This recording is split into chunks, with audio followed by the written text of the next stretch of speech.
Hello, chat. Uh, it's been a while. Wait, hang on. Why is that not showing?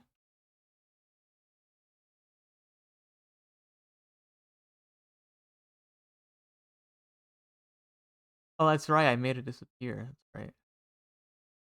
Okay. Well, anyways, what? Oh, I should move chat. I'll move you guys down here. Um, Welcome to the aforementioned uh lore stream. Um, okay. So, all right. Hi, Sky. Hello. Welcome to the stream. I'm okay. Oh god, there's 6 people. Okay. So as you guys know, I am a Elden Ring stan. I love Elden Ring. I think it's one of the best games ever made. And owing to that, uh I perceive that the lore of the game to be the most important thing in elevating it to that position. Um for one, I think that uh why is Kamala Harris here? Don't worry about it. Okay, she's going to. Don't worry about it. So she's here for support. So okay, this I'm just gonna scroll out, and what you're about to see is only half of what we're gonna go over today. Okay, actually, it's a little less than half. So I constructed a monstrous timeline uh for you guys today. This spans over, I think, half the timeline. Um, and that's the end right here. So initially, I wanted this timeline to be much bigger. I wanted it to be uh like everything from start to finish, but I figured out yesterday that the uh memory usage of one board that had everything on it would probably be too much for my computer to handle. Um, so instead, I'm going to just go over what I have, and hopefully, maybe down the line, if I get the energy to do this again, I'll continue the timeline on a different board. But today, uh, we're just gonna go over this. So to begin, yes, this is indeed because I have no job. I am unemployed. I am stinky. I'm smelly, like this cat here.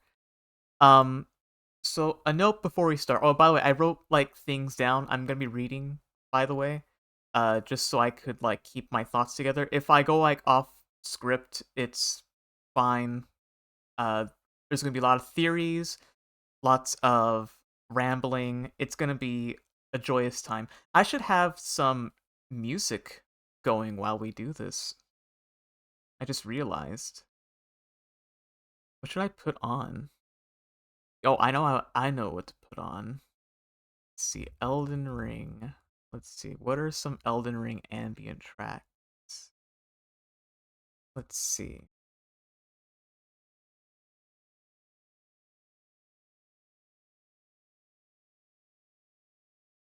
Ohio, welcome.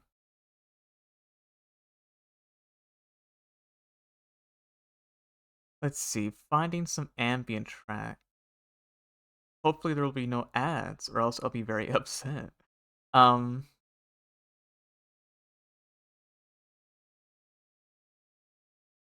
this one seems fine. Let's take a look.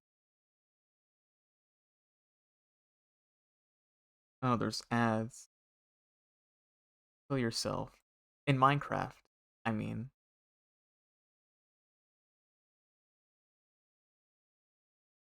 I'm too devastated to sleep.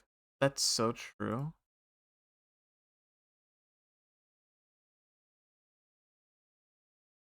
There you go. We got some rain going. Got some rain going. How's that, chat? How does that Brighton lost to Crystal Palace? I don't know who that is, but I'm assuming it's like a palace where there's like wizards in it. You're 9-11? Okay. All right. Okay, so to begin, um um all right. We have some prerequisites to go through, chat. While we read, there's going to be a lot of these. So first of all, we have the flower of life symbol. This is a symbol that shows up um all throughout the game. The Elden Ring is obviously this symbol here, but this flower of life symbol shows up everywhere. I think it symbolizes a lot of things, so just look out for it.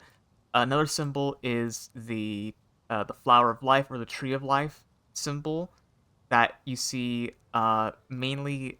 I think the way that George Martin wrote it or Miyazaki wrote it to be or designed it to be in the game was like the crucible, or and you'll know what all these words mean throughout. Um, but this is another one. Okay, two laws. I'm gonna go through this fast because I want to get to the lore. We have the two fundamentals of the Golden Order, which govern the Elden Ring, and the Elden Ring is just like the overarching, um, like logic for the world, uh, like physics and such. We have the law of causality, which is the law that governs the pull between meanings that links things within a chain of relation. And then we have the law of regression, which uh, is a law that governs the idea that all things yearn eternally to converge. And both of these laws are linked together in and of themselves. So one cannot exist without the other. That's a very important thing to understand. Next is we have a couple of items here that um, are very meaningful to the lore. The first one is um, the blindfold from the prophet character archetype, which says that why hesitate if the path leading to the future is clear? Just close your eyes and walk. You're going to see throughout this lore um, extravaganza that many blind people seem to have like a third eye that allows them to see what others cannot. And seeing is something that's very important in this game as well. For instance, only certain people are able to see the uh, the grace that the greater will has given to others, and the Erdtree as an extension of that. Um, and only certain characters can see certain things. So we have that.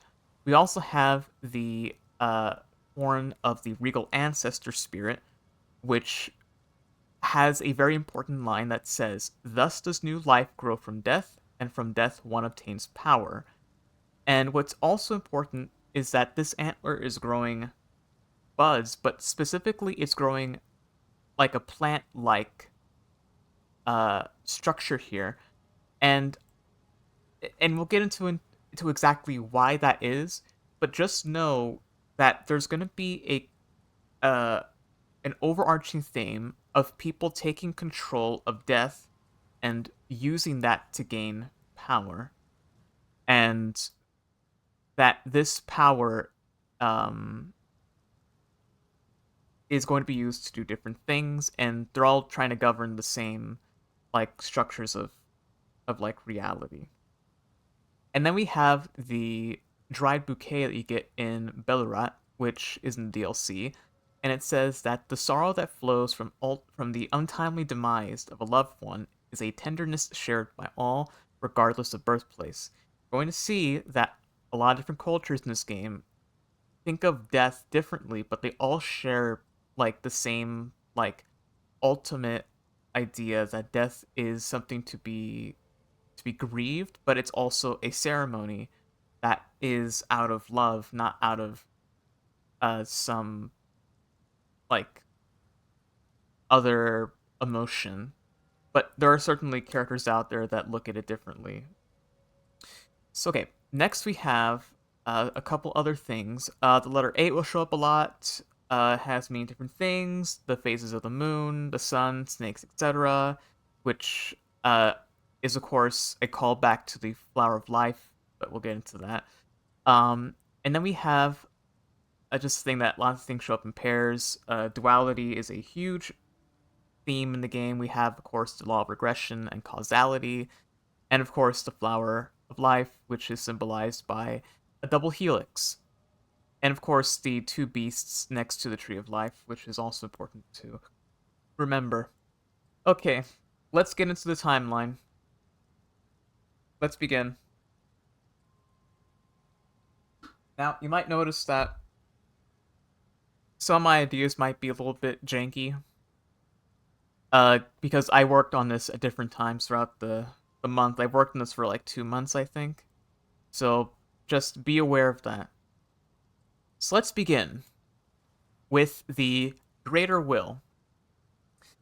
Now, the start of everything, of time itself in the lands between, begins with the greater will, and we have two stories that are given by two characters in the game. One is by the Finger Maiden Hyetta, and the other is by Count Emir. Emir shows up in the DLC, and Hyetta is in the base game. I'll start with Hyetta. Hyetta says that all there is came from the one great, then came fractures, births, and souls. But the greater will made a mistake, torment, despair, affliction, every sin, every curse, every one born of the mistake. And Emir states that we are born as stardust, born of a great rupture, far across the skies. We too are children of the greater will. Is that not divine? Is that not sublime?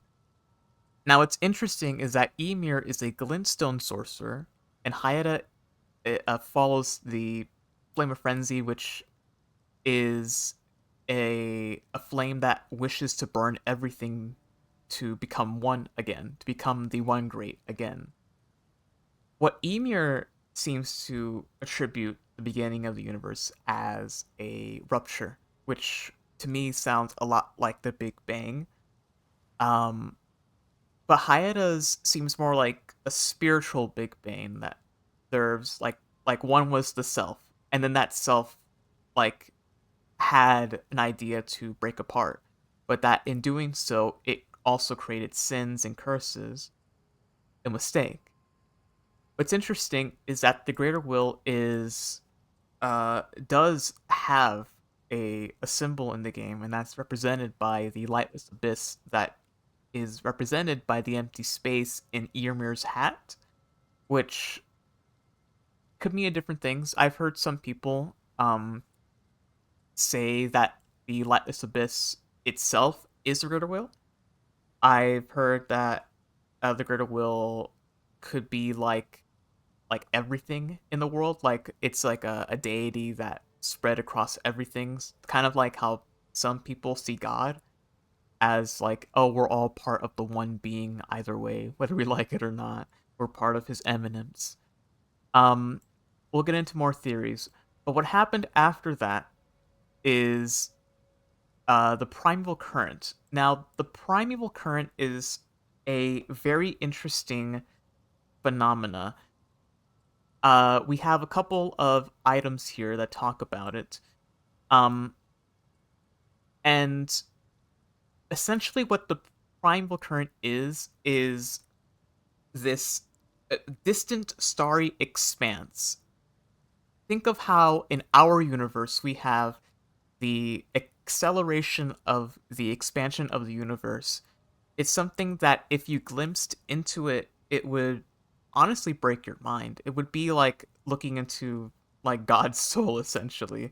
And some people did, but we'll get into that much later. But what you should understand is that there is, as described in Comet Azur's spell, that there is a darkness, and in Lusat's vision he saw star clusters that are breaking apart. And from the nameless astrologer, they saw a dark cloud of stars that were threatening to rain on the lands between.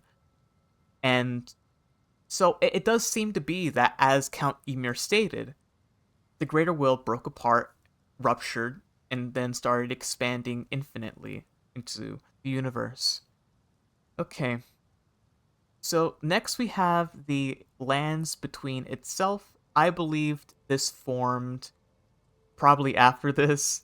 We have, of course, the main landmass, uh, and its underground areas, and we also have the land of shadow, which exists in the very center of the lands between. You can't see it here because the god of the Earth Tree would eventually hide it from the rest of the world. So just know that this island does exist in the middle. I've seen some people say that this island exists in the north. I don't quite agree with that, or it exists like somewhere else. We don't know. All that we know is that these two exist in the same cohesive continent. Okay, so Landspeak is formed. We have the humans, the giants, the dragons, the beastmen, etc. We have also other surrounding lands that were created uh, that would subsequently be shrouded by fog. This continent is known to have a fog that surrounds it, that obscures it from the rest of the world. I believe this always has existed. We have, of course, the land of Aokai, the land of reeds, the Badlands, etc. So, okay, now for the real lore. The dragons occupy the mountaintops. The giants shared their home begrudgingly alongside them. At some point, humans diverged from giants, as did the trolls. Now, the trolls are. You like Catfolk? That's cool. Wait, MTG, who are you? Are you Sauron? I keep forgetting. You show up in my chat a lot, but I keep forgetting. Sauron, yeah, okay. Cool. The trolls are interesting. Um and you'll see that they have a connection to smithing. Um and I say that humans and trolls diverge from giants because, as we see from the giant crusher hammer, which is an absolutely ginormous hammer that was used to crush giants, literally, it states that man has grown feeble in comparison to his forebears. Um, and that interestingly, there are these even bigger giants that existed like before this. Um, that, as you see here, in this picture here specifically, we have a not a normal human. That's Melania, but human-sized thereabouts. And then we have Radon, we have the frozen fire giants, and then we have the Nox giant, and then we have the Titan skulls. And these skulls and their rib cages show up all across the lands between. And I think this is kind of like a reference to the Norse mythology of um what do you call it? The Norse mythology of Ymir, how the bodies of the frost giants would make up the earth. We live inside the Eye of Ymir, stuff like that. George R. R. Martin worked on this game, and he took inspiration, I think, from a whole host of different things. Um, so yeah, I was looking at that too. Like, how do I ban that person? Activate mod mode? Yeah. Use your mod powers, Oak. Disintegrate them. Leave no leave no evidence behind. Okay. Okay, next, after giants, um, and all these lovely little people were coexisting, we have the first civilization to exist in the lands between. Okay, the peoples who occupied the land banded together and exchanged cultures, giving rise to the pantheon of the old gods, many unknown, few perhaps still worshipped. Oh yeah, by the way, there's gonna be a whole host of typos. I did this again, like late at night, like over like 2 months, so I'm running low on energy here. This pantheon likely surrounded a naturalized religion, one that worshipped nature's essence as opposed to the multitude of named gods rot, growth, death, sleep, blood, madness, etc. This culture gave rise to one of the first, if not the first, human civilization in the lands between. Rao. All their architecture features octagonal shapes, even on their headpiece of their most prominent figure. Now, uh, Rao is a very interesting civilization. In the base game, we see these black stone ruins all across the land. We were given very little information. We only had a couple different things. We had these golems here and these ruins that this one's underground, but there are some above ground in the mountaintops. This one in particular is in Liurnia in the base game. But what's always what do you call it? Um, I'm snapping my fingers to remember. Important to know is that it always has the number 8 surrounded by it. Every single pillar is octagonal, and this will be important later. What is important right now is that they had a history of using sprites in their magic and medicine. They had stones that could be inserted with sprites to imbue them with life. They had fire sprites that were boisterous in nature. There's these wisps that exist underground in the base game that have like electricity flowing through them. The bonds were made to be broken with these sprites. Oh, yeah, by the way, there's also going to be a lot of like etymology stuff in this as well. Uh, the civilization was very old. Yeah, this is the part in the timeline where I was not really thinking about what I was doing. Um, but what's important is that the word sprite, elf, or fae is the non-physical part of oneself that gives them life courage, as I've extrapolated from the the root words of sprite, which in Latin means more like breath or like in like like blowing. You're blowing life into something. They even used moss in these medicines as well, and they also had moss that was likened to like little tiny little babies. Worst mod ever? Yeah, I can do it.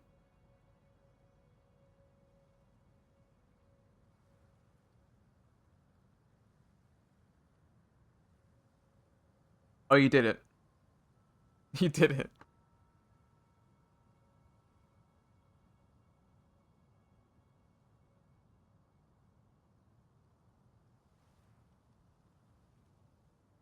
Now again, Rao is a very like old civilization, so a lot of stuff we about them we don't really know about. What we do know is that there's this like woman figure that shows up in all of their temples. Uh, there's even like ones with like cone shaped heads, and these hats are significant because they're a lot like the Nox head pieces, but we'll get into that later. Um, okay, all right. So soon the giants would push the dragons off the peak, leaving the dragons without a home. These dragons would find their home in Caelid and the Jagged Peak. Now, the first indication of this we find from Borealis' Mist, Dragon Communion incantation, which states that the ice dragons were once lords of the mountaintops long ago, until they were defeated by the fire giants and chased from the peak. And we even find a dragon in the cave of the Forlorn in the mountaintops. Um, and this is a picture of the mountaintops. It's an icy tundra, and Borealis is fought in this lake bed area. Um, but what's important to know is that they also went to Caelid as well and made dragon barrow, but that was like much later. I think Caelid probably had like dragons all over the place until they were forced to move to the dragon barrow itself. So soon the people of Ra will come to befriend the giants, settling beneath the peak where they could stargaze in peace. Now, the astrologers would cement an alliance with the giants, honoring the occasion by crafting a special sword that harnesses the power of both the Flame of Ruin and the Primeval Current. So, alright, evidence for this we find in, of course, the Heretics Rise in the mountaintops, the fact that there's an 8 pointed star hole in the center of the elevator.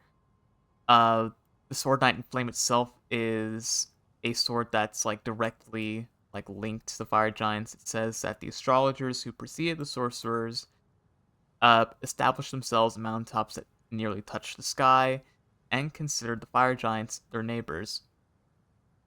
We have the Stargazer's ruins, um, and these astrologers would discover different types of starlight.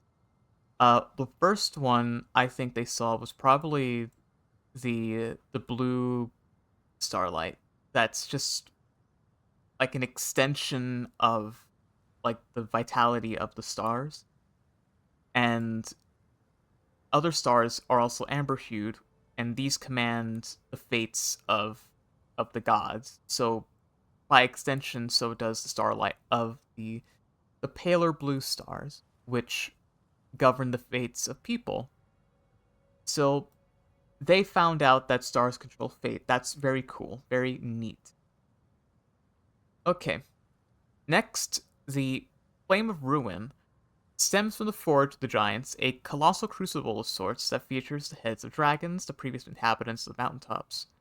As it features the architectural hallmark of Rao, I suspect it was built between the two civilizations, a time of cultural exchange. This would have been the time which the guardian golems would be crafted, either before or after, or even during the construction of the forge. The creation of the golems marks a moment in Rao's history where the power of starlight to imbue weapons with souls. Along with this, they also harness the power of the Giant's Forge, imbuing golems with the life force of fire and magma. Need to do a dig there? What do you mean a dig? Where am I digging? Where am I digging, Oak?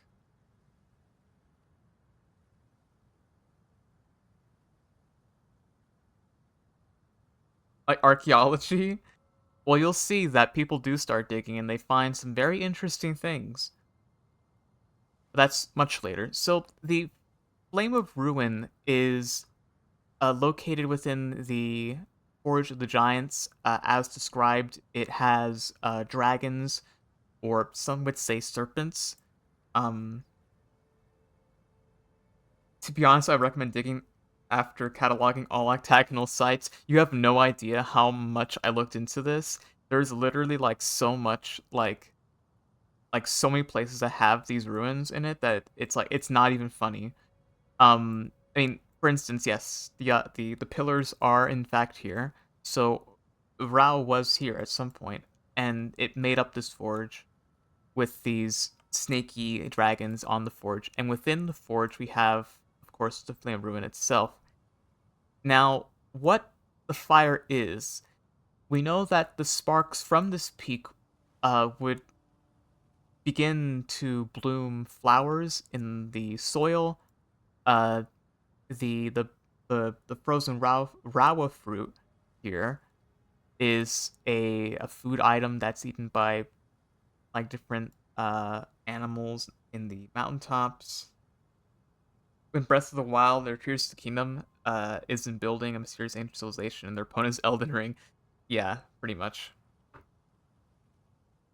Yeah, and these golems appear literally everywhere. They appear in the mountaintops. They also feature ropes on the backs of them, which I forgot who pointed it out specifically, but this seems to indicate that these golems were at some point or another used for labor. We find their corpses. I don't have the picture here, but there's these like coffins that are in the game that carry items, and in the modern day they're carried by trolls.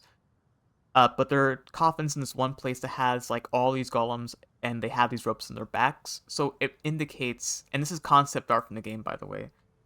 So these golems were probably used for carrying coffins at some point.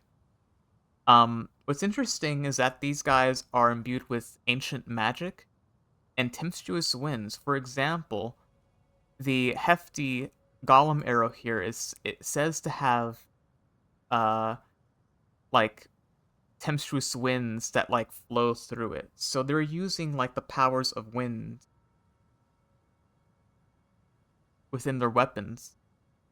And golem crafters would also like come about and use crystal to imbue um like these golems with like the power of the stars. And this is indicated by the fact that if you throw these darts at like golems, imps, or whatever, they start malfunctioning. So these guys have crystal inside of them that's giving them power. I think that's very interesting. Wow, I love repurposing my civil workforce into a military in times of hardships. Yeah. Well, it's interesting because the coffins that I talked about earlier show up later in the timeline. So, and these guys like appear in like the Altus Plateau, defending the elevator takes you to Liurnia, like up and down. So these guys were like they were like they had like no purpose at some point and were given purpose back. What these guys like I think were used for before might have been like an ancient war with the dragons and the giants. I'm not sure, but that's like a neat little factoid. Let's continue. During this time, it would have been common sight to see forges strewn about the lands between, places where people could worship the art of smithing, imbuing life into the inanimate. My theory is that the giant's forge was an actual crucible of life, the sacrificing of life to appease the sun through ritual. Now, I just said like a bunch of crazy shit right there, but it will make sense later. For one, we know that the altars of the ruined forges are actually anvils that were inspired by an altar. So these altars look like anvils, but in fact, it's like the opposite. So these altars existed and then they were made into anvils, and it's symbolized by this weapon here that's actually just like a tool that's like melted into an anvil. Very cool weapon, very strong. And these forges have the hallmark of of Rao itself. These braziers, for example, are found in Ra. Um, and these golems here have like a connection to these like living magma guys, and they pet them and shit. Um, but what they were doing here is that they were perceiving the wrinkles within molten steel to imbue weapons with souls. And I think this is very significant because wrinkles are a, a sign, in my opinion, of the divine. The idea that the wrinkles themselves have a divine influence off of something. Something's giving them these wrinkles, and I think the blacksmiths of the forge figured it out. And they were able to imbue these weapons with souls. And in fact, if you use these weapons, they will actually come back to you if you throw them. So they're in some way like linked to your own soul in some way. And Telu here was the runt of the litter. He became the guardian deity of Smithery. Very cool, very neat. These guys also have a like red crystal that's behind them, and if you hit that, they kind of like crumble. So they were made at some point as well. All right. Uh oh yeah, by the way, like this early history, like this is like early history, so this is like less concrete than anything you'll see later in the timeline. Later in the timeline, it'll get a lot more like crunchy. So I'm just trying to get through this. All right. The life-giving power of magma might not have been fully understood at this time. The presence of wrinkles suggests an influence of the fingers or perhaps snakes, in the sense that fingerprints are wrinkles and that the movement of snakes creates a wrinkle-like shape. My theory is that Brownian culture did not venerate either. Instead, they looked into the physical bits of the heavens that could be studied. Thus were the divine towers constructed. The architecture of the divine towers is a hotly contested debate, one that calls into question the exact time frame in which they were constructed. Some say they were made during the age of Placidusax's sun realm, others say it was during the age of the Hornsent. I propose the answer in these structures is that they were co-opted by every civilization that came after its uh, construction in some way. And I attribute this to the fact that uh, all the divine towers have like these bridges that coincide with the advent of the Golden Order. There are even beasts on one of these towers. Um, at the tops of these towers, there are like dead fingers, which the fingers don't really show up until later. There are these like little tiny beasts guys that are like um in the walls. Um, and as a side note, the architecture of the towers and even the forge can be seen in Elfile. So in some way, like these places all kind of like come after one another, and you'll see that this one right here in the middle, right here I'm pointing at, is the Divine Tower, and this one on the left is Elphiel, which is governed by the Empyrean Mikola, and you'll see that he kind of repurposed the architecture into like a skull. So perhaps this was a skull, probably in times past. I don't really know. What is known is that these towers form a hexagon that uh, that is right over the center of the lands between which we know that the Land of Shadow exists in. So it seems that the Land of Shadow, which we know that Rao itself exists in there, they could have constructed these towers to like center divine essence into like their area, like a well. And on these towers, there are these eight-sided, or not eight-sided, these patterns here that have eight holes surrounding like a meteorite, and that's of course a reference to the eye of the fire giant or the fell god, which also has the same symbol on it with these like spiraling whirlpools that pull around one. And that is an even further reference to Jupiter's North Pole, which is this like colossal storm that has uh these storms surrounding one. So um that's a very cool connection I made. Um we know that the fire giants' fire is inside of the fire giants itself. It's like a god. Um And I think that well, I'll get into it later, because I think I talk about it. But what's important is that a meteorite was fashioned into arrowheads that were once part of the old gods' arsenal. We don't even know who these gods are. They're probably like gods that are so old that like it's not even relevant to like the story anymore. But what is interesting is that it has like this golden, or excuse me, this white lightning that is like strewn into it.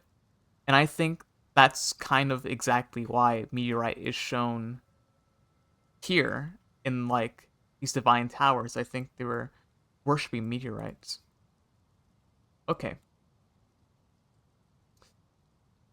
The purpose in Raulian and giant culture was to get closer to the stars, a place to commune with the life-giving sun that hung above them, and the worship of meteorites. The notion of a fell god might be more literal, as the name could mean it's a god who fell, like a meteor, or the sun falling beneath the horizon. I theorize the fell god in question is the god of the sun, the ultimate source of fire, a god who bestowed the giants with the supernatural ability to control fire at will. Its description as being one eyed has many implications, but my main theory is that this is because those gazing at the sun could only see one dot in the sky, not the entire body. It's also possible that the fell god is the immortal great serpent the serpent hunter mentions. The blade is made of light, wrapped in winds, just like the guardian golem's arrows. That theory is a little tenuous. The maw of a giant snake would look like a giant eye, however. So, the fell god itself has a couple of interpretations. We see that this shield that says it's depicting the fell god is more like a fire giant itself, whereas the furnace golem visage that these wickermen that America constructed have an image of the fell god that looks nothing like this one, though it still has like the eight-sided circle surrounding one. Um, and this looks far more like a star than it does this one. And the sacred seal of the fire giants is uh, represented by the eye itself. Um, and with the tenuous theory that I talked about earlier with the serpent hunter, this was made in the time long past to kill a great serpent.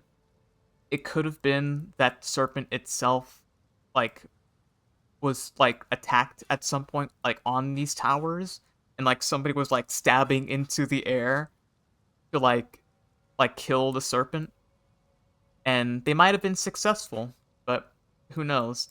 This theory is like far out there because I had no idea where to put this sword, so I'm just putting it there. Let's move on, please. Nanners, this is incredible. Thank you. I appreciate that. Okay, let's continue. A true feat of Rallian innovation came through the introduction of verdigris, a rusted metal known for its heft, a true gift from the gods. The prevailing theory as to why this metal is so sacred is because it has been touched by the outer god of rot, but not in a destructive manner. Much like how a cask of beer ferments, or how a wheel of cheese ages, the effects of rotting aren't always bad. So, verdigris is probably like the last connection to Rao that we have in their history. The verdigris discus that you see here is found at the foot of one of those Raoian hat wearing women. It's like somebody like gave an offering to her. Oh, hi, Divide by Five. Welcome. And this disc actually has the same eight-sided sphere thing uh, falling into one sphere again. And this says that it's made of verdigris and that great weight makes for great strength, the strength to protect others. The set of Moore says that the verdigris is a gift from the outer god. It's rusted, and that the shield that is made of this material even protects the wearer even after their death. So, in like an extended way, this metal is like sacred.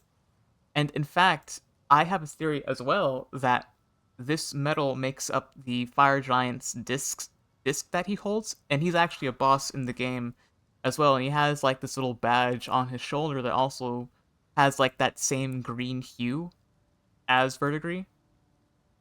And the walkway that you take uh to the mountaintops has the same design as that disc that he holds. I have no idea what any of this means, but it's cool. I think. I mean, like I said earlier, like this early history here is like very like unknown, but when we get to like this part, it's gonna get a whole lot more like followable. This is like more my theory, because like it's like the beginning of time type stuff. Like this is like prehistory, so we're just having fun here. Okay. All throughout this time, the beings of the lands between all shared aspects of each other. They harken back to the crucible in which all life stems from. It's not clear as to what the crucible was, but what we do know is certain. One, that it takes the form of a spiral.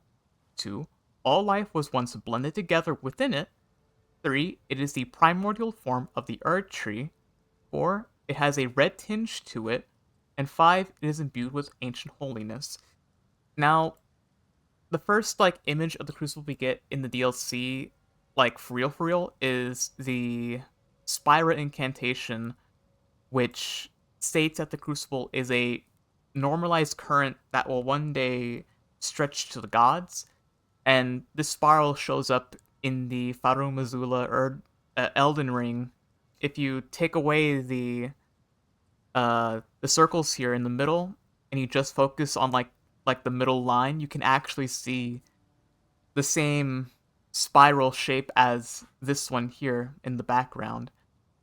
So this symbol is very ancient, and there were knights that were once followers of this crucible, and this set states that it is the primordial form of the Earth Tree. There's a spiral again. The shield that you get from the Godric soldiers says that it mirrors the primordial, the red tinged in the gold coat mirrors the primordial matter that became the Earth Tree. The Sword of Ordovis says that this red hue exemplifies the nature of primordial gold. That's a hard word to say. Um, the shield has ancient holiness. The the horn tree of Siluria is modeled off of the crucible, and the hammer of Devonia has this torrent of life on the face of it, which of course is a callback to the actual primordial current, which could also be described as a torrent itself. Um, and in fact, the crucible itself governs all aspects of life itself, because in a real way, all things are or were connected at some point. The blood of beasts has gold inside of it. Even their poop has gold inside of it. Some beasts grow horns where they really shouldn't. Um, and this is evidence that in the realm of Shadow itself, where Rao was like where the throne of Rao was, the beasts there were very uh close to the crucible itself. And in fact, giants had like growths on them that had all sorts of different traits of different species within them. I have infused woods and then unnamed as yet material for tools and weapons. Yeah, true. Even plants were part of this crucible as well, and they would rain down light. So, flowers and light, by the way, are also a thing to keep in mind later. Thorns, horns, breath, attacks, wings, feathers, just all sorts of different things together. And all of that was governed by this spiral here. And I think in a real way it's kind of beautiful in a way that all things are connected together. I don't know. That's just kind of a philosophical thing I like. Many horned beasts roamed the land of the Tower, which is another name for the land of the shadow, and would later be studied by the Tower folk. I'm putting them here just to show what kind of creatures roamed these lands before the Earth Tree. Such beasts were perhaps worshipped by those of Rao for their divine qualities.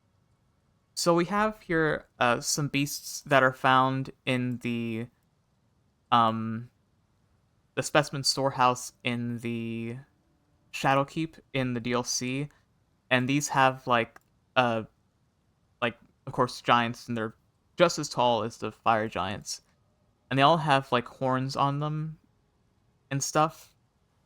This one in fact looks like your horse that you ride in the game Torrent. Um, and the horn sent, which are the tower folk, would put these guys in a storehouse to study them. And I believe that one of two things. Maybe they were there in those ruins and they were just like living about, or maybe like they themselves were also like revered by the people of Rao. We just don't know. Anyways, my current theory is that this has to do with the furtherance of technology involving immortality. It strengthened this twisting or spiraling of different species into one another, pushing their closeness to divinity to the threshold. What I mean by that is that this forge that you see here, I think that this crucible literally people were being sacrificed to the forge. We know that at least in the ruin forges, there are these blocks of gas stone that were once used as fuel for smithing processes that look exactly like the volcanic rock of Mount Gelmir, which, and I don't have the spell here because I put it like later in the timeline, but magma on Mount Gelmir in that volcano has like souls that are put inside of it. People would sacrifice, for example, people to the Great Serpent and like the fire of the mountain, and people would like boil into the magma itself, imbuing it with like revenant spirits that were vengeful. And I think that's what's happening here, and that this like governance of life and death like led to these beings that were like not deformed but just had different aspects of different creatures inside of them. So that's neat. Now for my big my theory rant. I hope you're ready for this.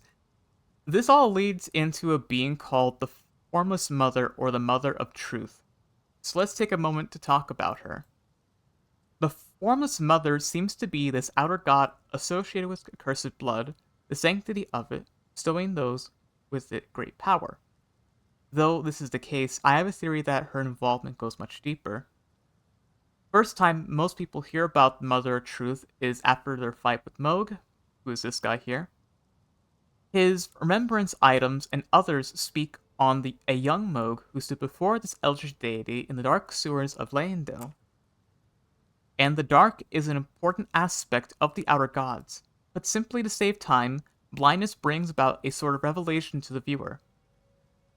For relevancy, both Moog and his twin brother Morgott, who is this guy here, were both granted the powers of Blood Flame. Moog embraced it, while Morgott sealed it away in a blade. Other blind characters like the heretical sorcerers of the Fire Giants, or Fire Guardians, came across the Blood Star as their eyes were blinded by the crown of thorns upon their heads. All this talk on stars reminds me of the Great Star's weapon description. Perhaps the ill-omened star of blood is the Form's mother? Amber stars do hold the fate of the gods, after all. And that's, of course, a reference to the Great Star's weapon that says that a blood-stained star is an ill omen, which reminds me of the fourth-toed fowl's foot that says that 3 digits is a bad omen, which, if you look at the blood incantation uh, symbol, it's literally like 3 prongs that you actually stab into the body of this god. This like whirlpool you see here, this spiral, is actually the formless mother's body herself that you're stabbing and letting her bleed into. So it's very visceral. And these sorcerers, these heretical sorcerers, have in like on their stabs like these little tiny like animals that they sacrifice and turn into like a blood glintstone that's made from sacrifices, and it's very similar to hex magic, which we'll get into later. Um, and these guys like govern like briars that are uh associated with sin. Kind of like in the way that like people were crucified in like Roman times, people had like barbs put on them to uh signify that they were guilty of some crime. And what happened after this, they found a blood star within the darkness that they were put into. And I think that's very interesting that darkness itself in some way like leads you to like a further like divination of something. I don't know. It's weird. But we know that Moog found her. It says that when the Mother Truth that the Mother Truth craved wounds when Moog stood before her deep underground, his accursed blood erupted with fire, and he was besotted with the defilement that he was born into. So yeah, Moog he met her within the darkness. Okay, let's continue. Another notable thing, beyond the fact that she's labeled as a twisted deity by the outer god talisman, is that it transforms those to give offerings and venerate it. We see this with the blood fiends as well as the various flowers throughout the lands between, which also hold the vitality of animals despite being a plant. And most notably, the manflies in the Empyrean Mycala. So there are certain flowers and plants throughout the game that have blood running through them. These aren't all of them, but these plants do have like blood inside of them and associated with them. And this could be because like people like offered the Mother Truth flowers and like as an extension she gave back these flowers. Um it could also be that these are products of the Crucible and that they just intrinsically have like the vitality of animals within them. I'm not sure. What we do know is that Mikola would be um given blood offerings by Moog. Not by again, like this is not in the timeline, but Moog was enchanted, charmed by Mikola to do this, and Mikola would later rise to godhood. So those blood offerings were actually doing something. The man flies themselves is actually in the reference to the flies that are in the swamp of blood that Moog lives within, and these flies don't really come from anywhere. I mean, we know from the bloody excrement that they have a unknown but assuredly revolting origin. Um, the manfly items seem to indicate that it's like a sickness that makes the flies come about. So basically, life coming from nothing, but also from something. And I think that something is the outer god itself, which I know it's very gross. I'm sorry, Oak. Which is of course a reference to the fact that the outer god of the blood fiends came about after their ancestor was burned in the great genocide that America put about with the horn scent, and that this like twisted their deity into or a figure of their deity into this like horrible thing that they gave offerings to, and it like transformed them into beings that like gave offerings of blood to her, and they started like I don't know, it's weird. It's very weird. I don't know. I don't get it, but it's like let's continue. I don't want to keep talking about this. What should be noted is that the prevalence of the giving and receiving of pain is a form of sacrament. The Mother of Truth craves a wound after all. What's also interesting is that doing so grants the user power. The act, though painful, also serves as a ceremony. The ritual blood offering somehow satiates the outer god of blood, like it's an intrinsic part of the act itself. Side note, blood offerings and the like can be made into red glintstone, which we already talked about, cementing that hex magic is inherent as the life within the stars, which is part of Alberic's set, which is made of bloody glintstone that's made from sacrifices. Um, as an aside, what should also be noted is the abundance of horn imagery with the formless mother. Also, her blood isn't dry, nor is it rot. Is she somehow the antithesis to the outer god of rot? There are many theories I have about her, but for now, let's get back to the timeline. Yeah, this is the end of my rant for that. It should be known that the blood that Moog offers to his followers, they start growing horns within them and on them.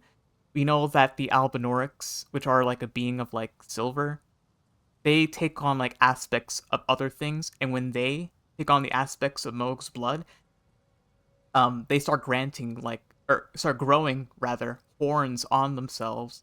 So the blood that Moog gives, I mean, he's a follower of the Mother of Truth himself, and he's an omen who has accursed blood.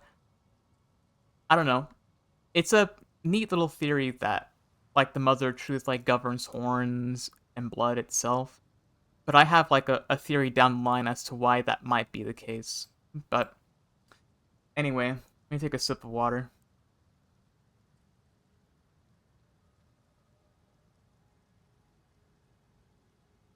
I hope y'all are holding up.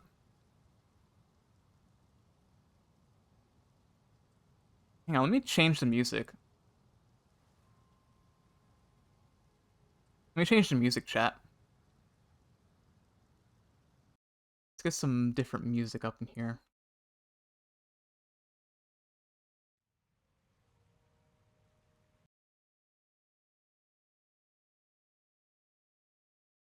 Let's see. What musics are there in the world? Let's see. Um, erm, erm. Oh, I know. Ancient ruins of Rao. Music. Ambience. Ooh.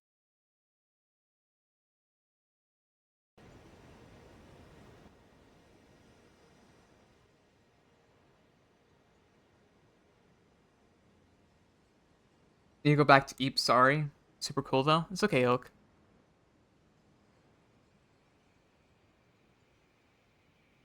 Okay, we're back, chat. We're back. Goodbye, Eep. Well, yeah. Okay, after the construction of the Divine Towers, I theorize an event took place that changed everything. Starfall. The Reign of Stars event is the catalyst for a lot of change in the lands between, namely bringing the end to the Rao civilization as a whole, burying most of their kingdom under molten ash. Glintstone would have reigned all over the lands between, bringing the elements for professional sorcery to everyone. This event also brought a giant mass of glintstone to the middle of Liurnia's lake, the place where Raya Lucaria would be established. And Raya Lucaria is like just this academy of glintstone sorcery. Uh, we know that the ancient astrologer um, saw in the primal current something that came real, and it rained the stars amber onto the um, lands between, which in Salza's incantation it doesn't really mention anything about like relevance to the Rain of Stars. They have like the same like design. I think this is like a double meaning. That this star rain did also bring fire and would eventually like bury Rao civilization as a whole. Um, for example, like all the ruins that you see here are like super old and buried underneath like rock and stone. Um, and like all the original inhabitants are gone. So whatever happened here, people had to leave, and I think that had to do with the Rain of Stars event, personally. But the most influential reason the Rain of Stars was so significant is it brought a mostly uninhabited land to the Newman who arrived on giant stone coffins. So I think that these new peoples that came here were the Newman who are said to have come from outside the lands between and are in fact of the same stock as Queen America herself, who is the god of the modern day universe. And it's actually like a character you can choose in creation, and it says that the face of the Newman are supposed descendants of denizens of another world, and that the word Numen itself is a reference to Tolkien's Numenorians or whatever the fuck they're called. And they were known as long-lived humans that inhabited a land known as New Nemor, an island realm off the western coast of Middle Earth, yada yada. We get it. George Martin being a hack again. I'm kidding. He's a good writer. In any case, they came on these like giant coffins. This foreign colony of Newman would mix with the already present Raurian peoples, entwining their cultures together, most notably burial practices. I call them Newman here, but they could also be easily named proto-dynastic as well, alluding to the presence of the dynast statue present on the bow of the ship. The statue would appear later. This statue will appear later in the timeline at the height of the ancient dynasty. So this statue here we have found throughout Elden Ring's like map, and they exist only in the ancient dynasty ruins. Um, and he also is featured on the ship itself here, still holding his tablet. And whatchamacallit, where is it? Oh yeah, down here I put I think like I guess like foods that might have been carried over and like insects that both govern like discovery and like rune stuff.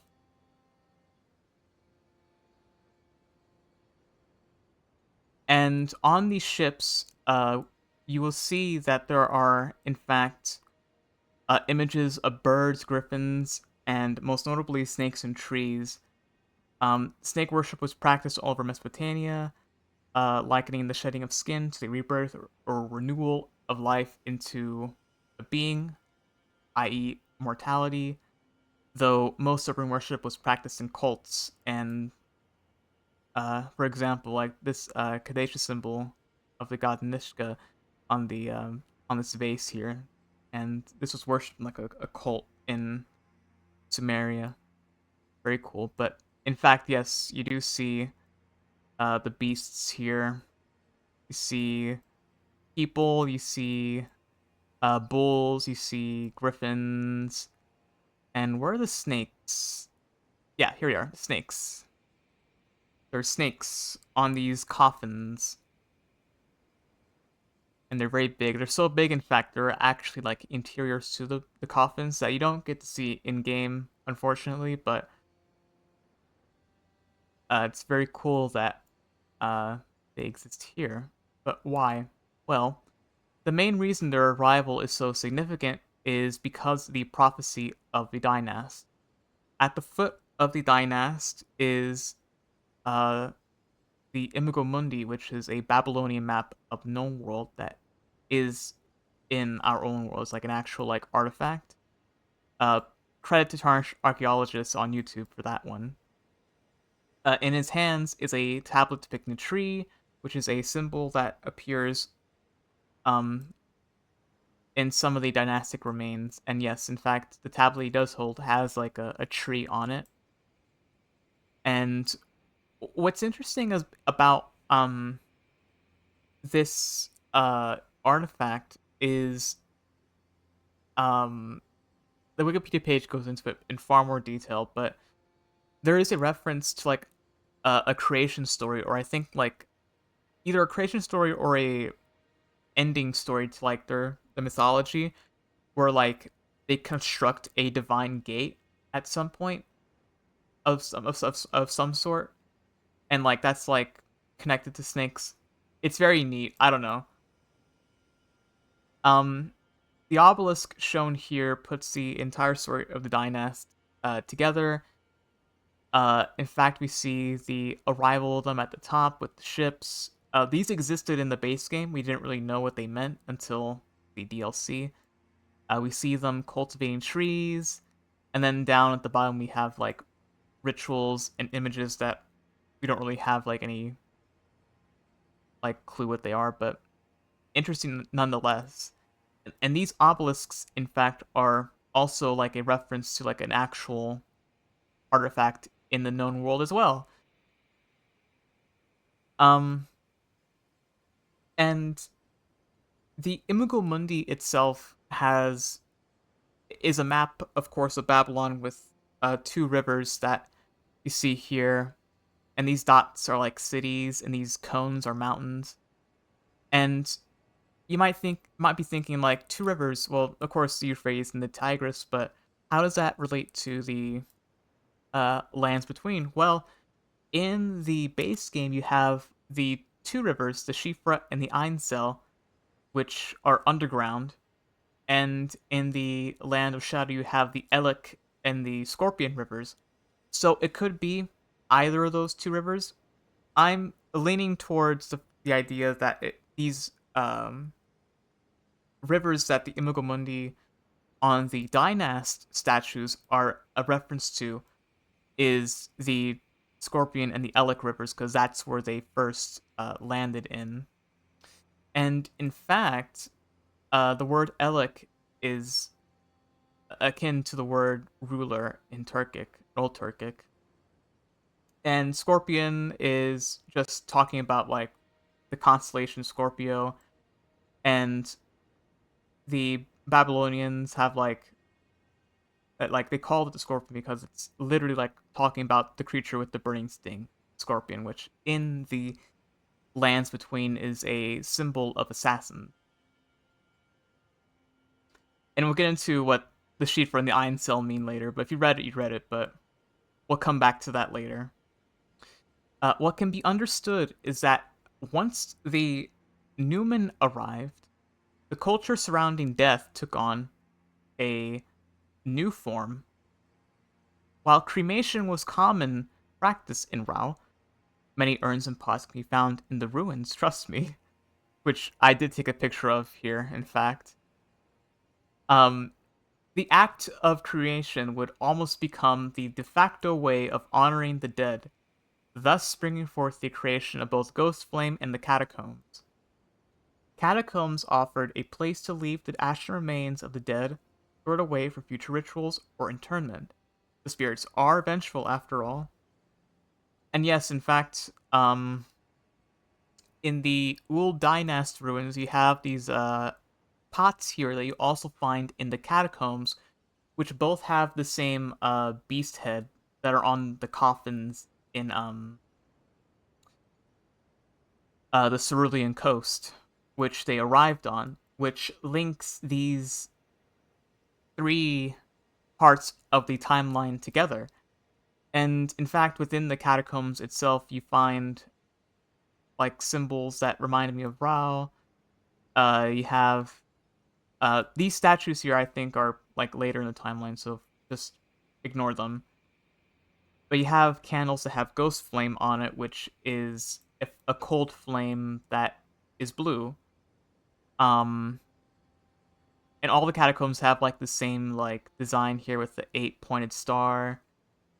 That also exists in the river wells that I don't have a picture of here, but it's later in the timeline. But in the realm of shadow, where the oldest catacombs are, they don't have doors, but the ones in the lands between do, and these ones have a tree that has people growing out of it.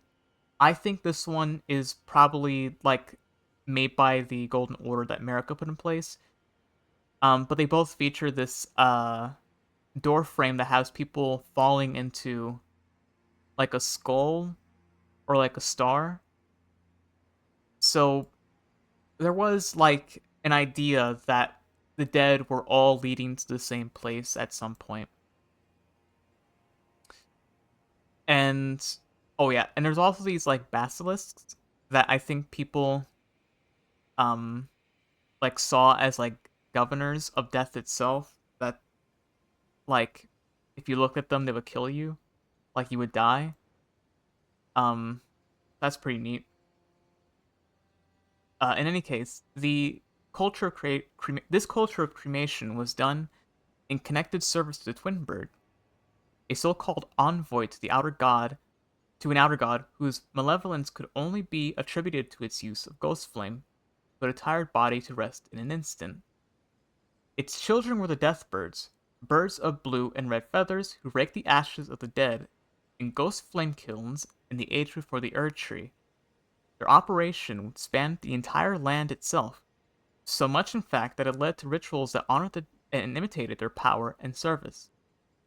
So the twin bird is an interesting symbol. Um, it's a symbol that shows up on the shield here, and it reminds me a lot of a phoenix. And in fact, the shield itself says that it's an envoy of our god, that it's the mother of the twin birds, of the death birds, who are these guys here, and they both um there are these bosses in the game. They only show up at night, and they both each drop talismans that are adorned with red or blue feathers, and they just talk about how when one draws closer to death, um, that in some way their death is like venerated like even more so, like the more like they're like clinging to life, that they have to render up a death worth offering. And in fact, these death birds would rake the kilns of ashen remains and were seen as like malevolent deities, in fact. And Ghost Flame itself is the cinders of spirits that are vengeful and like chase down people. Um, and like similar to Ghost Flame, there are these like spectral lights that come from the grave birds, which were golems constructed to watch over the spirit graves in the land of shadow, where all death ultimately drifted. And these guys have like rings of light within their wings. Um, so I think that like this veneration was like so strong that they crafted golems that could act as like kin to the death birds to like help them like deal with like the dead. Um, and later on, people would actually like wear like pieces of armor that like had pieces of grave birds and death birds on them, which is exemplified by the black feathers on this armor piece here.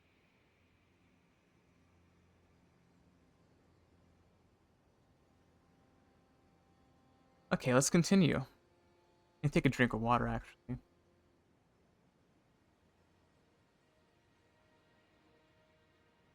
We're still in the prehistory phase, so lock in, chat. Of all their best efforts, the cremation of the dead did not leave many seeking peace, but vengeance, a second chance. Thus did life sprout back from death in the form of spiritual sea life, seemingly cultivated by the abundance of glovewort. The dead, free to wander, needed guidance in order to steer them back to their graves. Wardens, if you will, the dead were given the task of doing so. This led to the creation of the Tibia Boatmen and their band of death executioners. Their task, I'm theorizing, was to corral the dead back to the Lampwood of the Helfin, a great tree of sorts that I suspect had plans for the heroic dead. Yes, but even for all the dead. This network of death, I think, is what fed the roots of the Crucible that would become the Earth Tree. The force and mass of so many spirits strewn in a network that spanned the entire continent. And in fact, there is this sword in the game called Helfin Steeple that states that it's modeled after the Helfin, which is the lampwood or lamplight tree, that in the Japanese text that is, which guides the dead of the spirit world. The lamplight is similar to Grace in appearance, only it is said that it can only be seen by those who met their death in battle. And in fact, the Tibia boatmen even have like this horn, and like of course they look a lot like the river boatman on the river Styx in Greek mythology, Charon. And he has this horn that like has this red hue to it, and he spawns like this giant skeleton that's very cool. Um, and items related to him say that the dead have been long left to wonder what they need is leadership. Uh, that these old gravekeepers would continue to summon the dead even after withering away. So these guys, these boatmen, like led the dead, and these executioners, I think, like brought them to the boatmen and had like weapons that like were charms against evil in times of old, and would like literally become like grim reapers to like vengeful spirits and like the dead who refuse to go to the spirit world. There are even like blades that were like twisted from like spirits and were like used as mediums for communion and spirits to like I guess summon them so they could like execute them. There were bells that were fashioned, call spirits from ash. There's this guy Roses who's like the governor of death, who like also summons the same skeletons as the Tibia Boatman. Um, and I don't know, it's just like there's like a culture of death that's like from the past. There are even like these like little grave crickets here that sound like the dead, like their voices. And these boatmen like used them to like remind them like what they're doing this all for because like they're alone. They're solitary, they're lonely. So they use these crickets and these stones to like mimic the sounds of people's voices because nobody wanted to be near them. Because if you met these guys in the open, they would kill you like immediately. And Ghost Flame itself is also interesting. It has two colors at least, purple and blue, and funerary flowers were also given to the dead in an era long past. So flowers and death are were linked together even as far back as uh, this era of the dynasty. And we have here Carl's Hidden Grave, which is this like red area in the game. Very cool. I love this area. Uh, is where I suspect most people were buried, a place where the boatmen could gather the burned and charred remains of the dead long since floating down the river to a place of peace, watched over them, watched over by them and the gravebirds. A funerary practice that spread, and indeed, these stacked graves that you see here are found all throughout the lands between, um, and these executioners also show up all over the place. These guys, and so do the boatmen's. And I think that this hidden grave is like where people like threw coffins, I guess, into like a chute into here. Boat funerals are a thing that are practiced. I know in like Viking culture. But other cultures did it as well. But it's notable that there are many rivers in this game that have like coffins inside of them, and people would like push them down the river to like you know uh spirit world. And I think this is the place that had that. And the graves that are found here are found uh, other places as well, which means that the practice that was started here, I think, spread other places. There are also these like grave keepers that are like insect ridden, and if you see here, he has like a little like spider guy on his head, and like the spider's like controlling him. And these guys are called cemetery shades, and they don't really have that much written lore about them, but they're found in the Cerulean coast that's next to this hidden grave. So yeah, very interesting. Let's continue. In time, these priests of death would seek a contract. Oh yeah, by the way, I didn't mention this, but Glovewort is where is it? Is this flower here that's found at the altar at the head of every single coffin that you find in the Cerulean Coast, and they were just um funerary flowers that I think that the new one placed at the head of each coffin to venerate the people that were housed within the coffins, which to me doesn't necessarily state that the people that were put in here were dead. I think they might have been like arcs. I know, again, Tarnished Archaeologist on YouTube spoke about this. But this Dynast guy could have been much like a Moses figure who like had a prophecy of like a great tree and stuff. Um, and he like led people into these coffins to go to a far off land where they could spread the teachings that the prophecy. They could have been dead. They could have not been.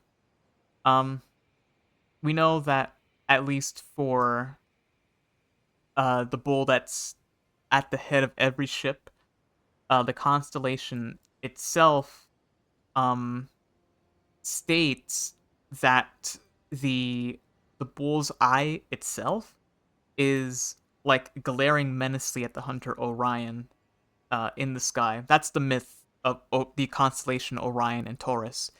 We know that, for instance, the Rift Great Shield is an antiquated charm that glares back at the enemy. So this could be a reference to the Taurus um, constellation, maybe. We know that Sumeri regarded bulls as associations of the storms above and the rain god Hadad. Much like the horn scent in Elden Ring, regard beasts as like messengers of the heavens, and they govern storms as well. So there's connections to Sumeria and the dynasty that like show up uh, down the timeline. Um, but I think what was happening when people were being buried in the hidden grave is that they were being in the catacombs as well. Is that they were kind of like melting down into this resin or corpse wax, which is an actual substance in the game, by the way. But in real life, corpse wax is like the substance that happens during the decaying process, and it's made up of like fatty substances in your body that like coagulates. It's very gross, but I mean that's life. Life is gross.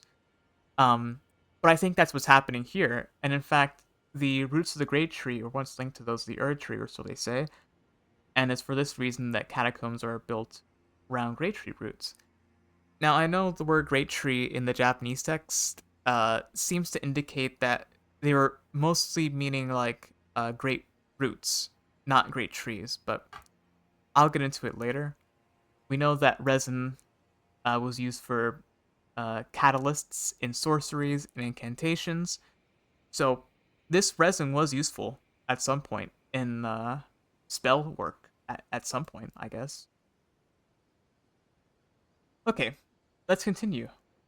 In time, the priests of death would seek contract with the Deathbirds in order to seek a resurrection, and they would pledge eternal service to the Deathbirds. And in fact, the spear we see here talks about that, and you actually see these priests inside of the wings of the Deathbird. And these priests could have been the same people that you see in the obelisks in the Dynasty. There are even like these like similar spiky looking sticks that you see in this very blurry image. Uh, they could be these death priests that you find in the catacombs in the DLC, and they have like babies like nestling in their chest, which could be this like ritual that's happening here with like people that seem to be carrying babies. I've seen a theory on Reddit. I don't know who talked about it for the life of me. There are a lot of people who like had different theories that I stemmed all this from. But there's one theory that these priests here that cast death sorceries um were trying to rebirth people without the need for mothers. And motherhood is like a very big part of this game's lore. So the idea that even this far back, people were trying to resurrect people or mother people without the need for women is very interesting to me. But these guys are pretty cool. I wish there was more lore written about them, but there really isn't. They drop glove warp, but they don't have any written lore about them, unfortunately. Anyways, even still, Those trapped within the stone coffins of old continued to house the souls and bodies of many. Those who didn't make it out ended up underground, yet the remains putrescence was also burned equally into ghost flame. Yet the flame burned somehow more vibrant, touched by rot into something more powerful, or was it something more? Some unseen force twists and strengthens what is left unseen, untouched. This putrescence would later become the silvery substance that's make up silver tears, which is a object that's used by people down the line. Perhaps the burning of putrescence disintegrates or sanctifies any impurities. Even then, forgotten putrescence was left to drip deep into the fissure, into what is known as the Garden of Deep Purple, a calm place where the slumber of the dead was never disturbed, at least for a while. And in fact, yes, there is this stone coffin fissure that you find at the uh, furthest part of the peninsula in the Realm of Shadow on the Cerulean coast. And down there, you find all these ships that are underground, the same coffins that are on the surface, and all of them are dripping this substance that's called putrescence, which is what remains of the impure lives kept within the stone coffins. But all the same, it was still burned in a ghost flame, but the flame that it was burned into actually burned more blue, more vibrant than the bones that they were burning, which, if I didn't say it already, bones, if you burn them, it turns into ghost flame. But this stuff was burning like better. Like it was better than what they were doing before. Um so again, yes, much like in the verdigris stuff I talked about earlier, um something that's left to rot, to ferment in some way, like it gets stronger. And uh later down the line, the dead that would slumber here would like turn into like a knight that would like then follow like a god of sleep. It's very cool. Anyways, back on the mountaintops, an abandoned colony of Avravian settlers came to loathe the giants, hearkening the destruction of their civilization to the fell god, who may have had a hand in the Starfall event. And indeed, there are these people known as the Knights of Zamor, who live in the town of Zamor. And these guys have armor that looks an awful lot like Mor's armor piece, and they have like feathers that I think is like a reference to like deathbirds. Um, and they have these like masks that have like braids on them. Uh, and their weapons are modeled after wintry storms, and their ice sorcery says that the Knights of Zamor have challenged the fire giants since ancient times, and so does their armor. And I think that the Knights of Zamor probably were linked to Rao at some point. Um, but whatever the case, these guys just really hate the fire giants for whatever reason. Okay, let me take a drink of water.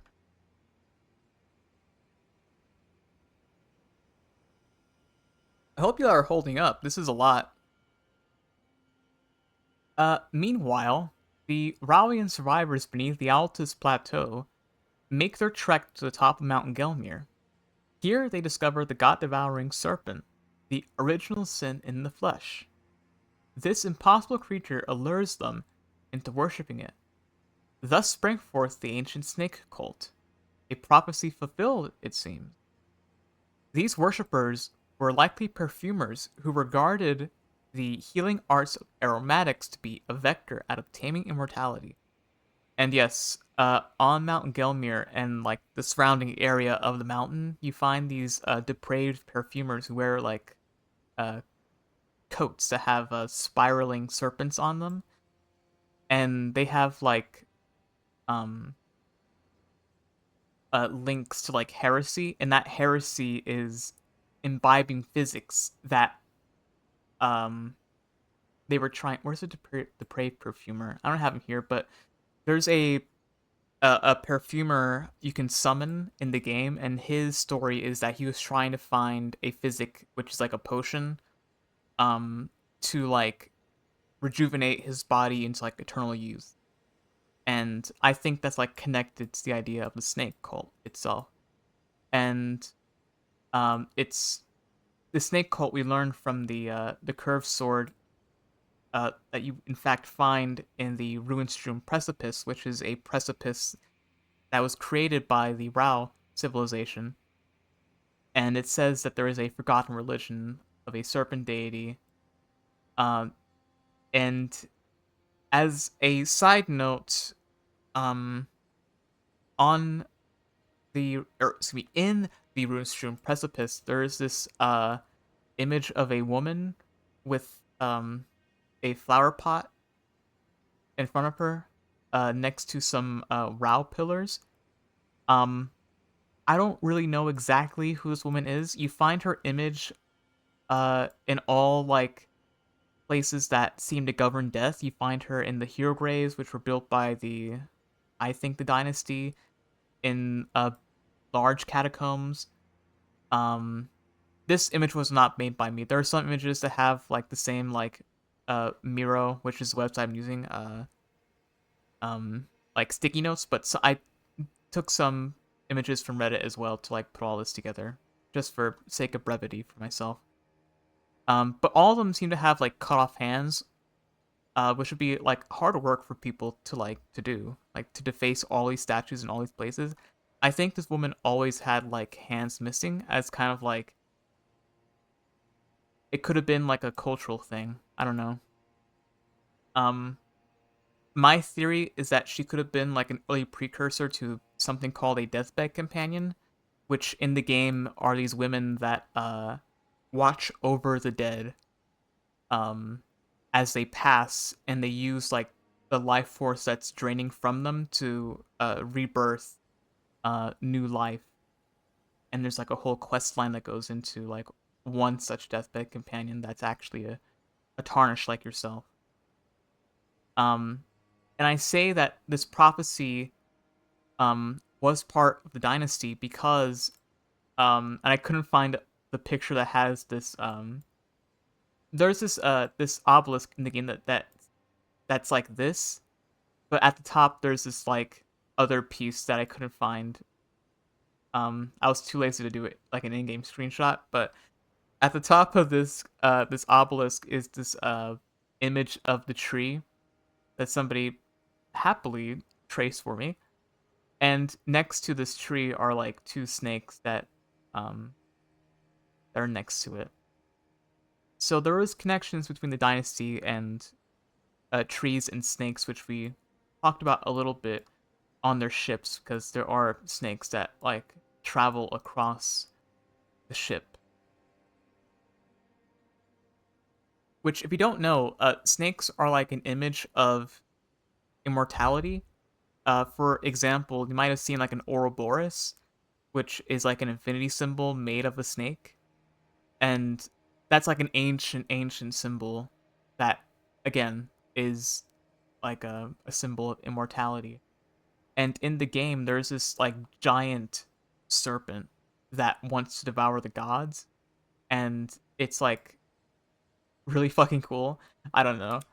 Um, but this mountain that the snake lives inside has always been ominous and like dangerous. Um, so I say here, the reason the serpent is labeled as the original sin in so many later item descriptions is steeped in heavy amounts of real life associative lore.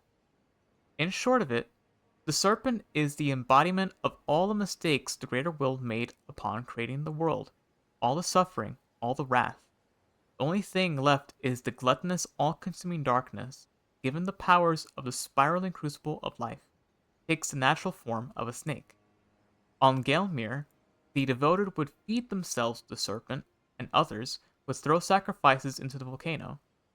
There the mountain would immortalize their souls within the magma, of which the serpent would continue to grow and grow. And yes, in fact, there is this demigod in the game named Rykard, who would rediscover the the ancient hexes of Mount Gelmir, and the sorcery you actually get from him when you kill him is this rancor of spirits that are searing. They're made of magma, and the item description of this says that these spirits manifest from the rancor of heroes who met a violent end. The Lord granted them an audience, whereupon they were welcomed by the maw of the great serpent. And within the serpent's bowels, they became the Lord's kin. So I think this is like something that people kind of like gloss over. I don't have a picture of it here, unfortunately, but there are these metal devices that Rykard builds called, and they might have been built like before, but whatever, called abductor versions, which are these like um, machines that abduct people and they have like snakes inside of them. But there are these ones that exist on Mount Gelmir, which are destroyed, and they are like underneath a bridge, and on their like chassis are like faces of like dead people. Like the texture itself like deliberately has like people, not real people that are dead, but like, you know, like faces of the dead on them. Like in-game faces of dead people. Um and I think that's because the metal that they were forged within was made with the fire of Mount Gelmir, which is made of like hexing, like hexful, vengeful spirits. Um, which is very neat, I think. Yes, indeed. The snake will come back, by the way.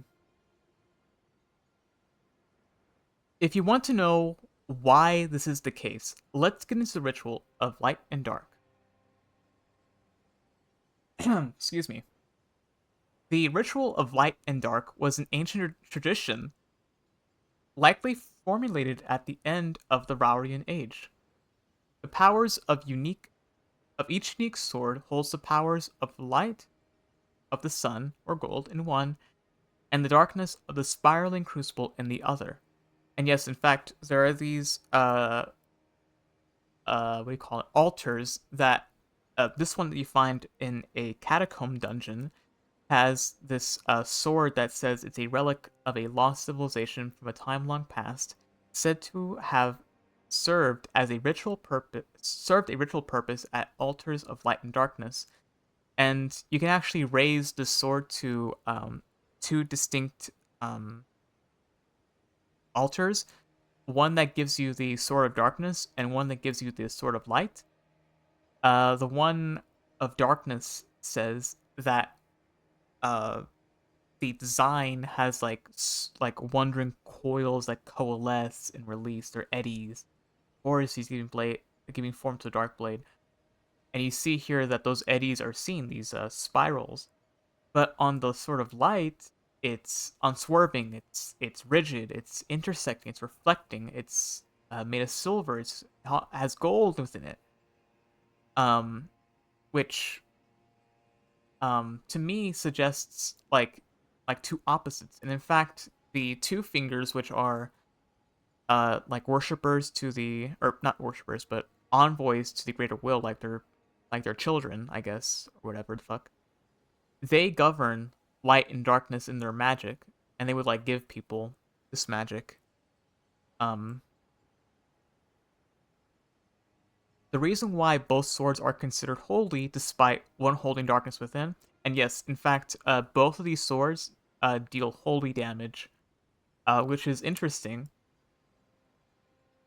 is because both are fundamental opposing elements of the same life-bringing crucible, of which stemmed from the one great. The darkness that spirals and the light that reflects. Both make up the world in a very fundamental sense.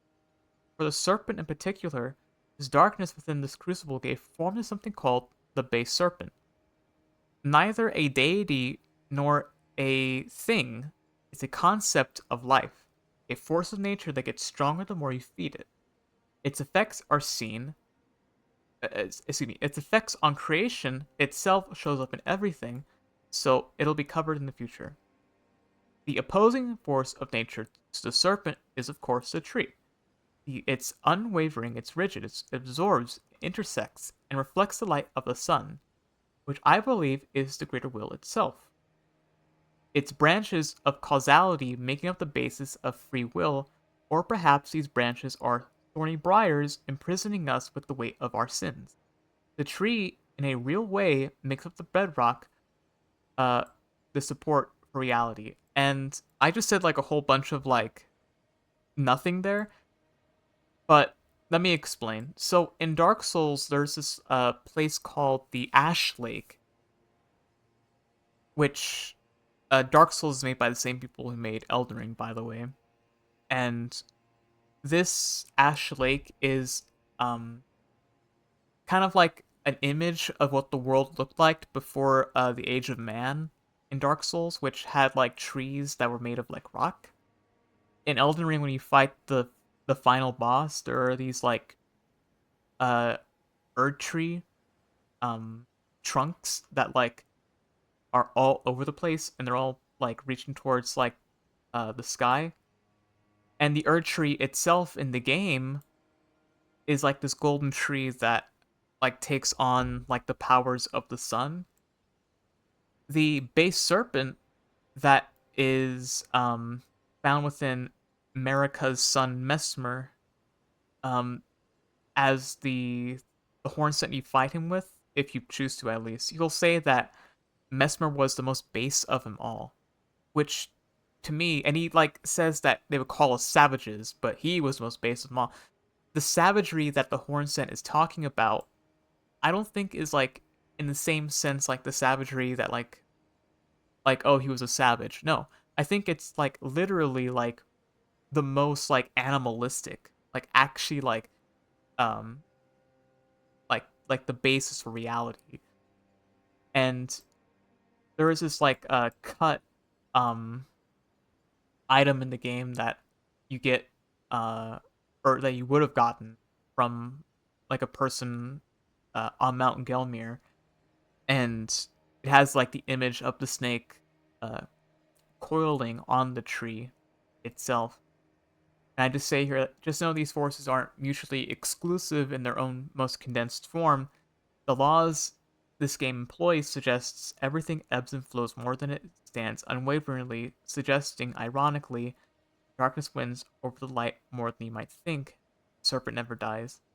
And yes, in fact, what I mean by that is that yes, darkness does win over light most of the time in this game. And in fact, I think when Marika rises to godhood later, she kind of like understands that. So she tries to like create a world in which darkness is separated from light,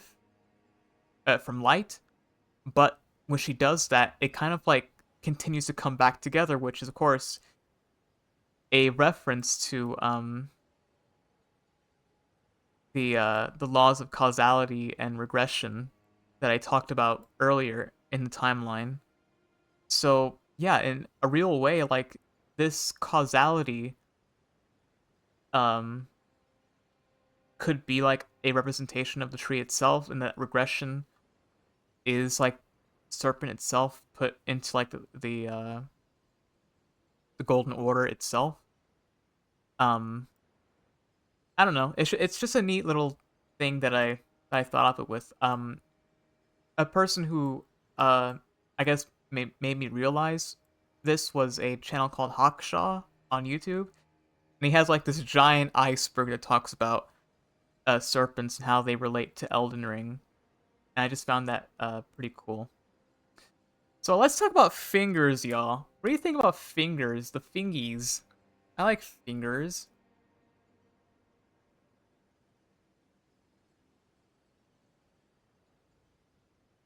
Sorry, I had no segue for this, but I theorize that the Rain of Stars event brought a very special meteor to the lands between, one that contained the daughter of the Reader Will, Meter, who's this beautiful woman right here. Meter was sent to the lands between as the first vassal to the greater will. I need my chapstick. My lips are getting dry.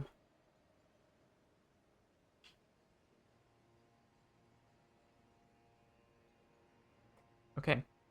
Her task was likely to set up the arrival for the Elden Ring, and to do this, she needed to give birth to the fingers. And yes, her remembrance states that she was the mother of all two fingers and finger creepers, and was in turn a magnificently gleaming daughter of the Greater Will, and was the first shooting star to fall upon the lands between. And she even has like a black hole uh like above her fingers in her second phase of the fight. And when you defeat her, this black hole like opens up and takes her. So you don't actually like kill her. She actually retreats from you. And the internal file for this black hole here is actually called Sun. So it's like, yeah, literally like the Greater Will like took her because she was about to die. Um, and yes, she actually does give birth to fingers. The two fingers in the game, and the finger creepers, which are like little tiny like finger children. I don't know. Um, and the fingers themselves cannot speak. That these were eloquent. Uh, and that or like their wriggling was like interpreted as like words of faith. And what they were actually doing was like riding in the air with light.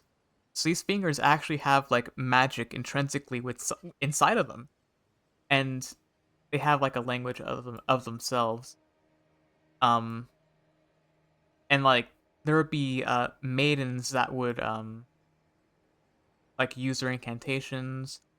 Later on Mount Gelmir, there would be like a blasphemy with finger creepers that like attempted to like. I think I didn't go into this in the timeline that much, but I think that this blasphemy was probably like trying to feed a finger creeper to serpent, but like this probably didn't result in um anything good. And yes, the deer fingers look after their mother, or perhaps that is merely what the mother wishes to believe. And you'll find that later in the timeline, these fingers are very spiteful. They're very like they betray people a lot of the time. They're not very loyal. And yes, in fact, the fingers are somewhat inscrutable in their own way. For one, we know that they are envoys to the Greater Will. But at one point, they were able to connect to Metter, who could speak to it. But eventually, she would be abandoned and left alone, forced to give birth to children who only loved her. Her task was then to bring what little guidance she could to the world, making it up as she went, all the while hoping another message would come. Though the Greater Will never came back, it abandoned her. Most normal piece of Elden Ring lore, yeah. So, her items that you get from her remembrance um, indicate that she was abandoned by her parent, that she was left broken, and that she just kept waiting for like an eternity for it to come back, but it never did. And like over time, like she resented like bowing to all the people that came of the creation of this greater will, like all the other animals, all the other people. It just had resentment for all of it, and like its eye, like just like it just gazes into like nothing, because like what's the point of it all? And in fact, her eye it actually does look like an embryo with four cells into it. So she's like connected to motherhood very closely, which you'll find in the lore later on. Um, and yeah, in fact, there are people that talk about how the fingers were envoys to Greater Will at one point, and that Ymir even found out that the fingers and the mother and the finger mother were all broken from the start. They were victims, Gideon in the base game even knows that they were broken. They were lost their purpose a long time ago. So these guys were like not okay at all. They needed therapy. So I go on. I suspect the Fingers were desperate to get a sign back from the Greater Will. Their desperation led them into constructing great walls around 3 crash sites and called them Finger Ruins. These ruins would later be watched over by lampreys, worm-like beings who either might be humans who try to become fingers or beings who show up alongside the fingers. And yes, in fact, there are these like gross-looking lamprey-like creatures um that use the same sorcery as the fingers themselves. This is the finger sorcery symbol. Um, I don't know what to think about them. They have 8 eyes, so that's something. Um, yeah, I don't know what to think about these guys. They're kind of weird. Um, but there are, in fact, yes, three finger ruins themselves in the game. We have the finger ruins of Raya, which in it means like flowing stream. The ones of Deo means it could mean Dio, like God. Other interpretations stretch it to the Earth goddess of Proto-European culture, and finally the finger ruins of Mir, which could be an anagram of Emir, though it could also mean love or son from the Persian Mir. Also mean mother, which is where Meter gets her name from, because Meter is like an old like use the word from like I think old Greek or something. Um,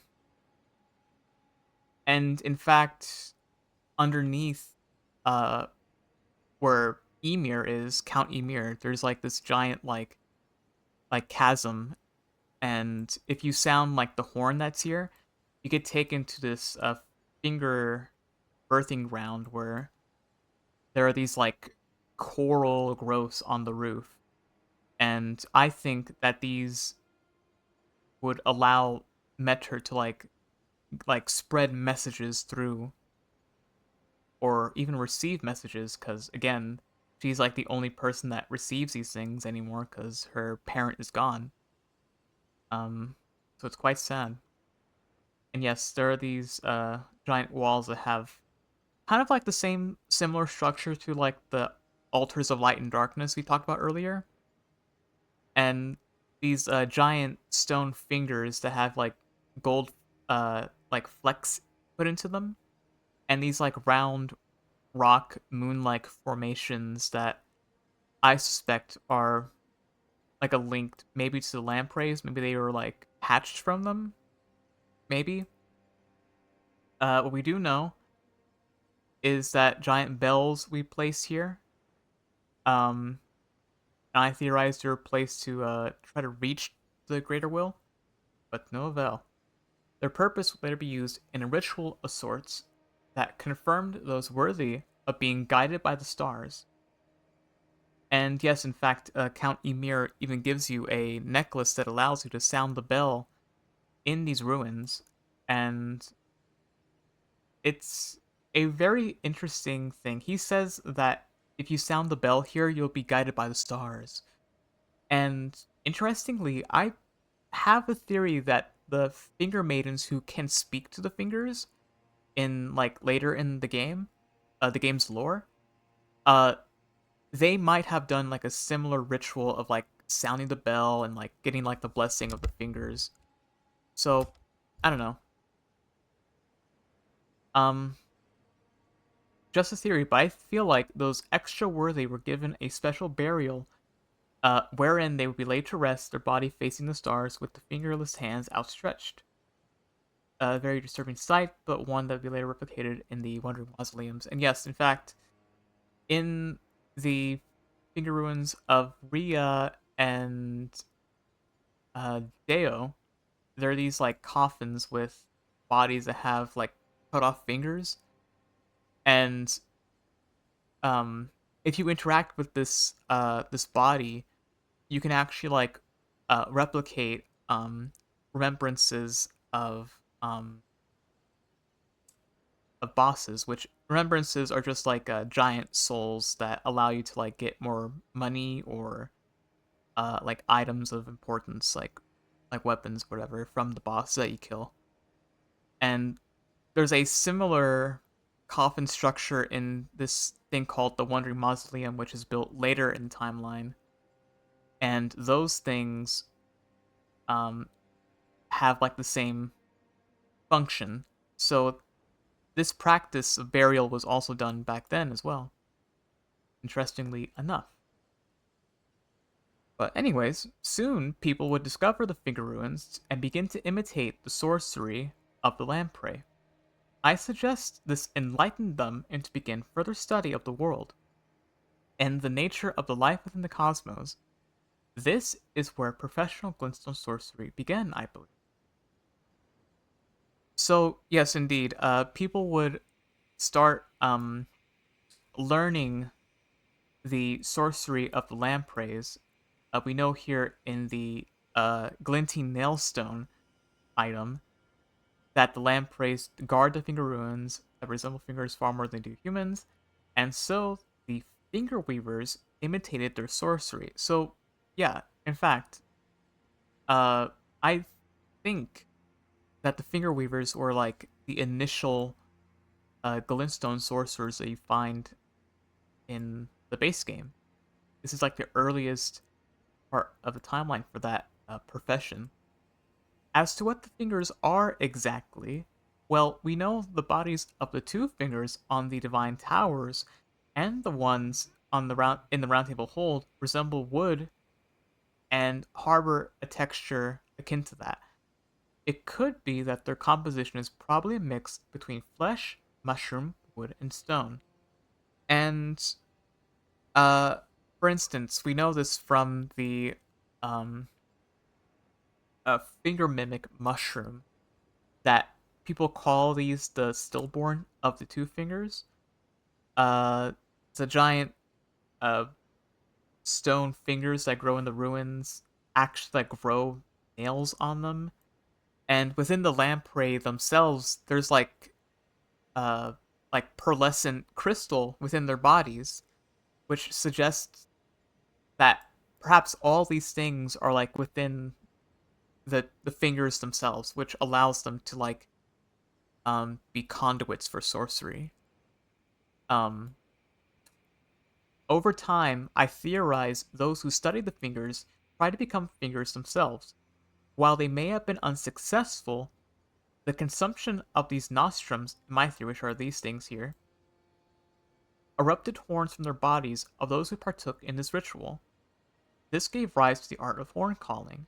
Thus did they name themselves the horn scent, chosen by the divine, or so they thought. I theorize horns are connected to fingers as keratin, the stuff that makes up fingernails, is the same material that makes up the horns and antlers of animals. Even humans, in real life, can sometimes grow horns out of their skin, and they're known as cutaneous horns. And yes, indeed, um, if you ever seen like that story of like I think it's like an old woman. It usually happens in elderly people, but like you can actually grow horns in your body. It's like a condition, and there's this item in the game called a fingerprint nostrum that was a secret medicine that was made by the finger weavers to like try to turn themselves into fingers. Didn't work, but something did wriggle within them. Oh, music stopped. Well, back to Raya Lucaria. Any case, this nostrum is made from dew gems, beast horns, a finger mimic, and a pearlescent stone. So, or scale rather. So I think this like is a indication that people kind of already knew that fingers and horns were kind of like connected together.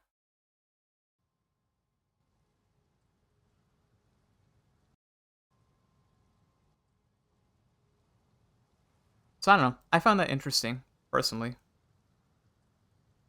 Anyways, um, and the horn scent themselves, which show up later in the timeline, but I think they show up here. they found themselves to be um like close to the divine because of their tangled horns. And I don't know, I think this theory kind of like lines up with what I think about the lore. But anyways, uh over time, I could imagine the influence of the fingers had was at first pretty unsubstantial, but that would soon change. I theorized that the fingers understood the plight the ancient dragons faced, having been chased from the original home of the mountaintops. This gave the fingers the idea to exploit the dragons for power, the power of life itself, all pooling into a single being, a single ideology, the Elden Ring. This wouldn't be the Elden Ring as we know it in the present time. This ring was chaotic, lacking proper order, much akin to the Crucible, which I suspect the fingers were trying to tap into. And yes, in fact, this symbol of the Elden Ring is found in Farum Azula, where the dragons live, in the base game, and it's nothing like the actual symbol of the Elden Ring we know in the game. It's, I mean, look at it. It's like roots, like going all over the place. And I think this is because there was no order to this this ideology. It was just tapping into powers of chaotic life energy that I think that yes was in fact used for power, or could be used for power. That is, and to begin this process of gaining the dragon's favor, the fingers bestowed the beastmen, servants to the dragons, intelligence. The beastmen seemed to be mongrels who had likely served as hunting companions to the Draconians, the people who lived alongside the ancient dragons. And there are these people um that you can choose as your origin in the game, and they're like actually like people made of like, I mean, they say stony face. They could have not been made of stone, but I think like stony means like they're like statuesque, and they are people who lived alongside the dragon. And uh, the Cincadea item description says that they were given intelligence to beasts by fingers. Um, the 1.0 version of this description says that their intelligence was granted by the greater will. Um, so I think that was probably changed to fit with the later story that we know now. And these beastmen um served the dragons. And in fact there's this like this mural or engraving in the game, whatever. And it has like two beasts standing next to like a plant. Again, a symbol of duality. And these guys would initially um like use stones. They had like constitution and vitality like with inside them that allowed them to like withstand the cold and like heal wounds over time.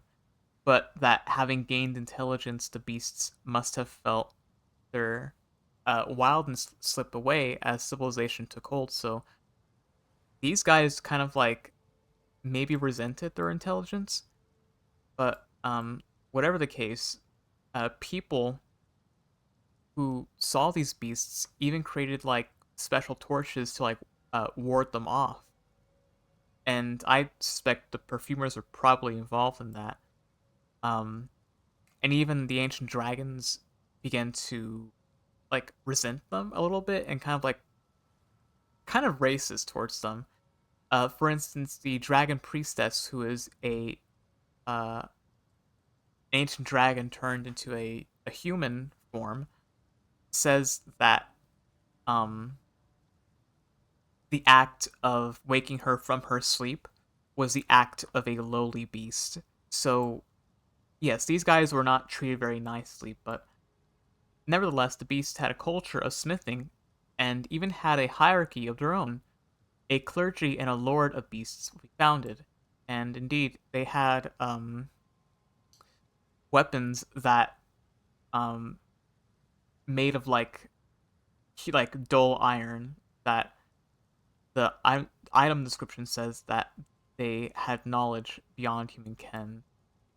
Um, they even had jars that they would use as shields that people saw as strange. Like, why would you do that? And we'll get into why that's weird later on. Um, and yes, indeed, they had a clergy. For instance, the beast clergyman Garank.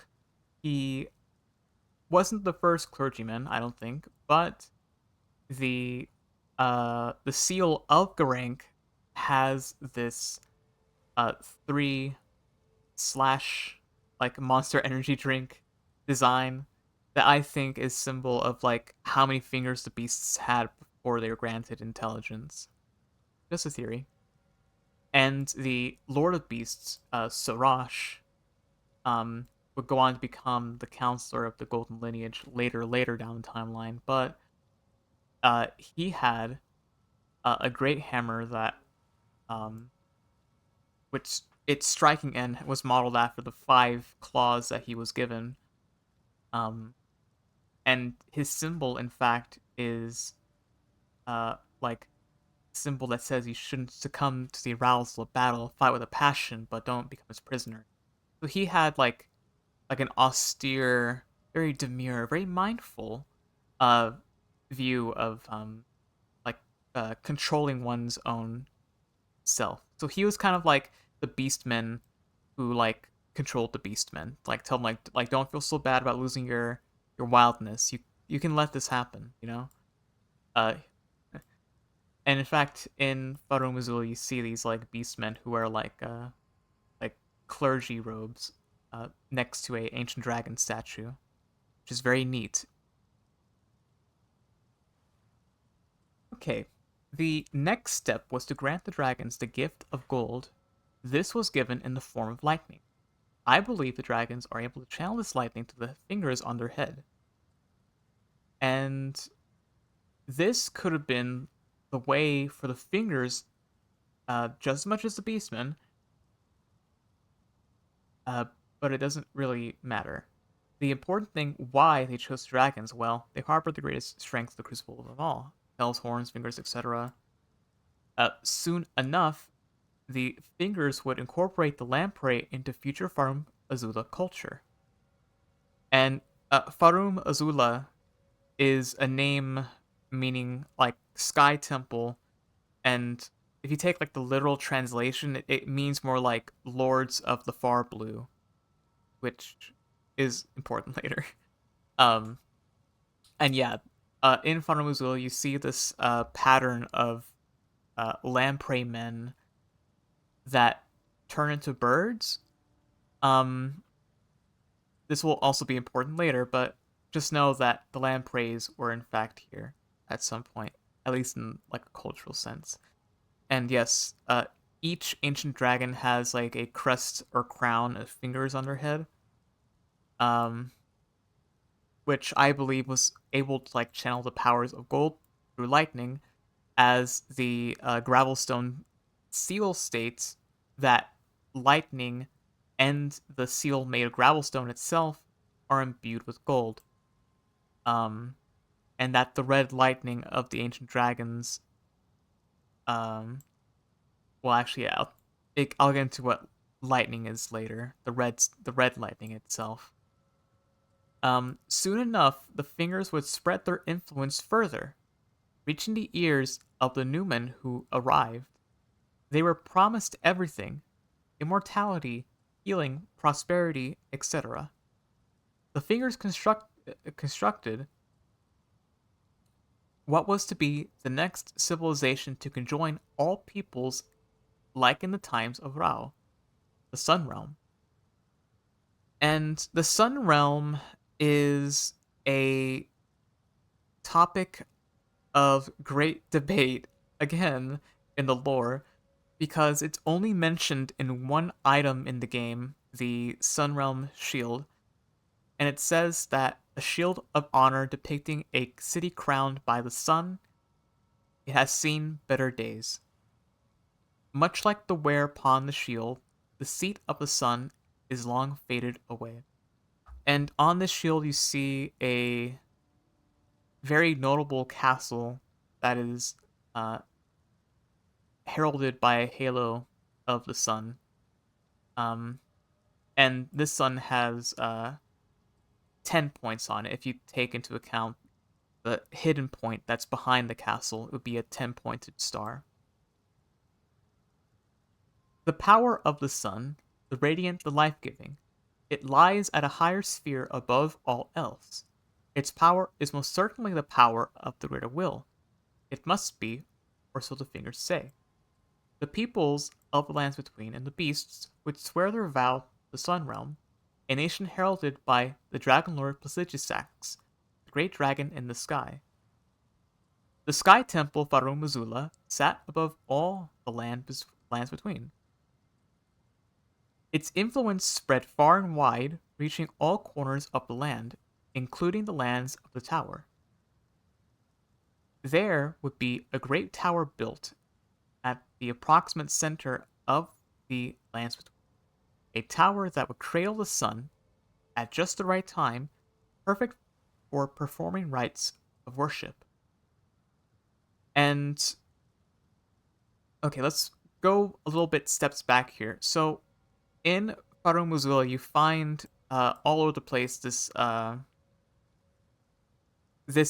don't know what you call it, like I guess scene here, which has like people who are like they have like the same hats as the Rao woman, or they could be crowns, and they're holding like babies. Some people say it's like the mother and the king. And in the center you have a like beastmen, like all stacked up against each other, and um, in the lands between and in Faramuzul, you have um soldiers who, at least for some of them, they have like golden bones, and they're holding like Sun Realm shields, and there's even like beastmen in Farumazula who have Sun Realm shields as well. Um, and they, I don't have a picture here, but they also have like executioners of death as well. So like cultures are being like intermingled here, I think. Uh, as for why these men have golden bones, I don't really know. I think maybe perhaps like the gold of the sun was like being imbued inside their bones as they stood in its light, but I don't know. Um, and in fact, the Shadow Keep in the DLC has architecture that resembles the Sunrealm Castle. The fortifications, the walls have this spiky design that's on the shield. There are boats that resemble the tibia boatmen that would take in the corpses of people, and it would later be used in the Crusade of America to burn people, and like their souls would like be imbued within the fire. Um, and later a chalice will be built at underneath the the giant archway here, but that'll be like for a later ritual purpose. But this Shadow Keep and the tower behind it itself, I don't know who told me about this, but there's like this tower called Glastonbury Tor in the UK that in the modern day, or I guess not modern day, but like recent day, is part of like this neo-pagan movement called the Goddess movement, and in that movement they alike the the tower itself to be um like the walkway that goes like to the tower and out the tower to be like a menstrual flow, and there's actually like a well that this path leads to, which to me um uh speaks to what this archway was built for initially, which is to take in the blessing of the sun and pull it into um into one like place. Not literally, but I mean it could be literally, who knows, but this ritual of taking the light of the sun would come up later, but in any case, Farumuzula was a temple in the sky. And in fact, there was a ancient flower design that the dragons probably likened the crucible to. For instance, on the beastman, or excuse me, the bestial sanctum, there is of this flower design here that has like a tree coming out of it and like animals popping out of it. And this is found on the uh, ruins strewn about the lands between that state that they're shards of stone that were believed to have once been part of a temple in the sky, and that a glow of faint light is within. And these sanctuary stones are made into sunlight and warming stones. And the warming stone says that it's said that the Erd tree was once as warm as the gentle sun, and that its rays would heal all who bathed in its light. That's in reference to the Erd tree, but I think that the sun itself, at one point, probably had the same power. Uh, so to me, that indicates something. That this sun realm that existed at some point, even if I'm wrong that the dragons were at the head of it, the sun at one point could heal people, and people worshipped it at some point. Very neat. Soon enough, a dragon would be chosen to be the first Elden Lord, Elden meaning to grow old, the eldest. His temple would be the one surrounded by the death of thousands of beastmen, probably hundreds of thousands if we're talking like real numbers here. Excuse me. And made up of the bodies of his fellow brood. It was a conduit of spiritual power, a true storm that reached the heaven. The purpose of Elden Lord is of great debate. Some say it's just a title for monarch. Others say it means as you are a consort to a god. My interpretation is that the Elden Lord is the Lord of the people, the one to take on the burden of true immortality by confining oneself to their god, whoever that may be. And my evidence for that is the source seal of Radagon, who was king consort to Marika, the second Elden Lord. That means he was second. Radagon was second Elden Lord. And it says that solemn duty weighs upon the one beholden, not unlike a gnawing curse from which there is no deliverance. And Marika's source seal has this same description as well. So it's uh, there's this what do you call it?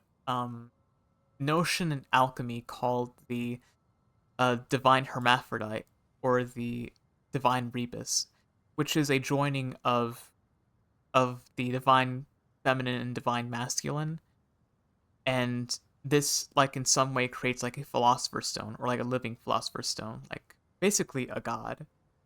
And he comes in Radigan. He comes later in the timeline, and he would like go on to actually become part of Marika. So she could like transform into Radigan and then from Radigan back into Marika. So they're two beings put into one. Um, and Placidusax, the Dragon Lord, would also follow this. He used to have 5 heads, which this artist on Twitter put together. Put the link there, or they're at there. Um, but he would later lose both of his or all of his heads except two. And in the game files, his 2 heads are labeled male and female, which to me is a reference to how Marika and Radigan um together um would create a like like a divine entity. Um and and just as an aside, the the word Elden can be traced back to Old English, which like goes into like bread keeper or loaf ward. I don't know, but it's to mean like the person who like gives food to the followers, like somebody who like bestows blessings upon people. Like the person to like not like a breadwinner, but like somebody who like gives bread to people. He can feed the people. He's feeding them.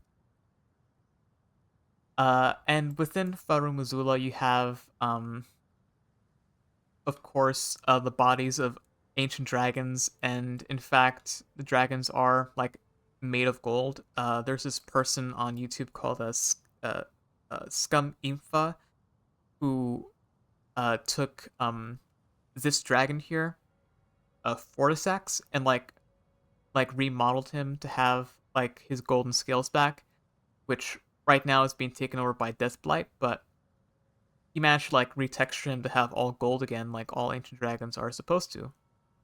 Um, or theorized to have. And in Faramuzil, you have this flower design that I spoke about in the beginning. Uh, Year two, on this great bridge in the lands between. Um, and of course this plant symbol you find in the I think the either the Bestial Sanctum or in Placidusax's Colosseum that's to harken back to the flower of life you find on the ruins over here. And it says here that the ancient dragons who ruled in the prehistoric era before the Erd Tree would protect their lord as a wall of living rock. And so it is that the shape of the dragon has become symbolic of all manner of protection. And yeah, like their bodies literally have like scales that are basically just stone. Um, but the scales of the Sigisax would actually be able to twist time, and the blacksmith in the round table can actually like, which is the hub world of Elden Ring, can take these stones and uh make weapons that are capable of slaying a god, which is very cool. Um, and lastly, it's said that the ancient royal city of Faramuzula has been slowly crumbling since time immemorial, and the talisman that description comes from has Placidusax with four heads, which again that makes up eight eyes basically. Very cool, very neat. Um, and uh, quickly here he has a gravelstone spear or sword that controls primordial lightning, which if you actually use the weapon art, the thundercloud form, it turns into like red lightning. And he like, I mean, I think this means like red lightning itself is like the gold tinged gold of the Crucible Knight set that I talked about earlier. And he also has like golden fire in his mouth, and this fire is also used by the Elden Beast at the end of the game. So it directly links Placidusax with the divine. Let me take some water here.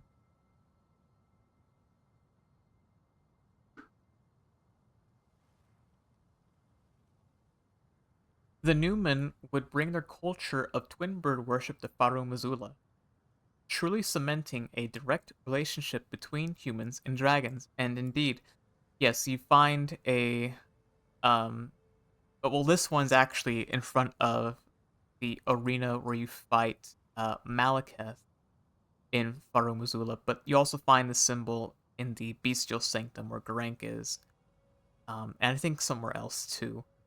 And it actually, yes, it's a twin bird together, and with that flower design you find on the ruins. So I think that um this like cements that the worship of the twin bird was in Farum Azula at some point, and maybe the twin bird was there and gave birth to the death birds, and maybe uh the dragons came before even the giants.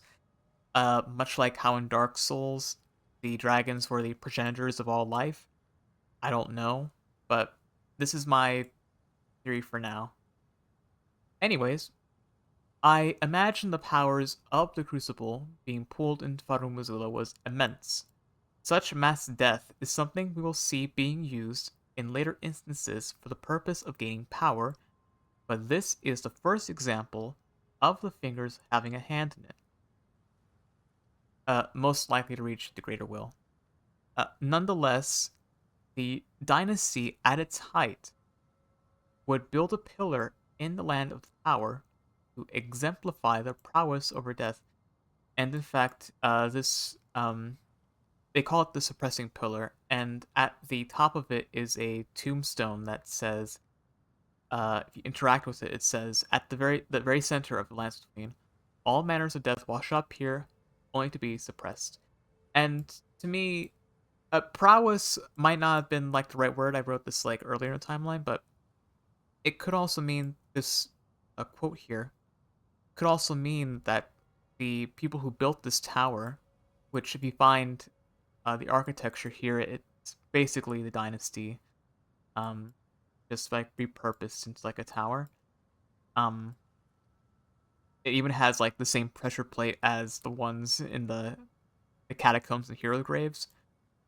So the dynasty built this tower, and I think this quote could mean that maybe they were having second thoughts about the dragons like sacrificing people. Could be. Um anyways, later the dynasty would build a statue of the man who prophesied the redemption. They built these monuments all over the lands between, and even underground where the grand cloister, the great secluded monastery slash tomb, would be constructed. A separate handful of palaces would be built.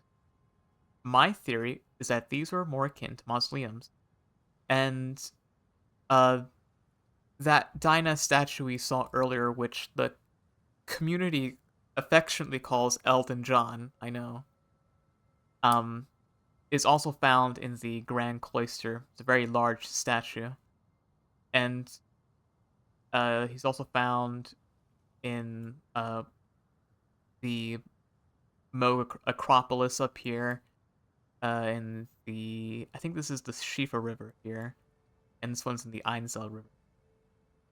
And in all these places, there are like urns of ash, like all over the place. So this is like I think this is where people like buried people, you know. And going back to the suppressing pillar, it could be that they were resenting the dragons for like not bringing about the prophecy of the dynast. Could be. I suspect the culture of the Uld dynasty was waning under the pressure of the Sun Realm, their identities slowly slipping away. Their practice of tree worship would be subdued, left to small cults of tree worship within the Empire of the Sun. Priests would be assigned to continue to search for the lost oracles I theorize are the same oracles who herald a new god or age. The purpose of searching for them was likely a result of them losing their culture and seeking revelation of better days to come.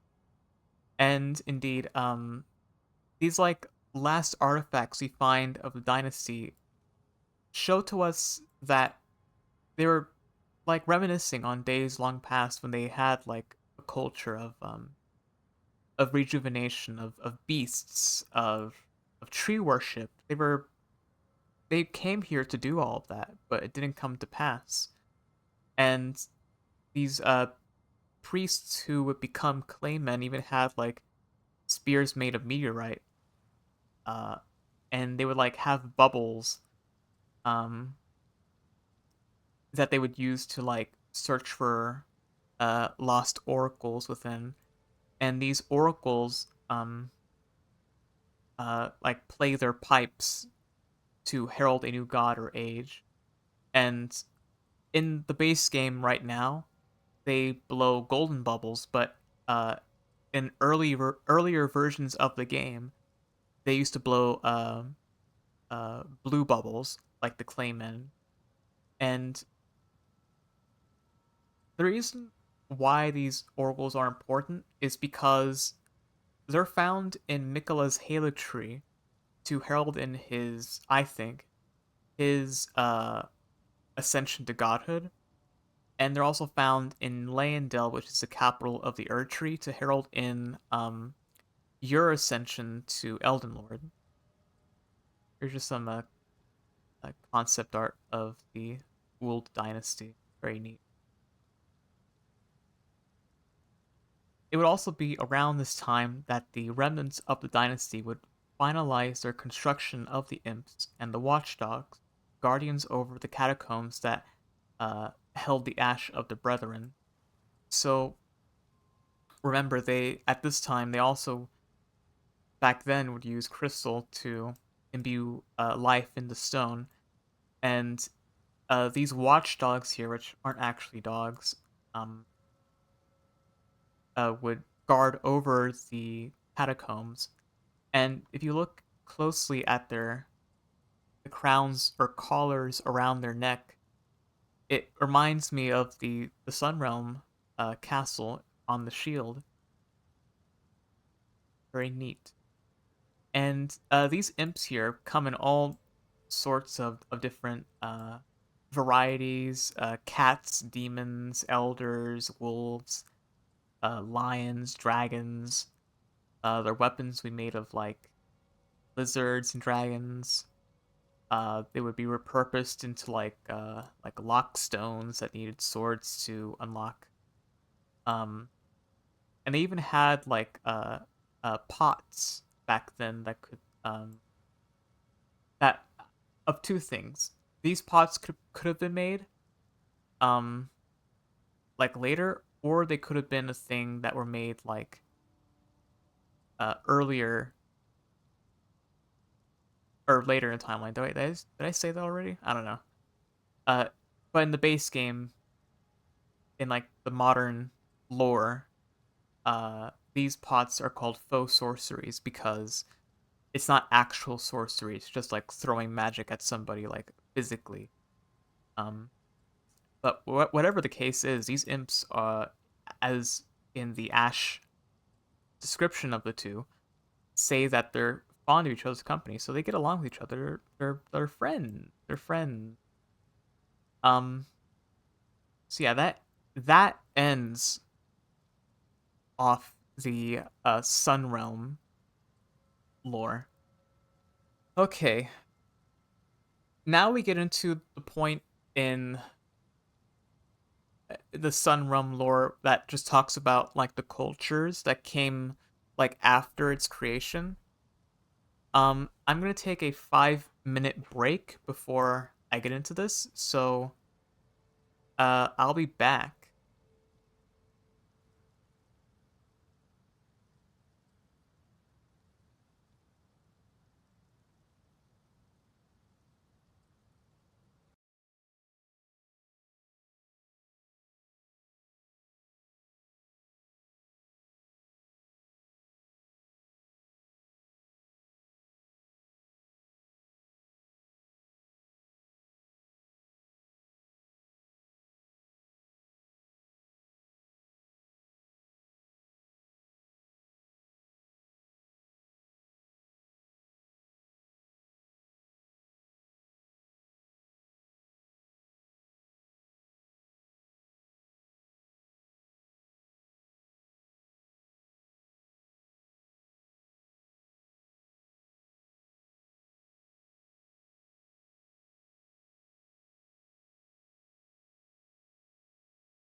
Okay, chat. I'm back.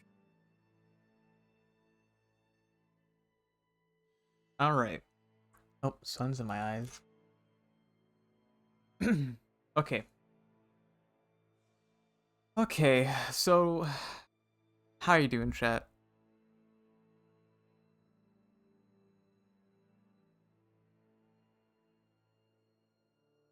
I hope you're liking this. Okay. So to begin with the powers that arrive during the Sun Realm, we're actually going to talk about a civilization that showed up kind of like parallel to the Sun Realm. Uh, this one shows up only in the DLC. Um, and it has a history that's kind of like adjacent to everything. So all the stuff I'm talking about here is kind of like a condensed version of this culture. So let's begin with the people who come to define themselves as the most powerful civilization in the entire lands between, the Horned Scent. And I should have noted before the Erd Tree, by the way. The Horned Scent, as stated back in the Finger section, were a group of people who partook communion with the medicines of the Finger Weavers. My theory is that this led to them growing horns, thus springing forth a religion that centered around their physiology or physiognomy. And in fact, all the horn scent people you find in the game, well, for one, they have pots. They love pots, but also they have horns growing on them. Here are the Inquisitors with their tangled horns, and the clergy, um, shaman, I should say. And the symbol of the Spira incantation has a horn-like spiral that has a sword that runs through it with two hands grasping for the heavens. Uh, a side note, um, in Elden Ring Night Rain, the side game that From Software is making, that's kind of like adjacent to Elden Ring, not like in a lore sense, but like based off of it. Um, the Divine Towers have these spiraling tree hands that like grab at the tower, and I've seen some people say like this means that the Divine Towers were like trees at some point. I don't know, but interesting theory. The horns even had uh like a special type of blade that was wielded with the back of your hand. Um, it even says that it's a type of weapon wielded by horn scent for generations. The horn scent that follows you into the land of shadow even has a special blade called a falx. Um, and it's like a Revenger's blade. Very cool. Their culture ran parallel to the rest of the Sun Realm, and at the very least, they seem isolationist, and yet they still accepted the sun as the ultimate deity. As we all know, the sun sits in the heavens far above the clouds, and the Hornsent viewed this higher sphere as a tangible location home to divine beasts and birds, and other animals most likely. The Hornsent culture at this time took on a very naturalistic form, venerating the bones and ash of sacred beasts in the realm of the tower. Oh yeah, but as an aside, a thing that I found out through some people is that the way that they speak, for one, they have like Irish or Scottish accents, and they speak in iambic pentameter, which is like the way that Shakespeare wrote all his characters in like his plays and stuff, which stands in contrast to how the people of the Erd Tree talk, which is not like this. They have different accents. So it's a very different culture. And in fact, the spirituality of these horned beasts, and for example, I have these birds here. At the top, we have the regular birds you find in the lands between. At the bottom, you have the horned versions you find in the DLC.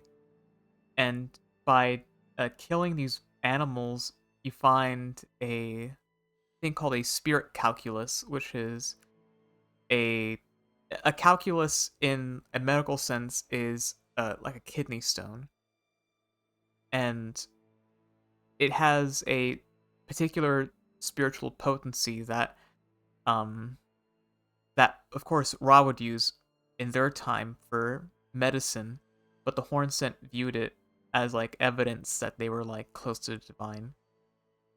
And yeah, as stated in the thorn incantation, uh the vitality of the crucible flourished, and remains of this can be seen in the ancient ruins. And I say that the Hornsent viewed the sun as the ultimate deity because in their architecture you find images of the sun everywhere. You find uh the four-sided sun of the fell god here. You find the flower of life symbol, another four-sided star here, and the cleansing chamber at the top of Enir Ilum, which is the tower of the Hornsent, has this like eight-sided chamber. I couldn't get the whole chamber in view here because it's so big, but it does have eight sides. And yes, there are divine birds in the heavens that were known to be cruel, never taking to human companionship, but their feathers had like a special holiness that could be used. Um, and divine beasts are messengers of the heavens, and their rage mirrors the tumult of the skies, of which storms are the pinnacle. And there would be like a culture surrounding um like worshiping these beasts. And in Enir Ilum, you find these depictions of horned beasts. I mean, you find them in Belorat as well, which is where the Hornsent would later like establish their settlement. Um, but in like the tower, they would like in the future build these show up, and in their buildings, there's also this interesting beast design with a beast like eating its own tail, which is like an extended symbol of an Ouroboros, which is a snake eating its own tail, which is a symbol of eternal youth, eternal life, immortality. Get it?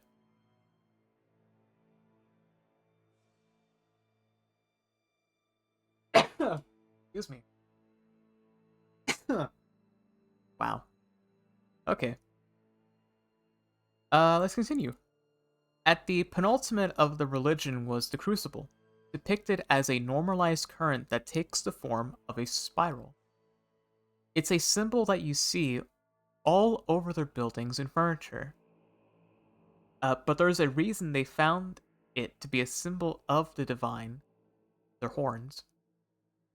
Another symbol you often see is the pattern of the turtle shell. In the lands between, the turtle is a symbol of inexhaustible power.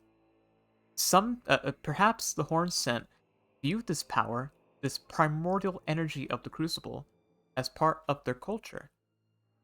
My theory that the turtle was a sign of protection, wisdom, but most of all fertility.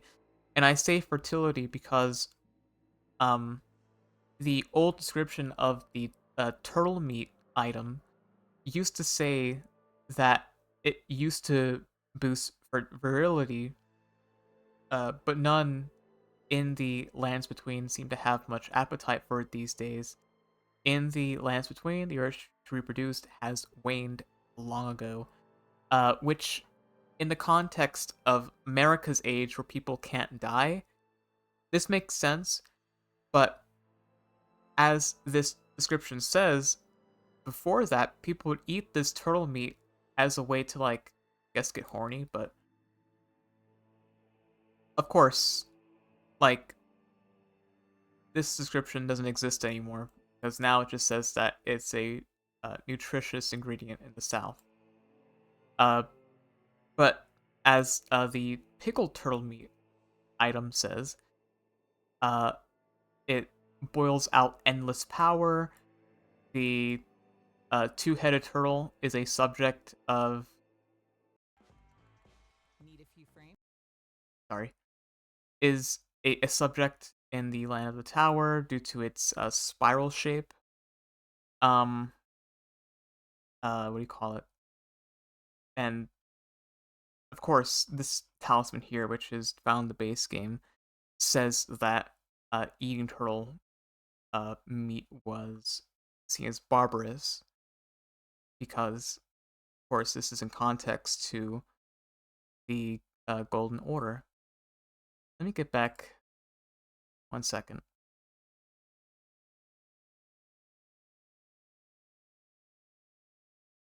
How rude. You know, they really should, like, I don't know. Who made up ads? Who did that? They should be fired from life.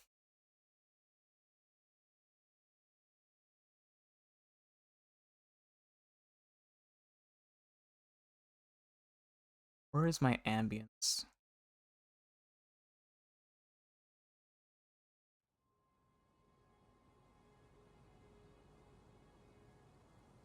Let's see here. Let's get, what Lanedale? Yeah, we'll get Lanedale.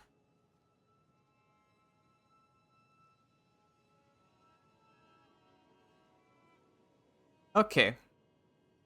Here we go.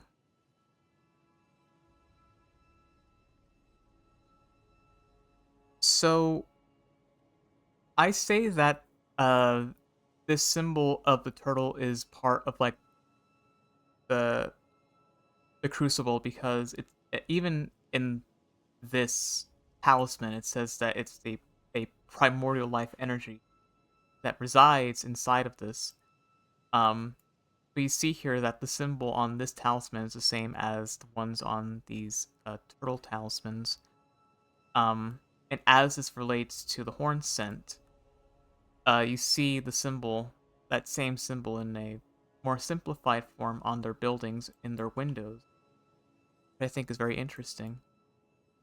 Uh, in fact, there are trolls in the Land of Shadow that have horns coming out of their heads. Uh, and as an aside,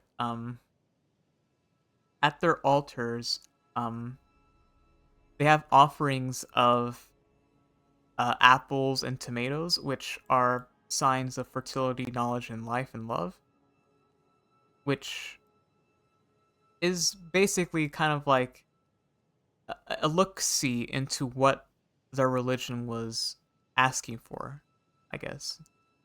And in fact, they would even have like a currency made of horns that were like dipped into silver and gold. Horns didn't originate almost directly from the vestiges of the dynasty and Rao. They claim their lineage to be the oldest, so perhaps the Raoians who took on the religion of the dynasty?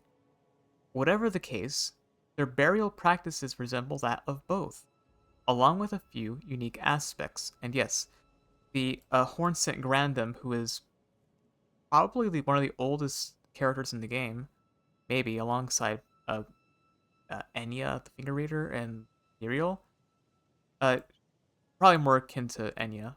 But she says that if you talk to her and you like talk to her again, she'll say, "Begone! These lands were ours since times of old." So the Hornsent view like their culture as very old. Um, and uh, in Enir Ilum and in Belurat, you find these like unique decorations that have boats with horned animal heads at the ends of them. This one in particular reminds me of the Tibia Boatman. Um, but this one reminds me of the stone coffins. So they could trace their lineage back to the dynasty. We don't know. Their architecture, for sure, as we'll see later, does resemble that of dynasty, but like in a more advanced form. So perhaps it's like a mixture of both. Perhaps we'll see. Anyways, while the Hornsent practiced cremation, they also buried their dead in mausoleums and in the plains. Hornsent also stacked stones and cairns around graves of loved ones. And yeah, they had there's this place in the DLC called the Graveside Plain, which surrounds a Hornsent, actually two Hornsent towns in Belorat, and there are these items. I don't have it listed here. Um, they're called spirit stones, and it says that the bodies of people that were taken here since antiquity were buried with gravestones that begin to dissipate over time and turn into spirits. So it tells you just how old these graves are. And in fact, we see in Belorat they have like graveyards. They have graveyards in even the abyssal woods. They have mausoleums of people who were like warriors who lost their names. Of course, flanked by gravebird statues. And they also stack cairns too, which cairns, if you don't know, are like stacked stones that in some cultures are uh kind of like gravestones, but not really. Um, and here I found a few examples of real life cairns. We have a a cairn in Mongolia, in Somalia, Switzerland, and one in the Ali Hill site that points to the people of Dena culture who constructed them. This one's actually called, I think, like the blowing fish or something. Very neat. And this one in Somalia uh, was actually also interesting to look up because like nobody knows who built this. Like it's like an understudied like topic. But you might have seen like cairns that look more like this, like on like hiking trails. Um, so, but no, like the ones in Elden Ring are more like funerary purposes, much like the ones in Mongolia.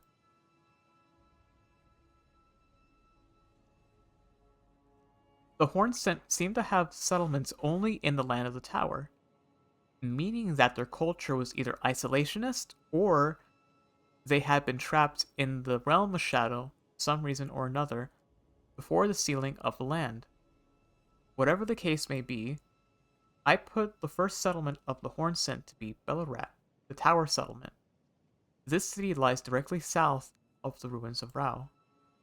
And Belorat is a name uh, meaning a couple things. What it means like together is like tower or temple of the Lord, and it's a combination of the word ziggurat and the Akkadian Belu. Uh, so yeah, this is Belorat here. It wouldn't have not looked like this at the beginning, but this is Belorat at the height of Hornsent culture, and you see, I kind of here you see their spiraling pillars. You see the frescoes that resemble that of the dynasty. It has like the story of the Hornsent like pictured on it. Um, the city of Belorat at this time would not have been as grandiose, nor would the spiral tower be anywhere near complete. What is certain is that the Hornsent had discovered a secret item that I believe inspired them to progress with their premonitions of salvation to the heaven. That salvation required them to build a tower that would reach the gods, which is Enir Ilum. And uh, there's a stranded soul at the gate to Enir Ilum, not the divine gateway, but the elevator that takes you up to Enir Ilum that says, "O tower of ours hidden in shadow, O lofty spiral piercing the heavens, lead him safely onto greater godhood and divinity, grant our salvation."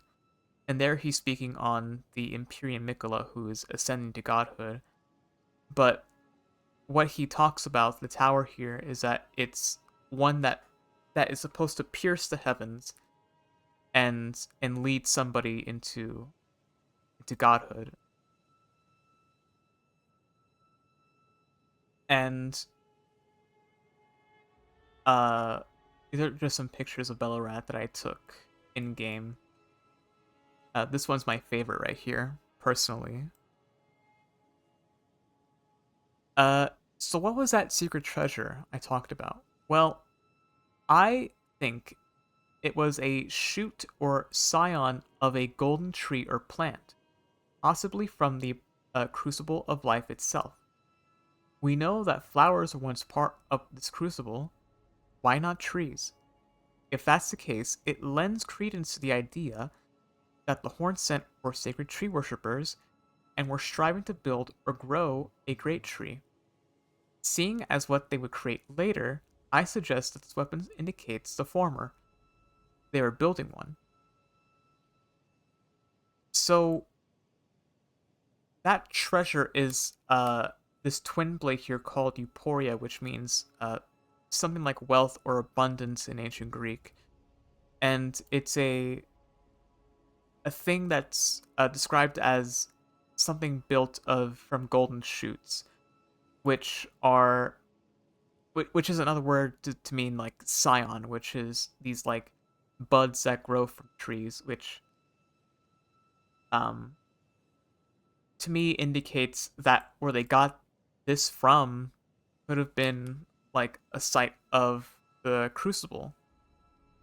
We know that they at some point worshipped a spiral tree as indicated by this stone tablet here that's found in all of their settlements. Um, and they even had like a hierarchy of clergymen um, that like is like a pyramid, which is um, and this is where they would store the Euphoria blade at some point. Nonetheless, their burial practices continued, utilizing the hexing powers of Ghost Flame as they cremated bodies.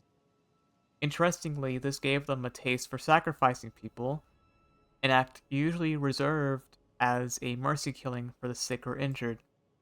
And indeed, in Bellarat, you find this bow called the Bone Bow, and it talks about the how this is made from the ancient hexing arts of the tower, which to me speaks to like a past um of the tower in which they used to use ghost flame, uh and by extension they used to use flame before they became like afraid of the flame of ruin.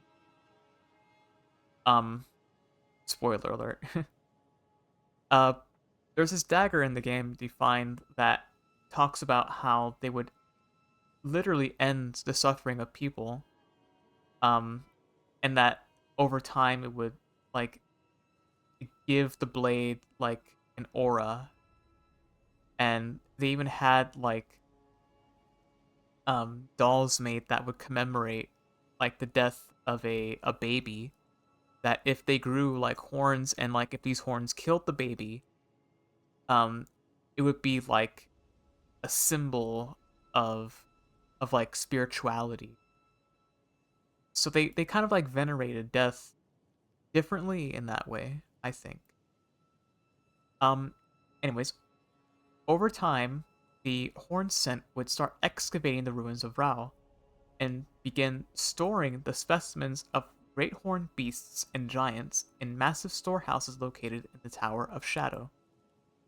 And yes, in the Antiquities Scholar Cookbook, it details crafting techniques for working with sprites thought lost to antiquity, and uh, it was written by academics of the Hornsent that studied the ancient ruins, which to me indicates they were actually excavating the area.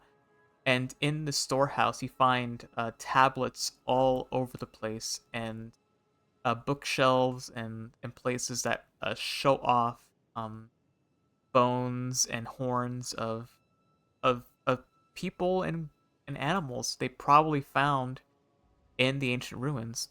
And at the top of the storehouse is um, a symbol of the horn scent. You probably can't see very well, but it's like a corded snake design that has like 8 circles that make up the Ouroboros, which indicates to me that they indeed um, had a culture that venerated the sun as did the giants. They understood it.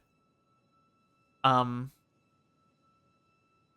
and in the church district, these snakes appear. I don't know if these snakes were built during the time of the horn scent. They could have been made during uh, the Crusade age when America had her child that had the serpent inside of him. But what is known is that in this church there are these pillars that have the same design as the pillars that are in the dynastic ruins. So this links the horn scent to them as well. In these ruins, the horn scent discover a sight rather interesting. It's a place where the buds of flowers are plenty, something that the horn scent can get down with because they idealize the budding of horns on themselves. Thus, this Church of the Bud would be constructed. And in the modern day, there are these beings known as ancestral followers that venerate the budding of horns on animals. And as we saw at the beginning of this timeline, uh, the horn of their ancestral spirit has like leaves growing off of it, like a plant. And in the land of shadow, the crucible is very strong here. So it would be that there would be plants here that would bud and grow like infinitely. And it says here um that there was a time when these buds were not touched by the scarlet rot's blight, when they were a symbol of the small church deep in the ancient ruins. These flowers used to grow here, and in the modern day they are touched by rot, but before they were like vibrant and like ever growing. And a little aside on flowers here, we know that this bouquet comes from the horn scent. It's found in Belorat, and maybe the people of the tower prize their fragrance. Um, and there's a cut item in the game called, I think it's called like the Miranda uh, talisman or something like that. And it's a statue that features a flower that preys on humans. Um, and it talks about like a flower crucible. Um, and Melina, the person that you meet at the beginning of the game, um, uses this power that the Miranda flowers use, which is part of the bloom incantation that you actually find in the base game, or actually in the DLC, actually. Um, and perfumers would prize the pollen of this Miranda flower, um, and use them in physics.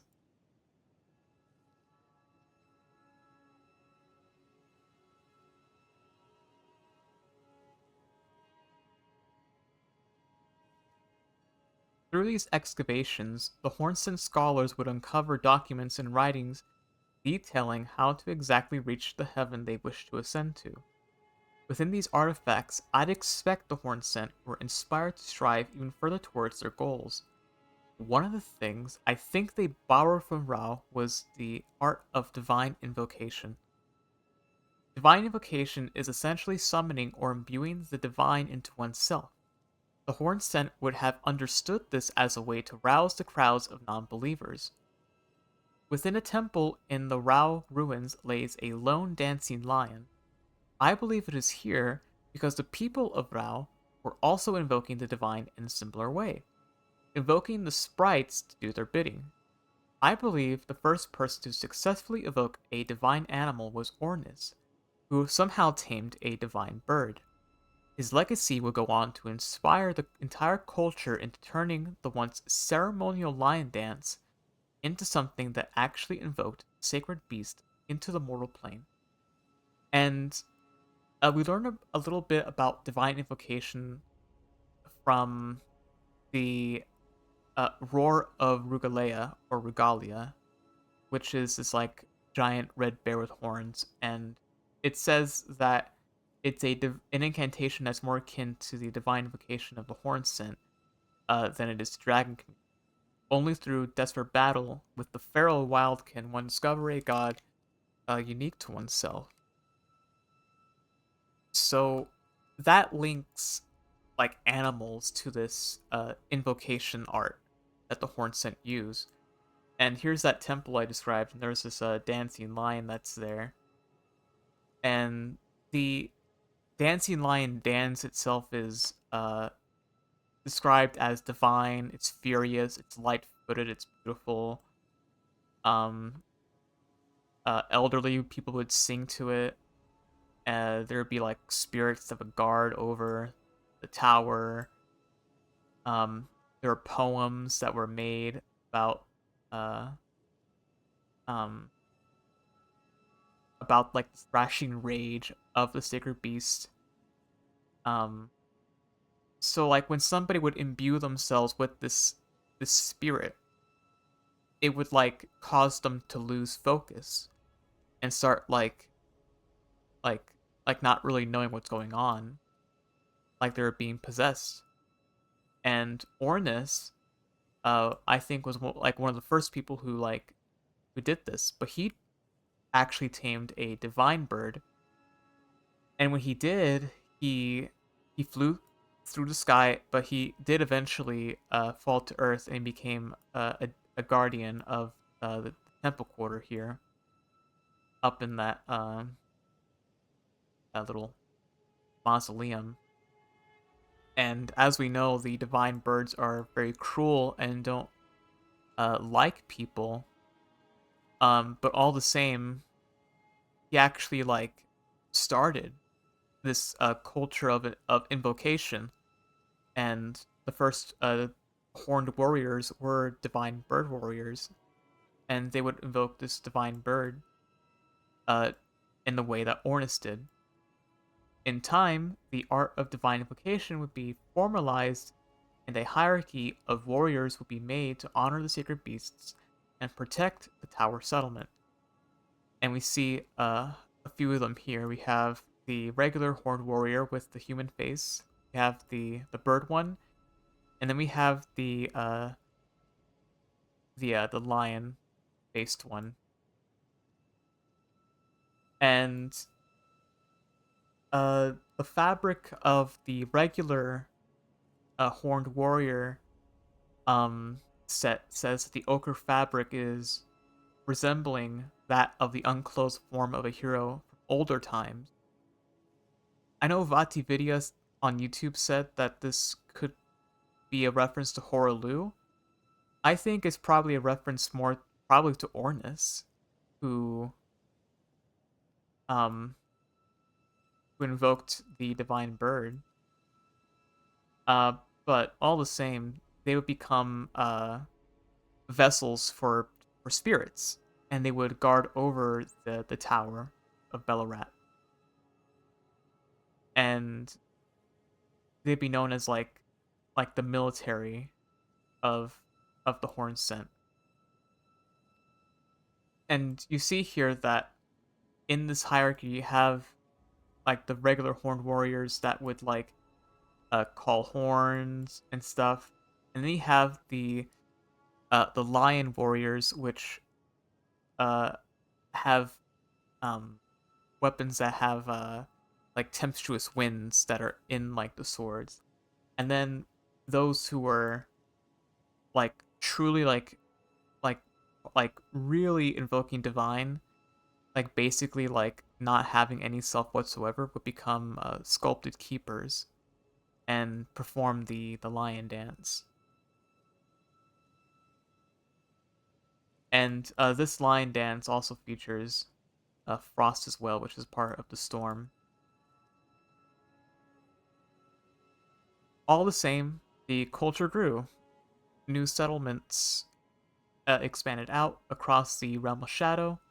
At each of these towers sits a tutelary deity, or in other words, a guardian spirit that watches over uh, said settlements.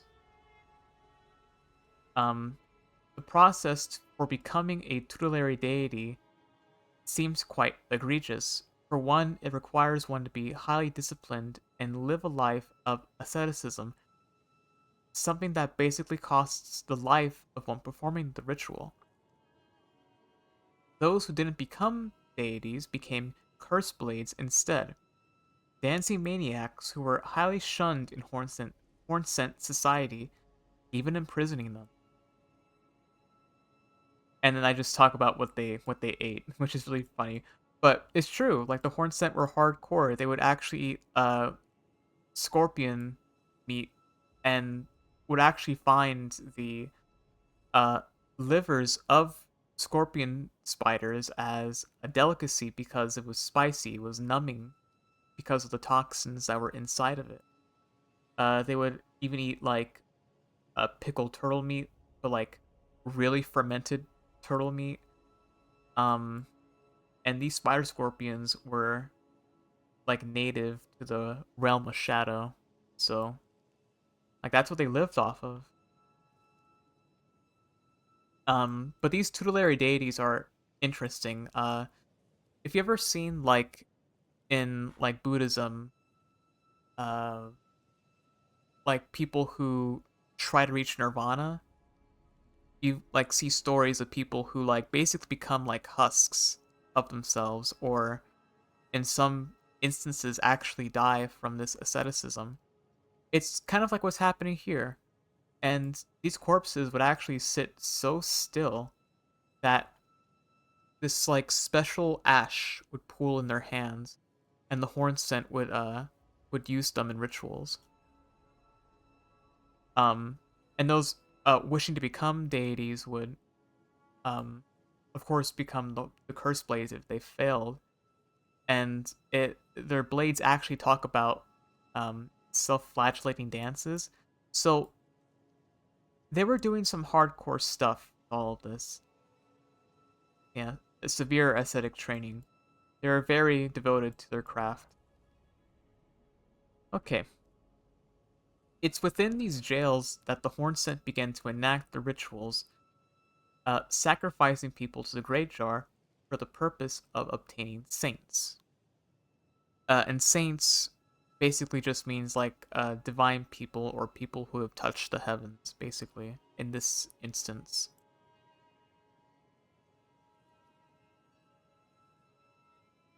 And we see here the frozen jail, a place that has the architecture of dynasty in it. Um, but the horn scent would in fact store people into like jars, and it says here with the jar here that this is what becomes of the condemned who get sliced up and stuffed into jars to become saints instead. The horn scent would fear this practice. Uh, they're not the same jars that are in the lands between. The one seal at the top is the Erd Tree design, and the one at the bottom is a horn scent design. So these jars are separate from the warrior jars of the lands between. Um, and in these jars, maggots would start to appear. Uh, and the Great Jar Helm would be worn by the shaman of the Horn Scent, um, and that this practice was the cycle of death and rebirth put into practice. But the the word shaman here in the attire of the shaman's statement here is not the women that Queen America came from. These shamans are the shaman of the Horn Scent. All this suffering, I believe, is explained from a single item, Secret Rite Scroll. What it says pertains to the present day nature of the Horn Scent. What it means is that the Horn Scent had to have had some impetus to write this down. My thought is that all these saints were being sacrificed and burned for the purpose of creating their spiral tower, and that by building a divine gateway to heaven, that would require a vessel that could take on the power of God, the greater will. I believe the Hornsent were experimenting with bodies, hoping that the putrefaction or fermentation of these bodies would distill some divine essence into the ash that constructed their spiral tower. Though I think the Hornsent uh, had some failed experiments in this process, and I just go into some examples. But the item I'm speaking about is the Secret Rite Scroll, which um, says that few can decipher the scroll, and it's made of white tree bark, by the way. And it describes the secret rite of the divine gateway said to be found at the tower shrouded by shadow. And it says a lord will usher in the god's return, and lord's soul will require a vessel. In the Japanese text, it says that the return of the gods is guided by the king, and that the king's soul requires a vessel. So this describes like how it is in the modern day, but I think that this scroll probably existed before the Horn Scent, and they used this as like instructions of how to get to heaven, how to ascend. And we see in Enyer Ilum that the place is built off of bodies, and that there's ash that's just like falling off of everything, and that these like plants are also like grown in pots full of ash. So they were using that for something. And you see here that there's just like hundreds of maybe thousands of bodies in these frozen jails. Um, and here's how the experiments kind of failed. And I start with the manflies. And I think these are horn scent that got sick from the maggots that were in the frozen jail. Um, and I think that the jails were frozen due to the ghost flame, yes, that's in the jail, but that in leaving the jail, they carried over the sickness as it got warmer and they started infecting people. And as this happened, they began to metamorphosize into flymen. Um, but some horned scent did not get sick from this as they began to bury people properly, and that's these guys here with the wraps around their face. Um, and strangely enough, they actually cast bloodfly incantations, which links them to the formless mother. Um, so I think they might have communed with the mother while they were in the darkness of the frozen jail. Uh, that's my only theory that I have on that. Um, they had like villages where the flymen could live. We have the alien village here, and we have the village of flies where a deity would be placed. And in the alien village, there's like this plank of or not plank of wood, but like a platform where bodies were thrown into the river and just like left to rot. And in Belorat, there's a place in the like lower section, like the sewers of the city, where people, where flymen, lived. And it says here that the horn scent who were afflicted metamorphosized, and that at the moment of their transformation that their suffering would be relieved. So it was actually encouraged, I think, for these men to metamorphosize so that they could stop their suffering, which might have led to their death too, for those who weren't strong enough. And fungus would like start to grow on their bodies too, uh, and these would be used for pot innards. So these guys were also being used in the pots in that ritual that I talked about earlier with the pots. The next failed experiment, um, or actually, yeah, the next failed experiment is the Lamenter.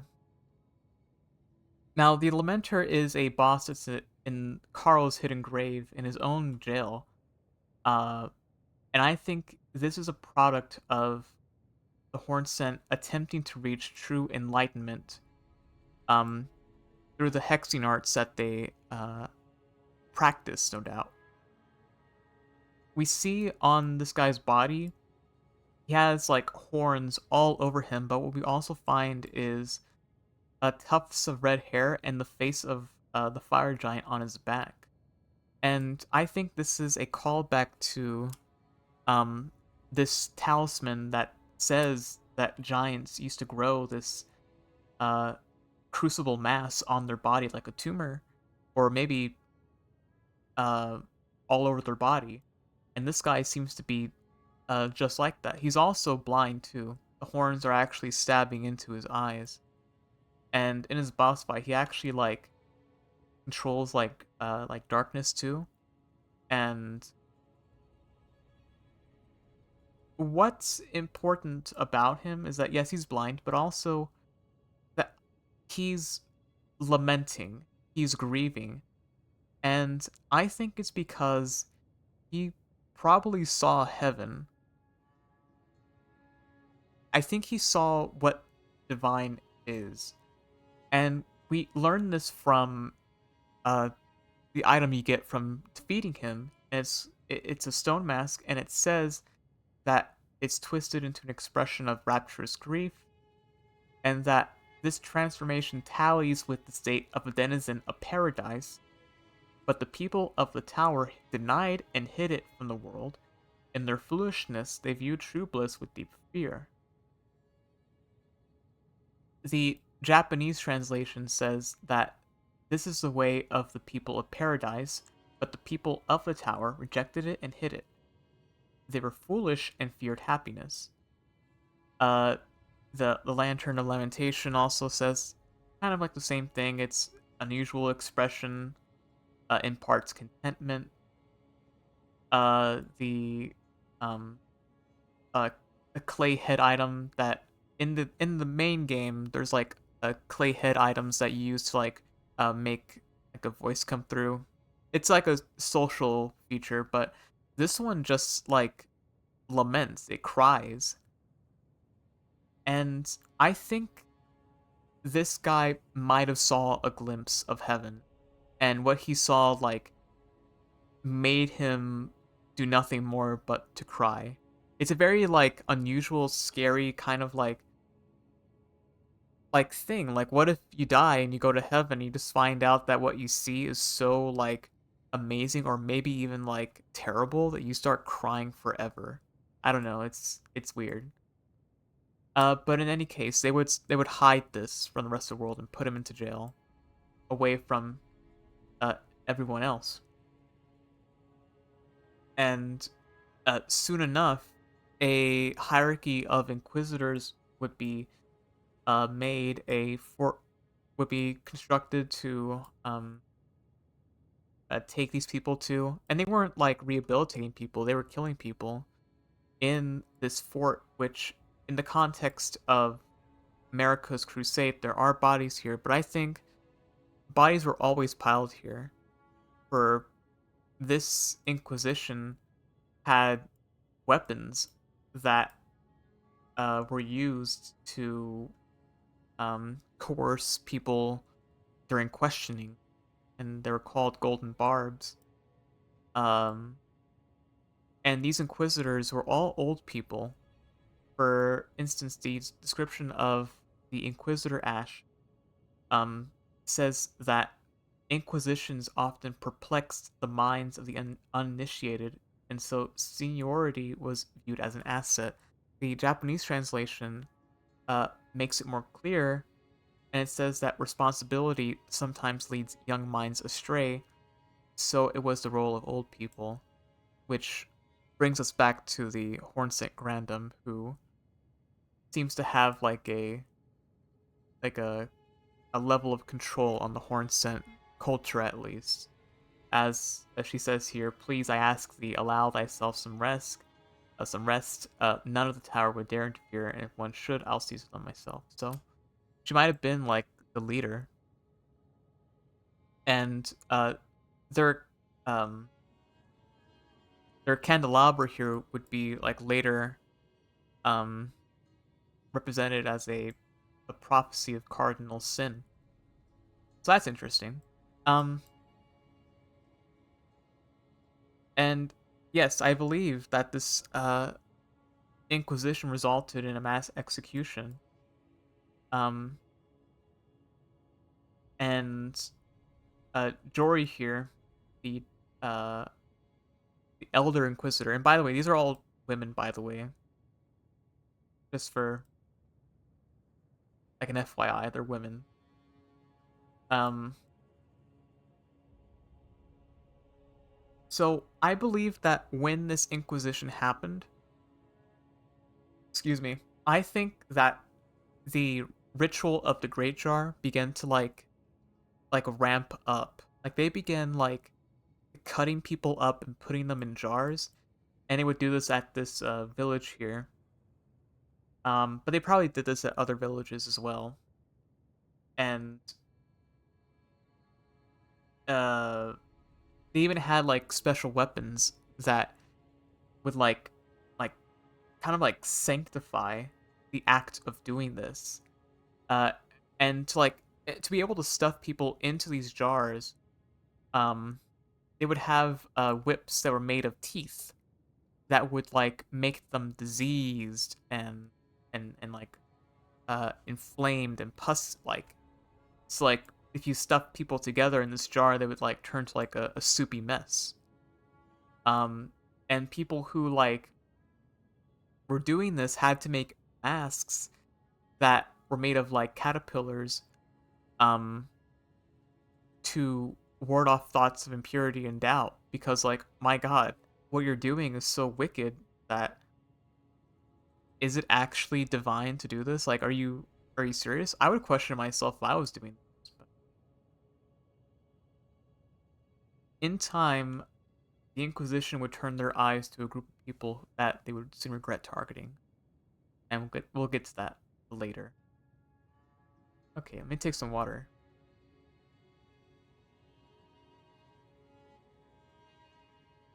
Let's see where we are in the timeline, by the way, just so I can see. Okay, we're actually not too far off from the end. That's good. Okay, let's talk about Castle Stormvale. This place. Uh, Stormvale is located in Limgrave, uh, meaning Lake Grave. I know.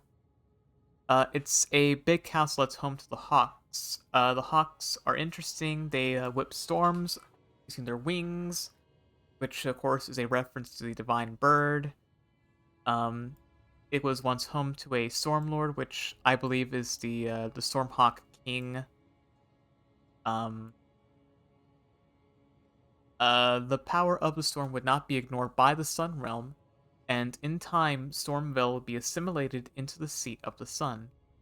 Two great towers will be built in the image of the Divine Gate, which takes inspiration from the arch in front of the Shadow Tree Chalice.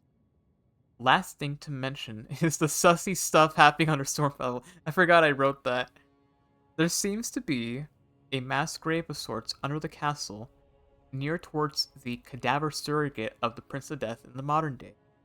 I believe the castle dealt in some shady hex magic that had to be done in secret. Perhaps the Hawks doing such an act most likely to gain the story powers that gave them. And yes, the gate in front of Stormville Castle looks a lot like the Divine Gateway, but I don't think it's made in the image of this gateway. I think it's just uh, taking inspiration from the uh, tower in front of the uh, Shadow Tree, which the Shadow Tree itself did not exist during the time of the Sun Realm, uh, but the tower did. Because remember, the tower would hold the sun, much like this one does, actually. And in Stormville, there was yeah, hawks, um, birds, burbs that would lend their service to the king of Stormville. Um, their their item says that their home was within the sun, within the storm. Excuse me, my God, I'm mixing up my places here. Um, but in fact, they did have humans that uh lend fealty to the king of Stormville. And there's even like a sect of people called the Fallen Hawk, whose shields are upside down, but the presence of a hawk indicates to me that these slaves in the modern day were probably Stormville soldiers in times past. Um, and lastly, one of the factions within Stormville is the Assassins of Ravenmount, which take their clothes and style of fighting off of the Deathbird. So there's some Deathbird stuff there, and this monarch raged a storm like no other, and you actually find the uh, lightning drake talisman here, which is a dragon that a dragon talisman that gives you more defense against lightning damage, which makes sense because this place used to be wrapped in a storm that, to me, indicates a place that, yes, is still windy in the modern day, but back then probably was so strong that nobody could get in. And this is because of the divine beasts and birds that this king was part of, or invoked, perhaps.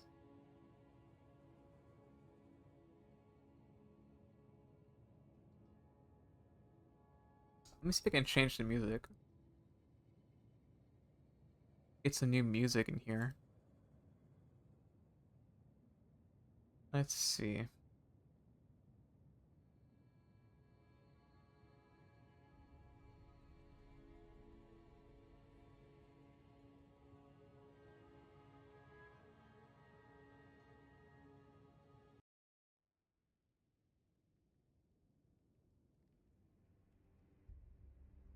Okay, let's do Volcano Manor.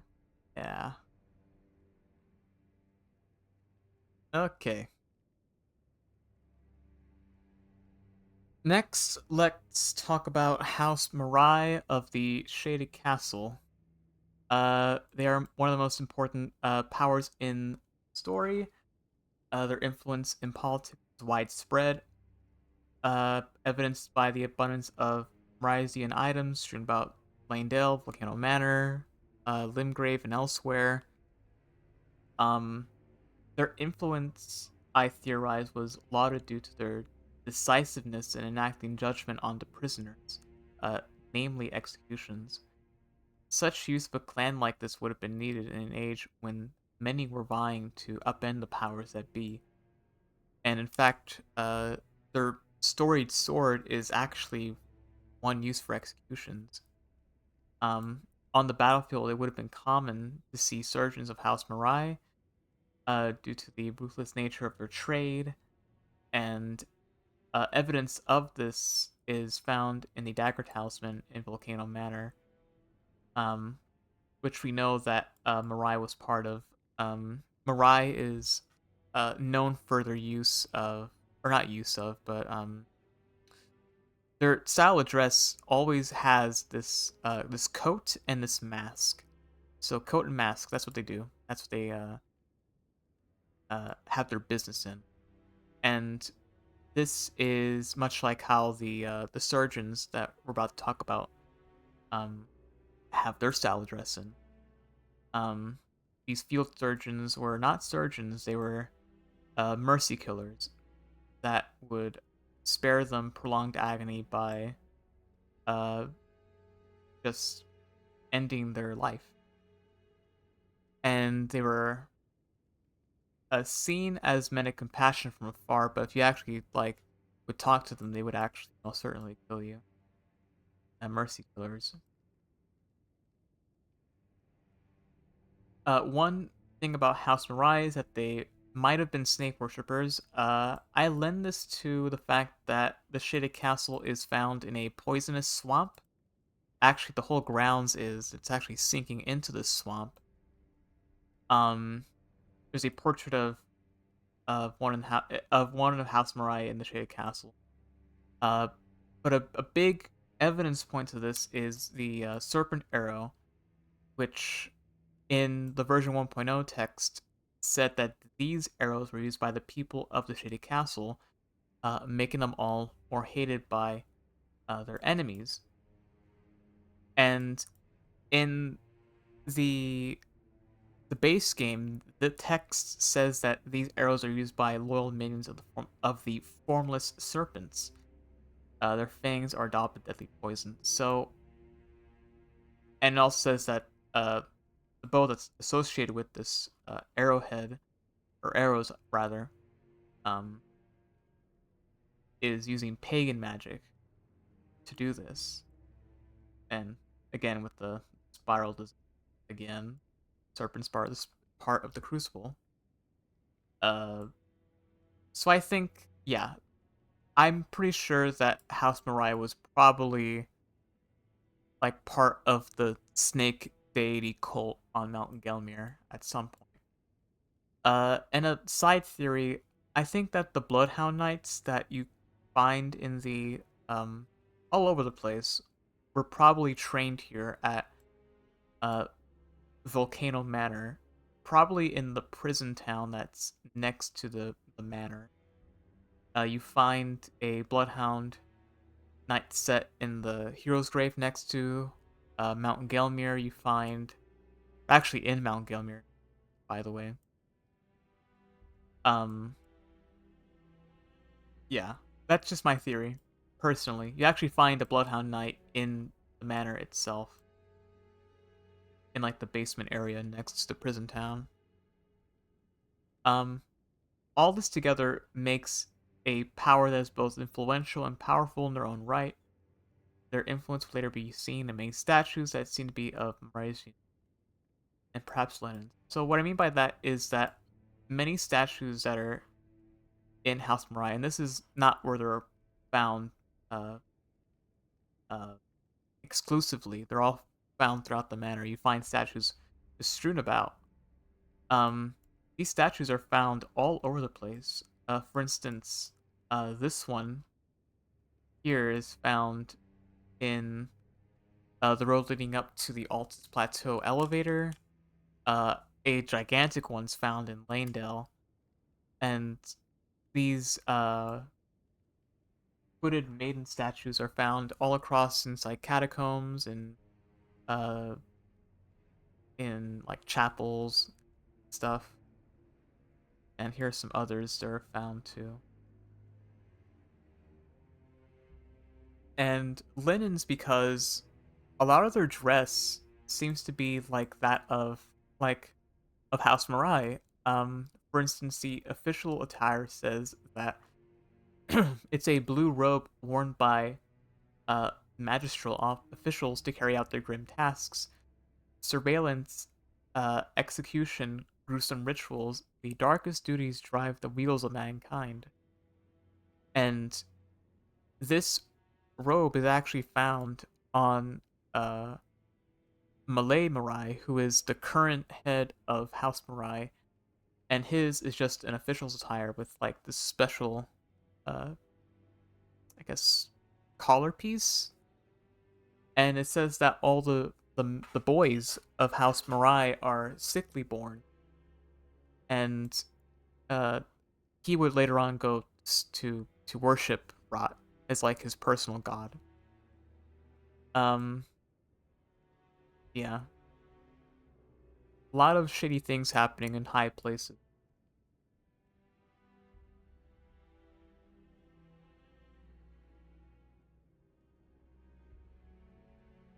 Okay, let's talk about the Highlanders and the Badlanders. In the far north, in the mountaintops, hail the mercenary band of Kaiden. They were skilled horsemen, and you find them in Limgrave and the consecrated snowfield. And in fact, I think their appearance in Limgrave is probably due to the current demigod Godric, who uh, is like Lord of Stormvale at the time. He probably hired the Kaiden mercenaries to serve him because they're very skilled at horseback riding. Um, and the word Kaiden in Old English means something like strength or ironically gentle, or I guess uh, contradictory, or round, while in Welsh the name Cadel means something more like loyalty or resilient. And that describes Kaiden warriors quite well. It said they hailed from the mountaintops, the wintry north, um, and that they were known to use war cries while in battle. And yeah, like they're very like big burly men. But their helm resembles that of the helm of the Highlanders, which in the Axe Talisman they both kind of like share the same like image. And Highlanders are a band of people that would hunt bears, as described in the helm here. They're known to be hunters of bears. Um, they love their axes. For instance, the weapon of choice for Badlands chieftains was a great axe. And one such chieftain would be Horlu, who wasn't chieftain at the time here, but he would be in time. Um, and that his crown be worn to his strength. So these Highlanders were like, just yeah, basically just like big burly strongmen. Um, so his dress is that of a Highlander here. I'll talk about it later. But what's also important to know is that Highlanders um, were known to begin combat by crying out their name, which Horlu does when we fight him. And yeah, more lore on some Badlanders. They don't like clothing that much, but um, there's also this shield that I think is probably related to the Highlanders or perhaps the people of Kaidan, which says that it's a polar star that's riveted in gold, which to me, which again, it's an eight pointed star, so they might have been following the same sun that the Sun Realm was following. Um, and they had an obsession with hunting. They had a kind of like a small hierarchy within themselves. The regular warriors just wore blue, but the ones who hunted bears successfully wore red. Horalu himself kind of has like the same getup. His dress as Godfrey embellishes it, but um, whatchamacallit, uh, their headpiece with the rope and the cloth is said to represent their home settlement, much like how the Kaiden helm um, describes, or their armor rather. Kaiden is the name of their home settlement. They both use the same term, home settlement, which to me says that the Highlanders and the Kaiden were close in culture together, I believe.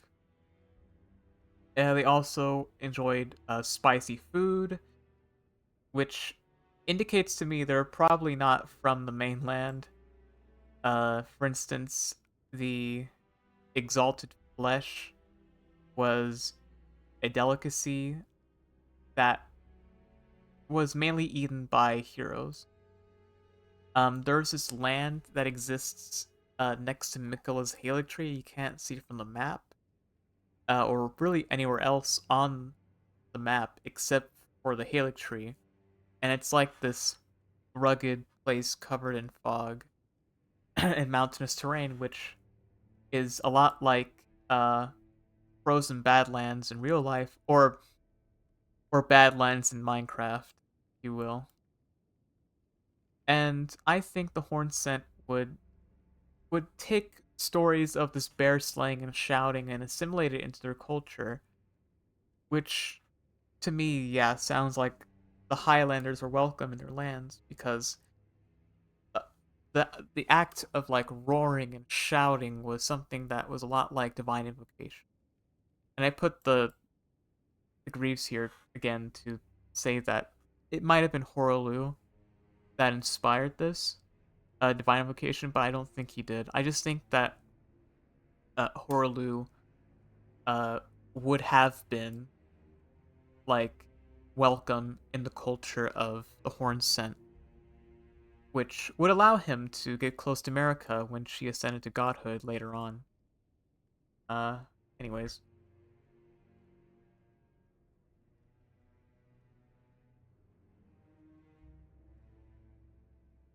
okay, we're nearing the end, folks. Don't worry. Let's see, how much do we have? Okay, we actually have a lot left. Never mind. Okay, well, it's fine.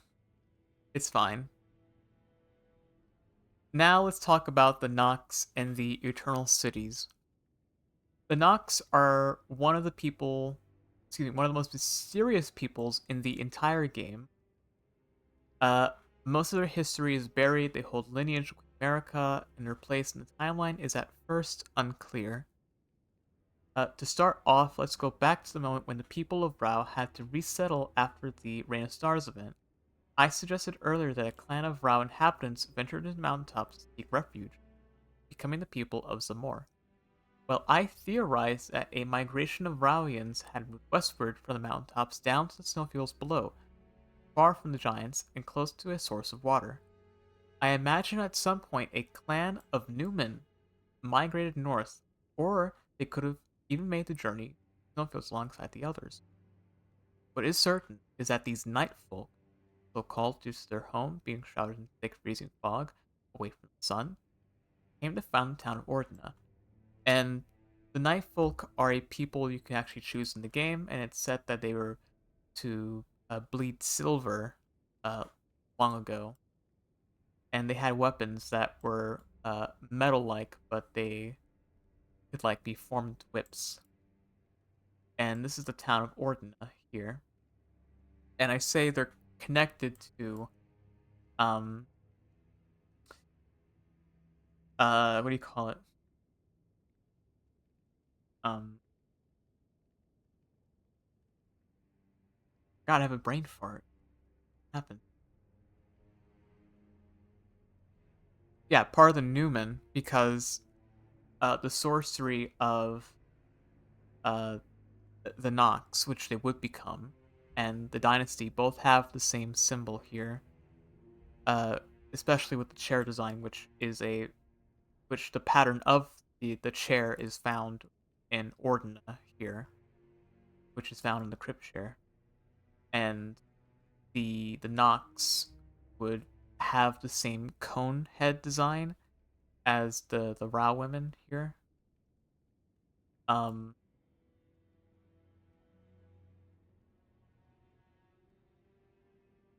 So why bring them up now? Well, I believe the people of Ordina to be the culmination of different peoples that sought refuge away from the Sun Realm.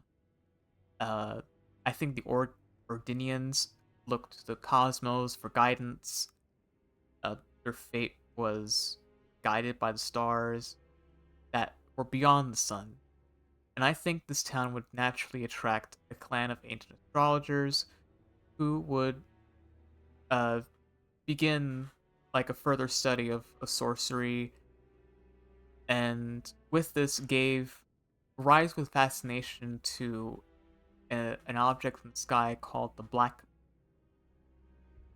What the Black Moon is isn't well understood, other than it was a guide to countless stars, and it increases memory slots, which is a hint to its connection to pooling knowledge into it. Now, the Nox, by the time the Sun Realm came along, would have been at very odds with the powers that be because the Nox were looking for an eternal night, and to have a sun that was eternal would have banished that night. And they didn't want that. They wanted an age of stars that would be a forever night where they could uh like ascend that way. Um, but what they did is they would make elixirs that could control the fates of others using starlight, and they even have like puppets that um are products of this practice. And in fact, two Nox women uh deliberately did this, and here's some examples of those potions that control the fates of others. And here's a talisman depicting the Black Moon, Nox, excuse me, Noxtella, and it was the guide of countless stars. And yeah, and I think it was around this time that the Nox discovered their silver tears, which are beings born from the putrescence that dripping out of the stone coffins, as we described earlier in the timeline. And I think they would refine these putrescent blobs into silver tears using metal, like mercury or whatever. And using this occult sorcery, they would forge them into tools and beings, and even a like a special elixir that could like uh like a value of your sin, like cast away your sin. And here are some examples of some silver tears. There's even like people made of this stuff, and they look a lot like the metal of the forge, by the way, which is their link. They even have like that same sword attack you see here. And yeah, it just says here that silver tears make a mockery of life that is reborn again into imitation. Perhaps one day it will be reborn to a lord, maybe. But it's a creature of mimicry, so mimicry and imitation is a thing that's very very important to Nox culture. They do that constantly. And I theorize eventually that they would build uh, an eternal city known as Lanedale. The word eternal city is a. If you think of Rome, Rome was thought to be like that, an eternal city. And it was a city where people could travel if you were like a criminal, an immigrant, somebody fleeing persecution. You would come to an eternal city to seek a better life. And I think that's what they built here in this area here. And I'll explain why it's not here on the map. But the lower city looks a lot like Ordina and Celia, which are both connected to the Eternal City. Celia is a town built by descendants of the Eternal, and Ordina has tons of Black Knife assassins, which are said to be scions of the Eternal. So yeah, these places are connected together. They both have all three of them have the same window design with the metal embellishing. And in Lanedale, you do find certain um, architectural motifs from the Eternal City, like these faces on the sides of buildings. This unique sun design here. These Farum Azula Flower of Life designs. This one's found on the Alt Plateau elevator Dectus lift. And here's some Eternal City windows here.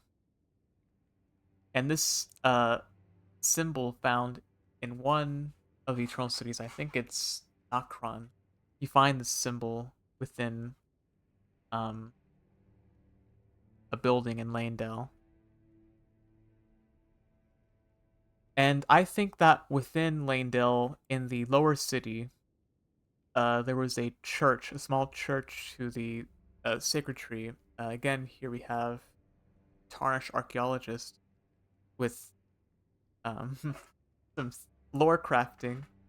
I think, as he says, uh, people would come here to worship the tree of life that um, was not the center of culture anymore. So yeah, I think Lanedale was most likely built by the Eternal City, or at the very least, they had a standing in the city at some point alongside uh, the city of the sun.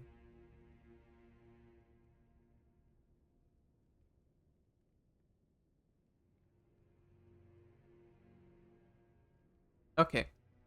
Uh, Next, let's talk about the other Newman people. We have a group of uh Newman. I'm thinking mostly women who did not partake in this culture of sun worship. Not really in the same way, but you'll see. And they took the old ways of Rao and like mixed them with tree worship. And I think they were probably part of that culture that was shunned in Lanedale and were like just put into like the lower section.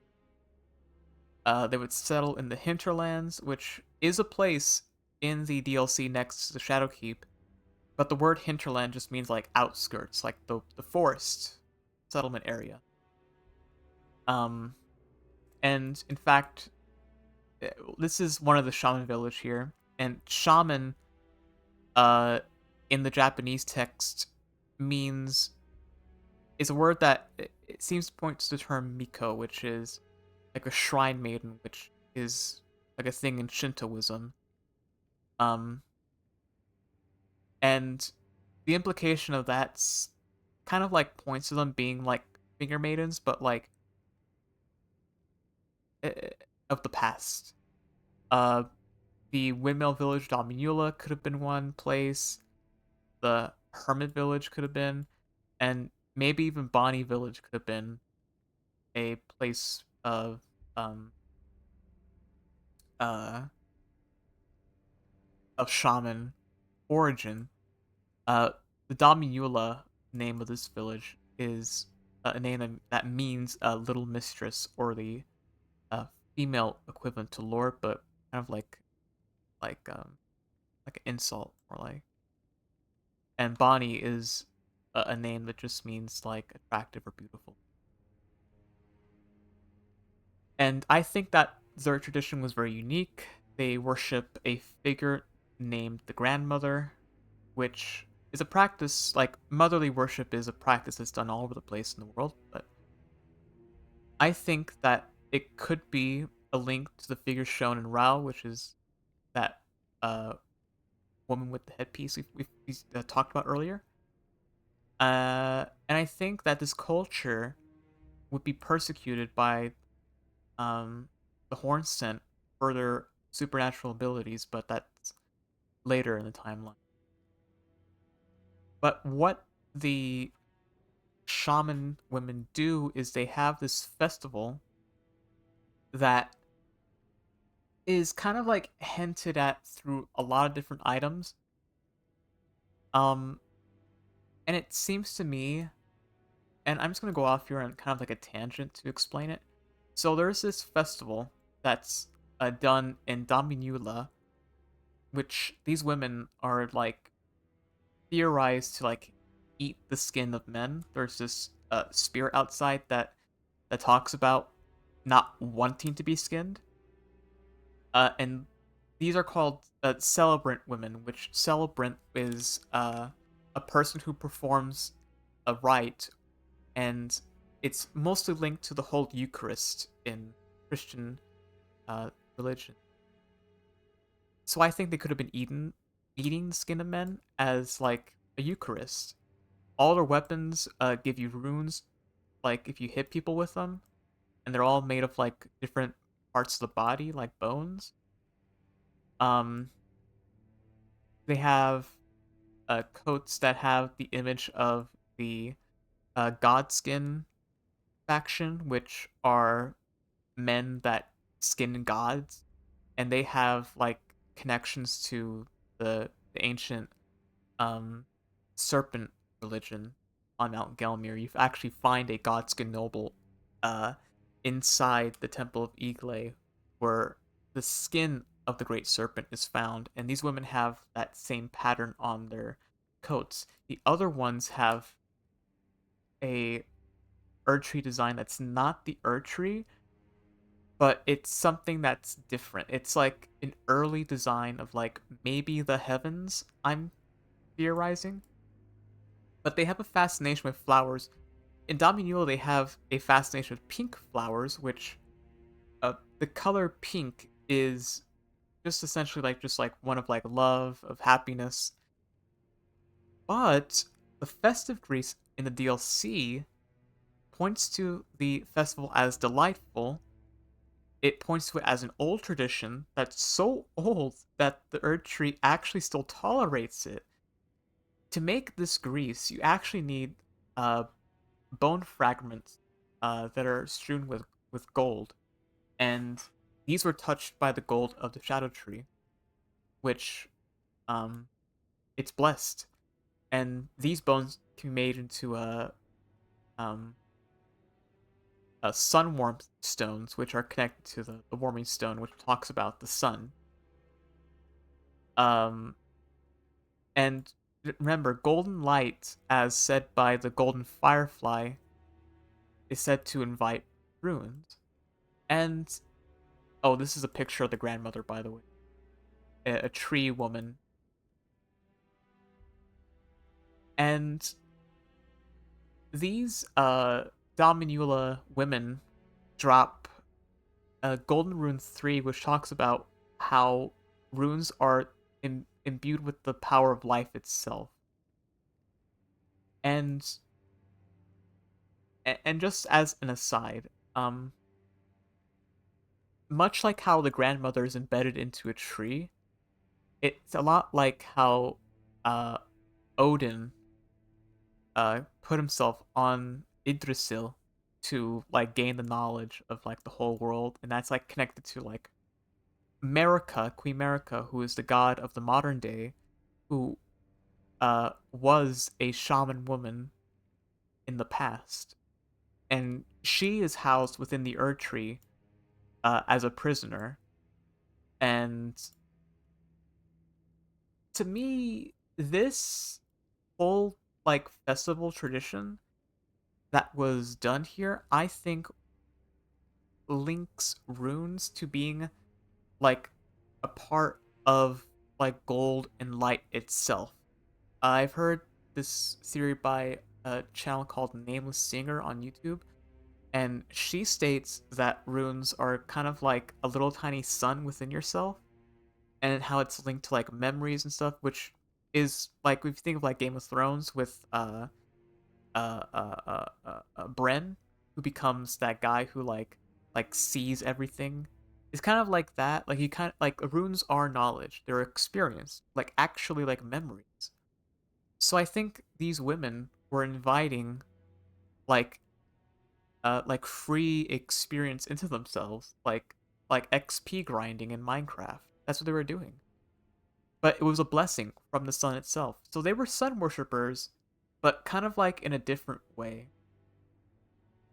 And because of that, the horn scent would take these women, but that's later, or kidnap the women, but that's later in the timeline.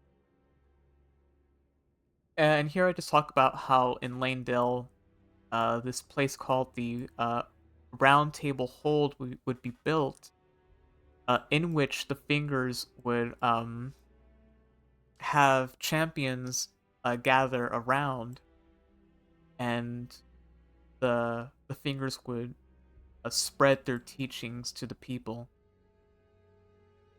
and that's how the faith in the fingers like kind of like, excuse me, cemented. Okay,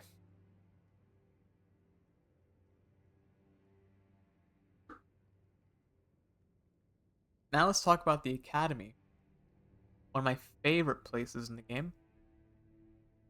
So I think around this time, I think the sorcerers that uh started like banding together, I think started doing this around the academy town in Liurnia. And the name Liurnia is um something like born again in Japanese, in the Japanese translation. And the full name actually means something like the lakes where one is born again. And this place uh is where like the biggest mass of glintstone is found. Beneath the academy, for example, there's this like giant mass of glintstone you can find in the Lake of Rot, and at the bottom of the giant water wheel, um, in the academy, there's like all this glintstone that's just like down here. Um, what glintstone is a conduit for magic, for sorcery, and Selen explains it actually rather um uh, eloquently. He says, "Our art draws upon the powers embedded in glintstone. Glintstone is the amber of the cosmos. Golden amber contains the remnants of ancient life and houses its vitality, while glintstone retains residual life and thus the vitality of the stars. It should not be forgotten that glintstone sorcery is the study of the stars and the life therein, a fact lost on most sorcerers these days." So that's what glintstone effectively is. It's it's just like the life of stars and life itself, really. Oh yeah, in Liurnia they have like crayfish and crab that they eat. Very sweet. Um, but I think as these sorcerers were studying this glintstone, they would come across these beings. Let me change the music, by the way. Let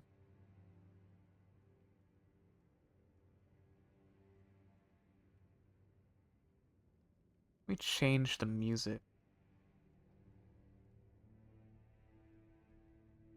Let's go back to the academy. Yeah.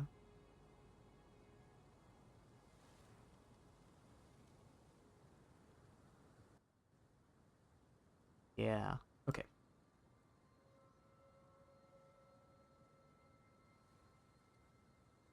So these crystallians would pop up, and they're inorganic beings made of crystal that were safeguarding the glintstone that they were trying to mine. And these guys have a what do you call it? A design that's um uh steeped in like this fantasy, like um the inspiration for the design was from like this fantasy like D&D thing. Not D&D, but like a role-playing book, and like this German film about the Jewish golem mythology, and like they're basically like the same thing. Um but what happens is that the sorcerers who like respected these guys, um, would find that they had like a wisdom about them that was like unobtainable, but like you could grasp it if you tried.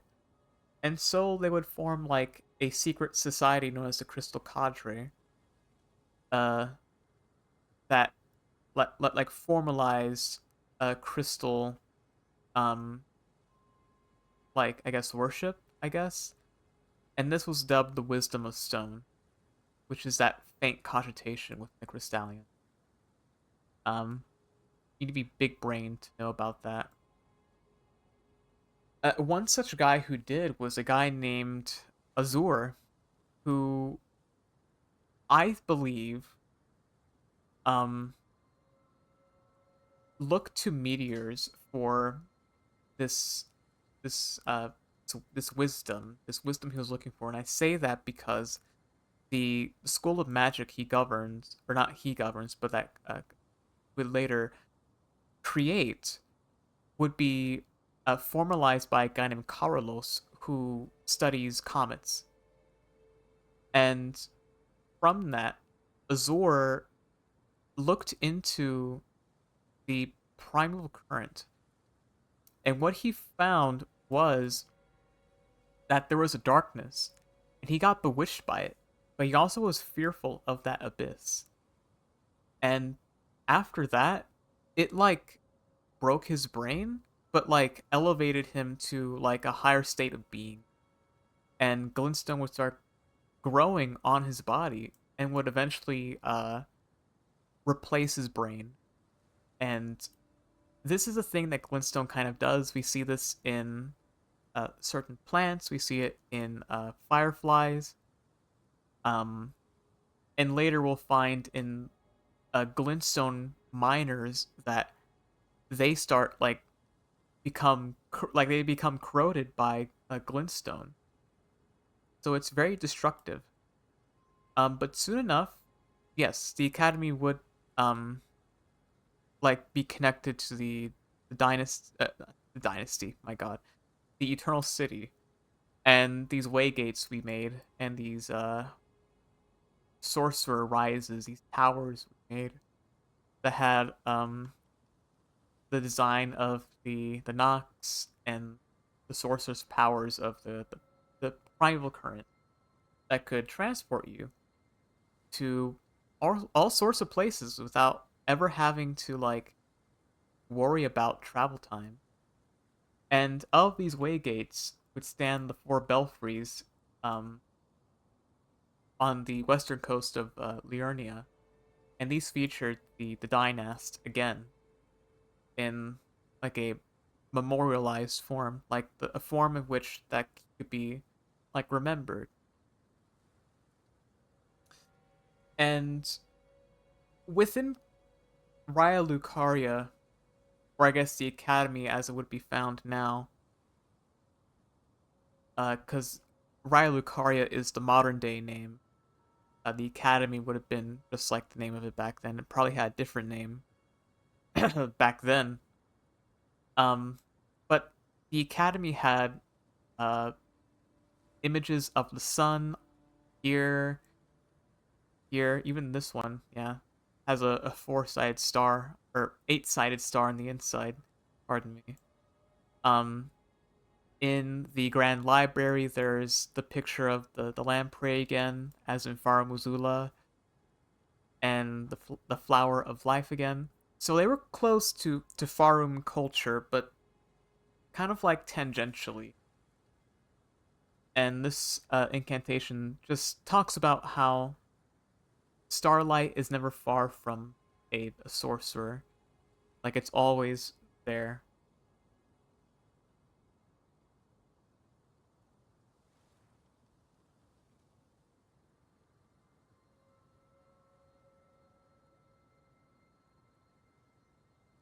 Now, the Nox, I think, exchanged to the Academy um, the symbol of the cuckoo, which is an interesting thing. For one, cuckoos are a bird that's known to mimic the eggs of other birds, which is the word that's where the word cuck comes from, if you didn't know that.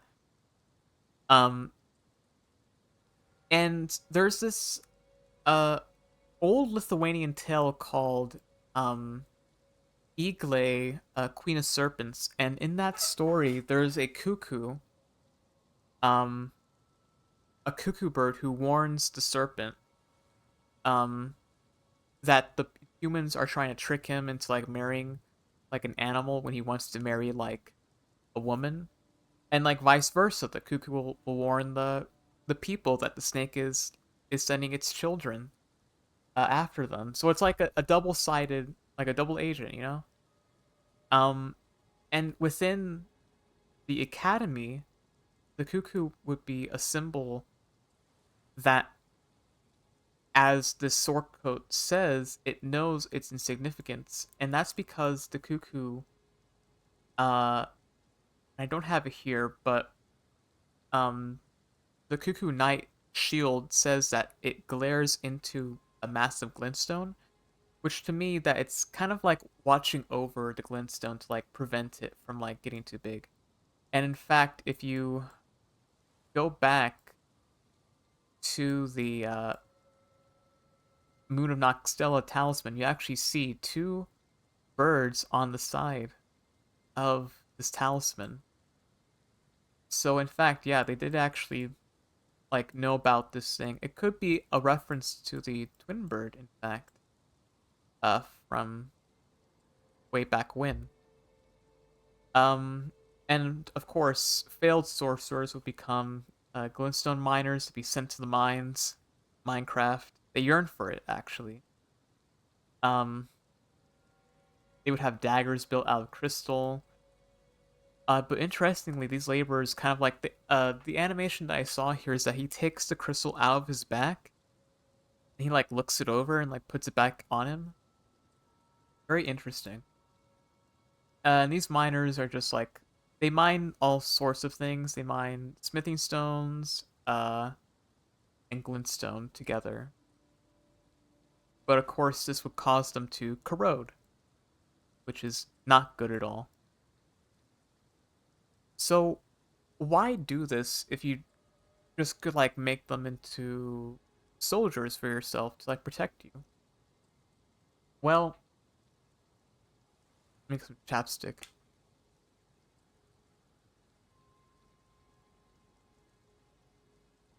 Yeah. What they did end up doing is they made marionettes that were imbued by the powers of crystal of glintstone. There were two types flying and just regular soldier type. Um, and at this time, they would have thought to themselves, if they could imbue inanimate life with life, they could do this with themselves. And so they would take these glintstone blades and carve their hearts like out of themselves and like take their soul out. And they would put this soul into a glintstone that they could reinsert into themselves. And if they were to die, they could take this stone and put it into something else to continue to live on. And this was a way for somebody to continue studying without having to worry about one day dying of old age. Very gruesome. And I believe at some point, the Academy would foster a peace with beings known as the demi-human. And demi-humans are these funny little guys that um, uh, are kind of like monkey men that live in caves, but they have like an intelligence about them. They have a hierarchy for one. Um, and in fact, the staff that the Academy would give the demi-humans um is actually a very good staff. Like it scales very well. And the demi-human queen who uses this staff knows sorcery of the crystal cadre. But also like with the demi-humans, they also had a culture of seeming, of sewing. We know this from Bach, whose mother actually taught him, or he might have not been taught this, but he might have like been inspired to sew by his mother because she used to sew. And sewing itself is kind of like a divine act in it of itself. We know that Radigan, whose golden needle you see here, can be used by Bach to alter demigod attire, which is like, I guess, sanctified in some way. Um, but eventually, uh, the demi-humans would start understanding the uh, primal current itself as the procession of stars, which procession is more like a funeral term, like you're carrying the procession of like somebody's casket. And the queens would bestow these swordsmen, swords made of glintstone. And I love the sword; it's very good sword. And these guys are demons in their own right. Um, but unfortunately, as we already know, what lies at the end of the procession of stars is ruin. So one such master swordsman, Ons, would imprison himself while his student would continue and end up dying. Um, and I believe that the demi-humans are have always been there, but like they were kind of like scorned. It's I don't have it here on the timeline, but there are these people who are called the vulgar militia, who are like little people that whose hat says that the little were scorned, that the small were scorned. So there was some prejudice that was in the lands between at this time and in the modern day as well.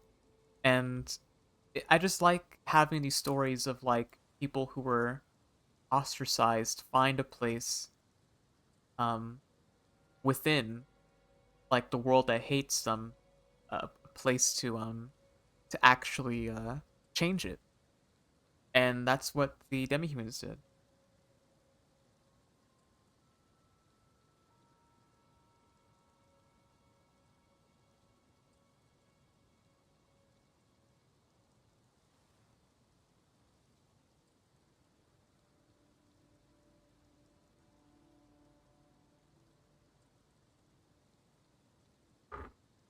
So yeah. All right. So let's talk about the Karian royal family.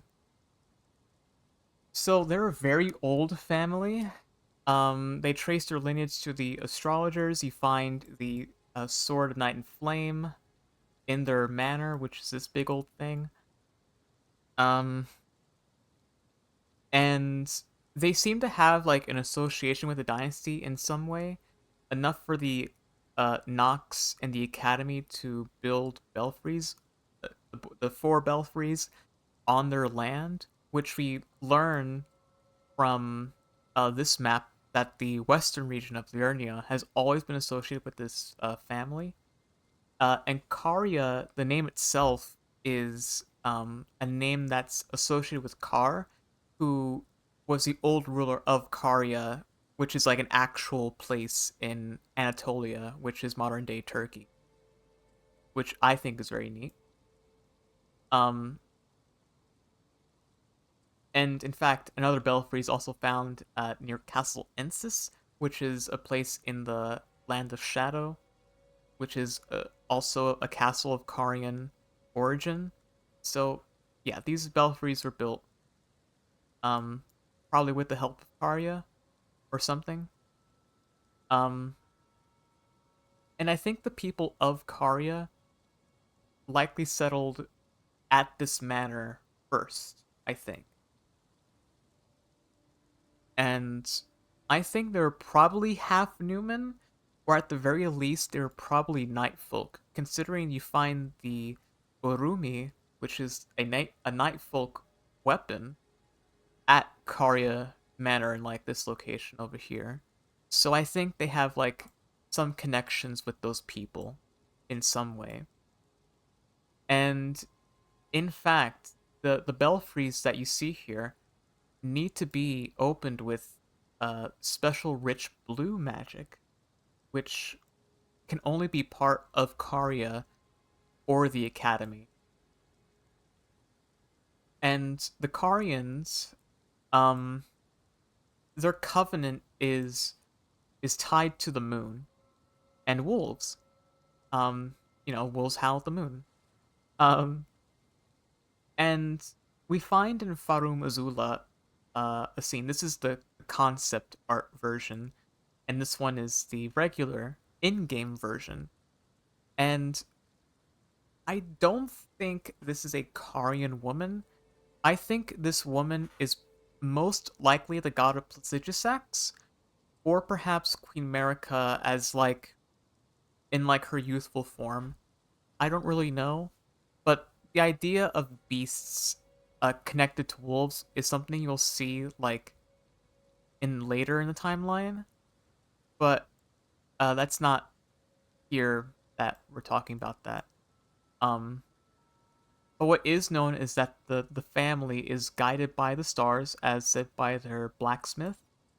Um, and I think that this household was formed by a matriarch known as Rena, or the Snowy Crone.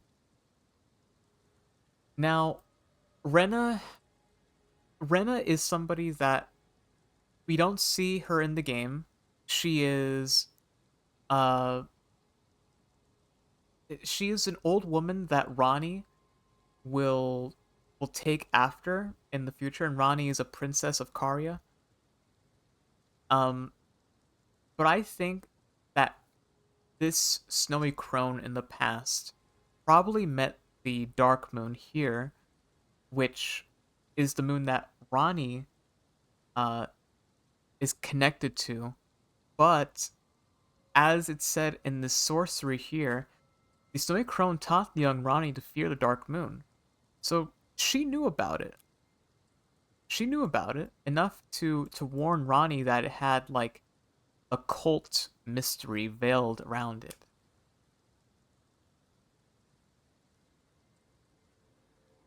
Um, I'm gonna take 5 minutes, chat. Gotta do something.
Okay, Chad, I'm back.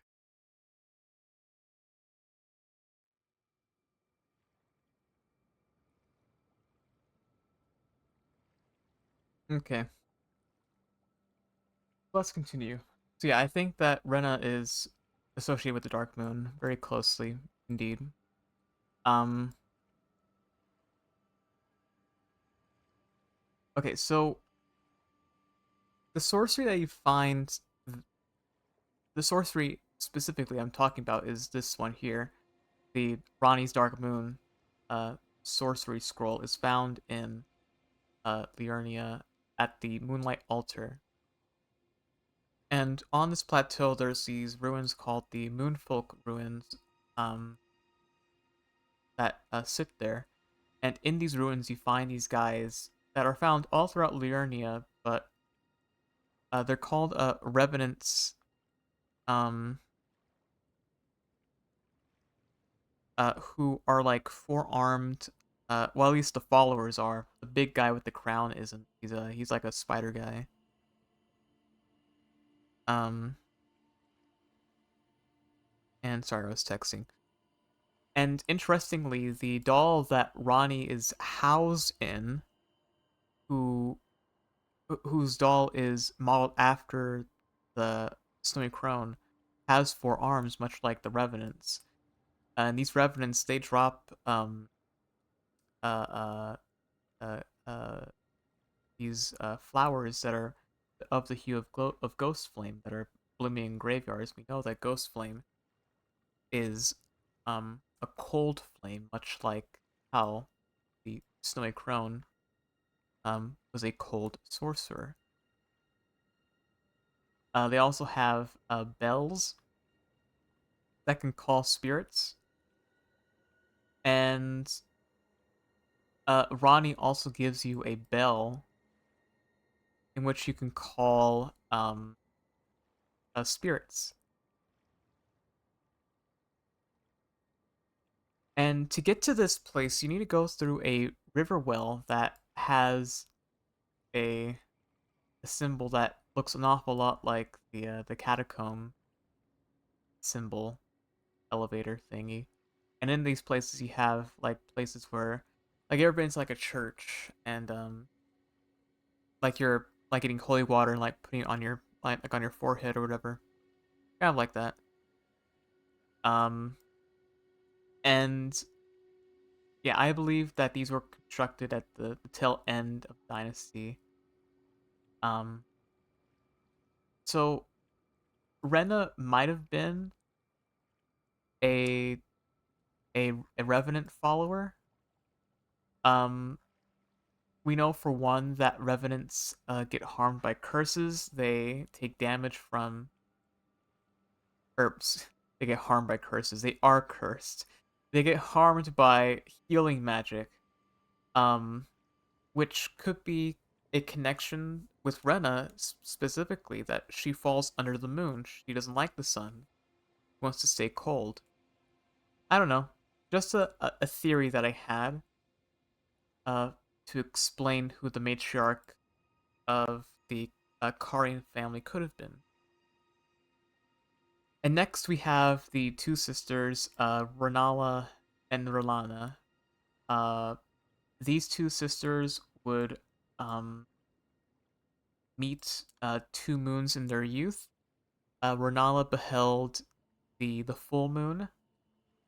Um, she is described as the young astrologer who always gazed at the night sky until she met that moon. And Rolana would end up, excuse me, would end up meeting twin moons alongside her sister. And these moons are in a waxing crescent phase, which is a symbol of the metal silver in astrology and in alchemy.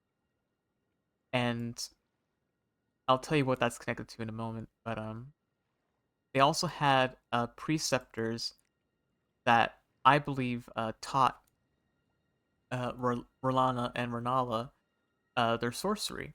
And I think that when this family took over the academy, had these preceptors be kind of like the professors of the academy at some point. Just theory. But what the crescents mean, what the moons mean, is part of the triple goddess archetype. If you've ever seen Game of Thrones, or maybe like a more recent reference, what do you call it? The Agatha All Along show on Disney Plus. Um, the Maiden Mother Crone thing that she says all the time in her song. That's connected to this, and this archetype seems to be related to the three women of Karya. You have the crescent of R'Lana, the full moon of Renala, and the dark moon of Rena and Ra. And the name R'Lana and Renala, they basically both mean the same thing, which is like the French version of late Roman, which means born again. And Rena's name means something more like princess in Hindi, or from a Tolkien language like Wayward, which is the name of a moon in that story, which is like old melt in Old Norse, or it can mean a to melt in Old Norse for Rena. So lots of associations with like rebirth and moons in their family. Um, and the metal silver would come back into relevance for Karya later. Um, but what I think is interesting is that the waxing crescent itself is symbolized, or symbolizes rather, new beginnings. And I think this is important for Princess Rani, who is the daughter of Renala, who is an Empyrean, or would become an Empyrean by virtue of her parentage. Um, Her father is Radigan, who is Marika, after all. And I think that this, like, kind of like stasis of moon phases, kind of like it's like the stars are awaiting Ronnie to become a god. So that's that. And soon, three rises we built, uh, in um, connection to the three women, and they dub it the Three Sisters. In the modern day, it's Celebus's rise, Ronnie's rise, and Rena's rise, but it could easily be like Renala's rise, Rolana's rise, and Rena's rise, easily. And then we have Castle Ensis, and at this time, uh, I think that the Carians either constructed or took over this castle. And Ensis is a name meaning like sword or large knife or war in Latin. And swords are very important to Carian sorcery. We know that at least in um, the uh, the Japanese translation of uh, the triple glint blade sorcery, that the original form of sword formation magic was uniquely forged in the Land of Shadows, which to me means that all these glint blade sorceries were made here.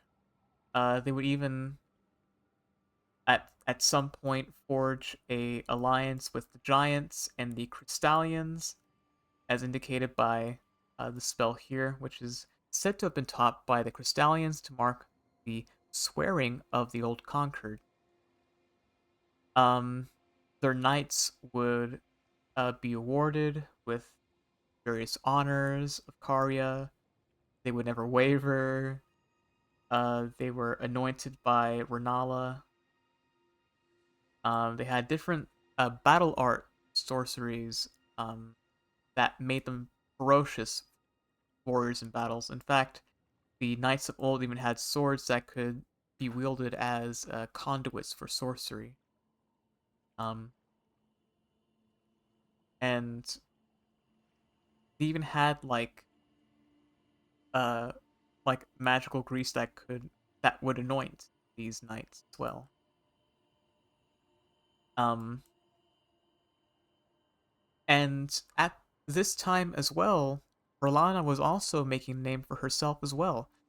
She might have even been like the person to establish the different oaths with these factions, and she would uh become kind of like the overseer of Castle Ensis. Um, and in Castle Ensis, you find a sword called Milady, which is nicknamed after ladies of noble status. Um, and there's also uh, excuse me, a smaller sword. Excuse me, my God, called a main gauche, which is a French name meaning left hand, which to me is not found in Castle Ensis. It's found in Shadowkeep, but I think that it's probably related to Verlana, since that she would go on to maybe date Mesmer, who lives in the Shadowkeep. But in any case, we know that Karya is kind of associated with swords and French uh, names, so maybe this sword's related to that. But what is known is that Orlando is known to use two swords at once, and they're both light great swords, which is what this one is, the Milady. And she would have a chamberlain who uh, was a friend of the trolls. So at probably the same time or sometime after, on the Moonlight Altar or Plateau, and in the Land of the Tower, were two cathedrals built. We have the Cathedral of Manus Meter and Manus Celis. The names of these places is important. Manus Meter, well, Manus, the name Manus is a name you might know from Dark Souls 1, and the name means like hand. Like it means hand, like Latin. Meter, we already know, means mother. Celis is a little more uh, ambiguous, question mark. Um, the sources that I looked up seem to indicate that Celis means not celestial hand, as some people believe, but means like something like completely different. Like I think it means like uh like like clam, but like in a way to mean like to hide. And that comes from this document that I found on Reddit. But it does not mean like heavenly hand or whatever. So, but in Manus Meter, there was a guy they I guess like anointed as the count of this place, which to me indicates that maybe uh Castle Ensis and Manus Meter like made up like a further like Carian colony maybe, and he'd be named Count Emir, and he is associated heavily with the fingers in Ray Lucaria. For one, we find the banner of the Academy in his cathedral. In the cages where normally you'd find the birds, the cuckoo birds in, you find fingers like finger creepers in these. You also see a window with the sun on it. The flies that would buzz around here had like become freakishly enlarged with glintstone. And he was known for his recitations.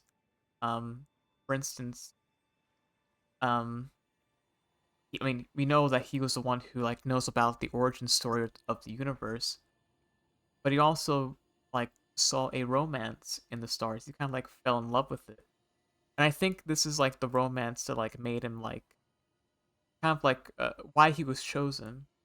And he would go on to teach Ralana her sorcery, but he would eventually uh abandon his oath to Karya. Um, I think probably like later in the timeline though. But he's probably the reason why there are so many fingers in Karya Manor in the modern day. So there's that connection. So there is a reason why Karya is making all these steps, but I'll get into that. Um, we have Evergels.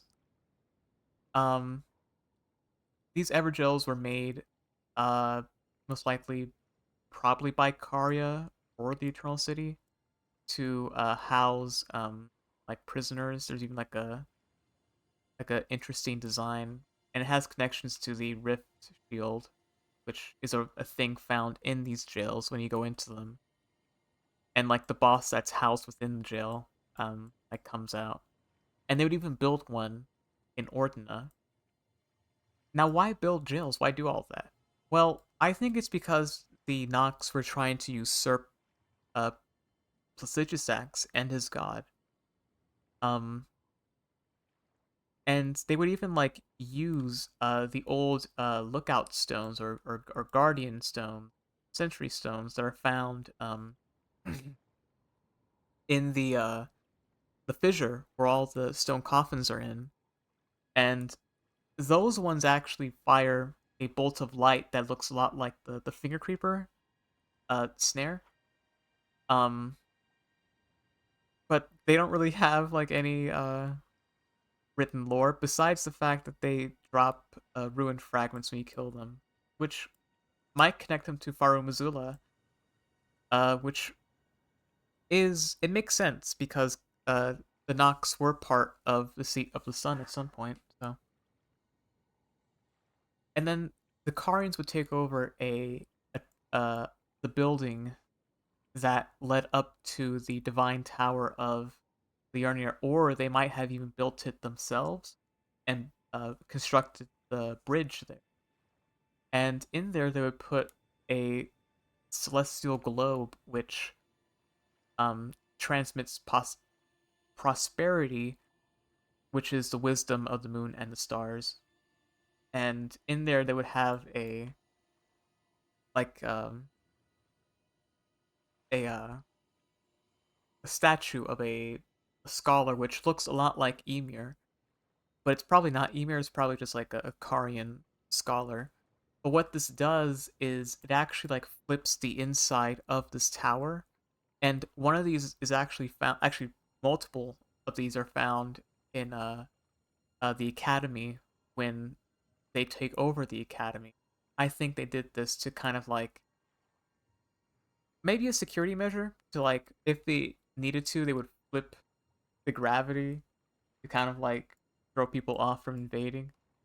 Um, and a woman would be a preceptor woman would be put into the study hall to be its curator.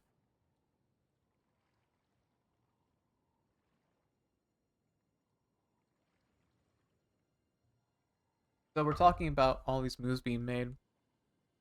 Let's get into what the Eternal City was doing. So I write here, I've prevented from talking about this place because I wanted to wait until now to talk about it. But this is my theory. I believe the Nox were attempting to block out the sun, draining it of its power.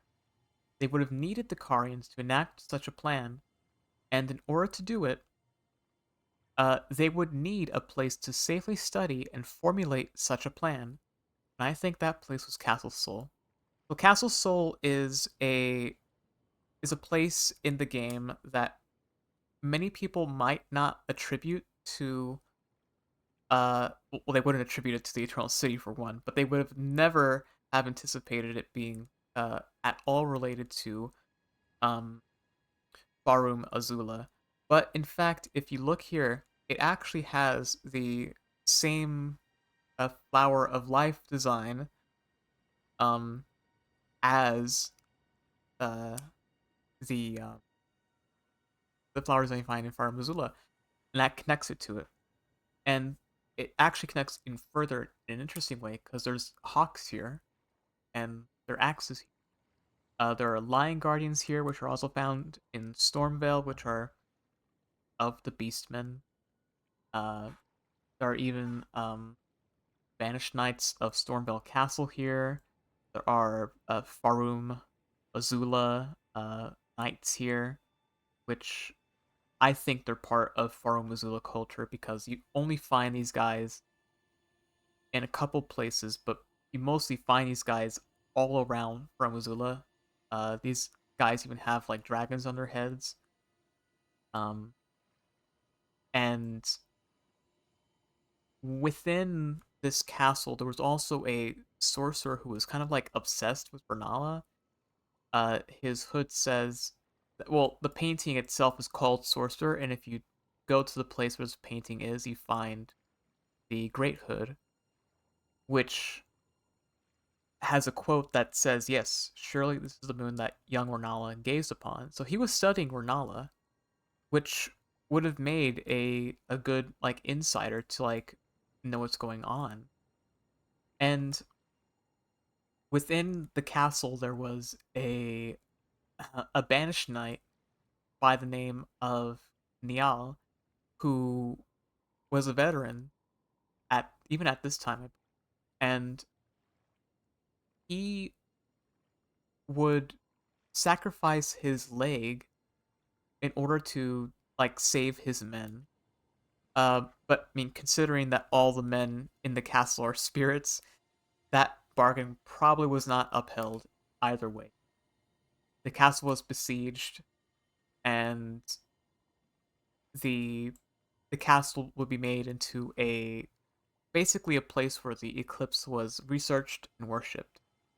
Now, at the time in the modern day, the castle is associated with Mikola, trying to bring back the soul of his brother, Godwin.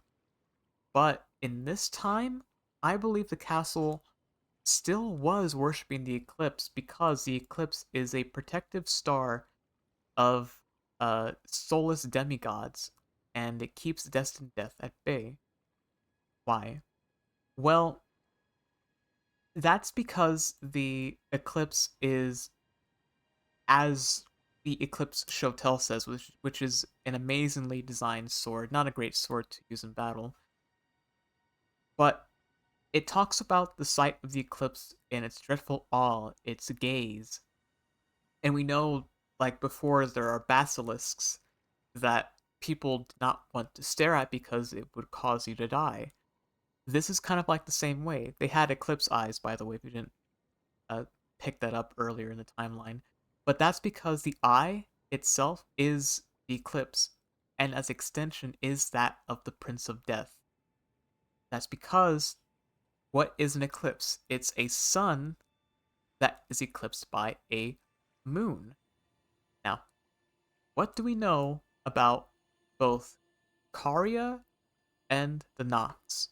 They both use moons as like conduits of guidance and worship and power. I believe that the Nox were going to use their black moon to block out the sun. That's like the simple of it.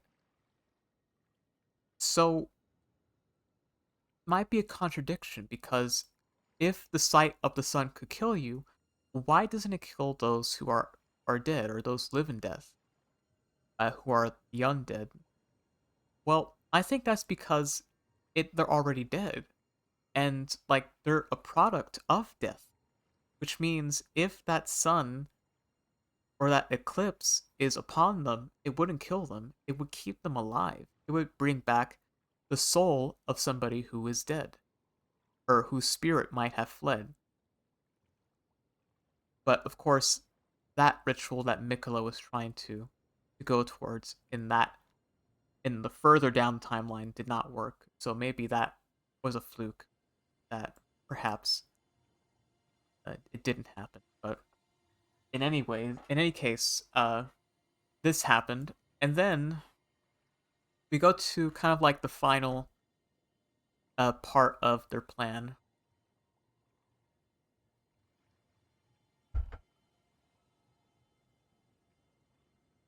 And that brings us to the Dragonkin soldiers and Bale the Dread. Now, the Dragonkin soldiers are born in. Well, actually, first let's talk about Bale. So Bale is, um, if you ever seen Game of Thrones, you know like of Balerion the Dread, who was the biggest dragon of them all.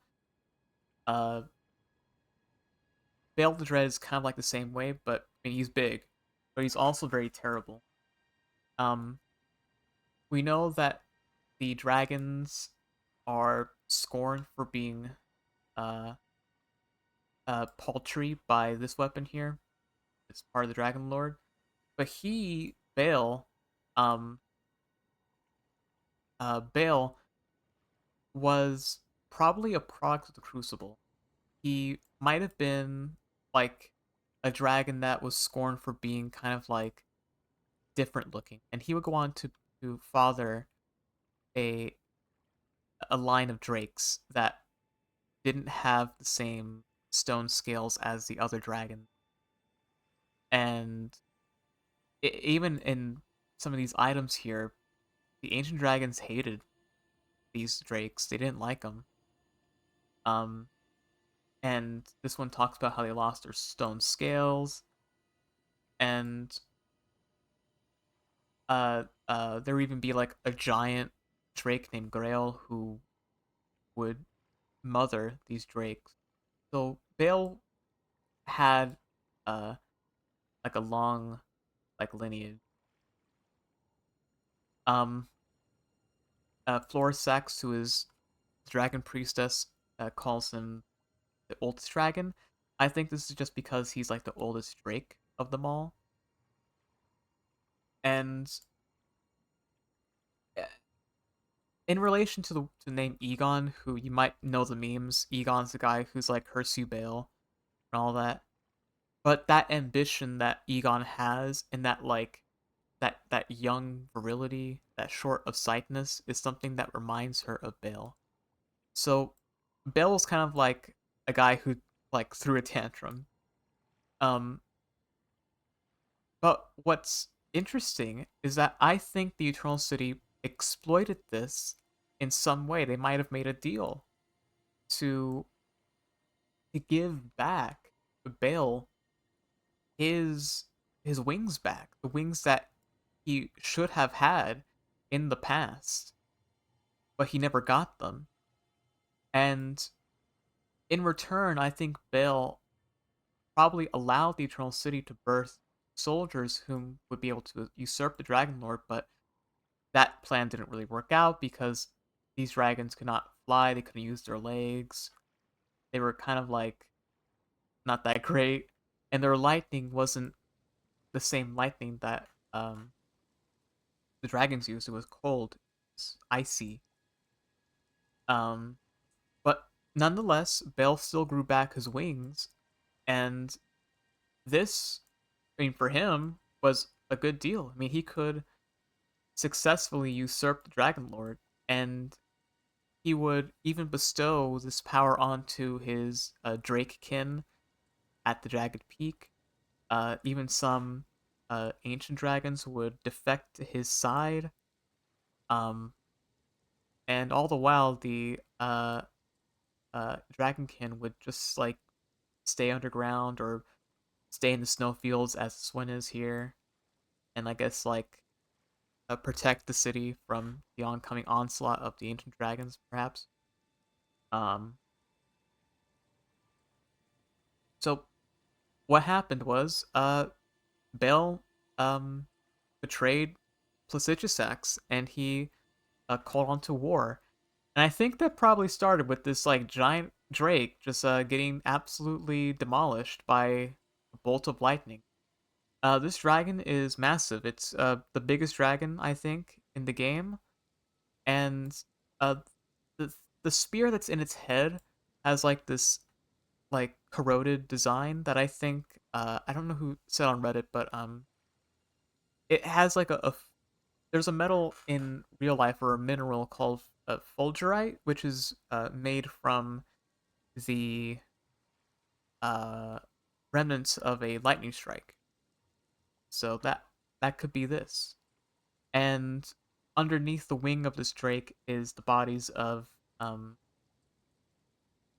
of many other drakes whom have a sharp gravelstone on them, which indicates that an ancient dragon has drank the blood of these dragons.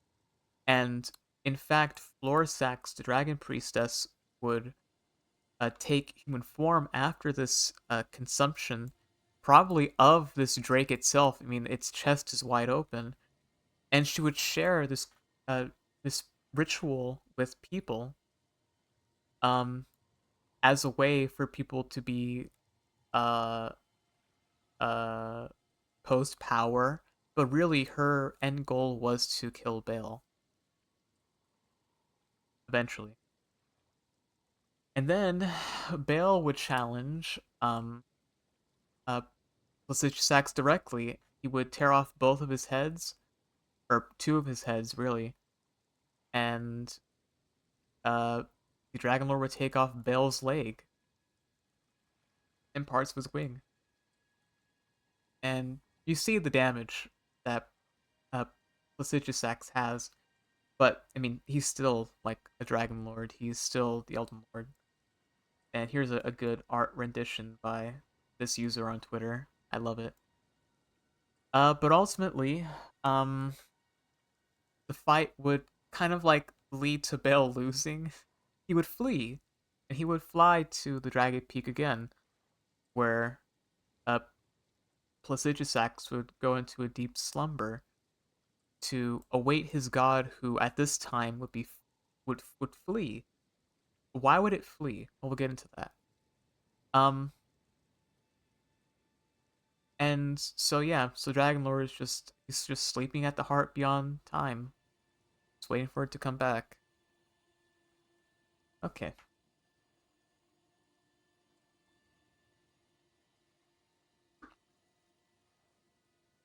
I think we're close to the end, chat. Yeah, we're close to the end, chat. It's been a privilege, I think, to um go through this with all of you. I'm honored. Okay, so so during all of this, Karya would take over the academy. They would rename it to uh the Ray Lucaria School of Academy of Magic, which the name Raya Lucaria is something like Academy of Royal Lucaria in like Old Latin or Spanish or whatever the fuck. And she did this, Renala, she did this by using the power of her full moon to bewitch the academy. Um, and she would become its governor as a result. They even installed the celestial globe into the debate hall, and um, she would be revered to be the of the highest um, intelligence. Her staff was one of the most finest, I believe. Castle Soul would gift them a hatchet that was made from the scale of a frozen dragon.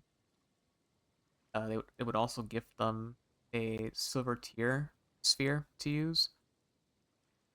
Um, so what they were doing, like around the time that Bale was fighting, was all of this. So what they needed was a blacksmith, and this blacksmith is Iji, who Jaren says all of his um what do you call it, swords were blunt as stone, but none of them decayed. Now will be important later. And Iji at the time probably donned this mirror helm that is reminiscent of the Nox mirror helm that talks about how somebody wears this when they have committed treason against greater will and its vassal finger. And why would somebody wear this? Well, we'll get into that. And I think it's because they wish to seal away the power and ultimately kill the god of prodigious acts. And I think that god was probably the god of rot, or in other words, the god of time. And this is my like main theory that I wanted to get to, like if anything. And I'll tell you why I think this. For one, we know that time is represented by a whirlpool on the clock in the game. Um, and what is rot? Well, we know that it's twisted. We know that it's a divine element. We know uh, that poison itself, which is adjacent to rot, is um, it governs snakes. We know that fermentation requires time to be passed in order for something to receive um its uh its power, its efficacy. We know that um at least as the sage Gowry puts it, it's a resplendent order that is the cycle of decay and rebirth, which to me just means like the process of time itself. Um it's a divine element that eats life like a vicious plague. And for the Formless Mother, we know that it's also a twisted deity that only came about after um, the tutelary deity caught fire and was singed, and I guess at that point had its skin open to the open air and began to rot. So what is rotting other than the decay of something, and what governs decay other than time? It just makes sense to me that this god of rot really is like the god of time. And I think that, I mean, we also know that Plagiasax, his scales, um, have the ability to twist time. So time is already, he's also is beyond time. This connects him to time in a way that I think that puts these two together, and I'll explain one. So, in order to do this, to kill the god of rot, to seal its power away, um, they needed a guy a they needed a guy. He would be the swordsman, the blue dancer, who whose sword would be bestowed by a fairy, who's pictured here, and that sword would be fashioned after blue waters. Um, and he would go on, as legend states, to seal away an ancient god, which was rot itself, and he would do this in the downstream waters of the Ainsel River, where its essence was pulled into. And I believe that this fairy that's described in this legend is actually a river spirit, because we know that at least for the two rivers in the main game, they both have connections to little fairies or fae-like entities. For instance, the word Shifra is a name given that means like elf or changeling. Uh, and the Ainsel River is of a fairy tale called Mayansel or Einsel, which talks of a fairy who gets outsmarted by a human, because Mayansel means my own self, so it's Einsel, myself. It's funny, but I think that's my theory. Other people have that theory as well.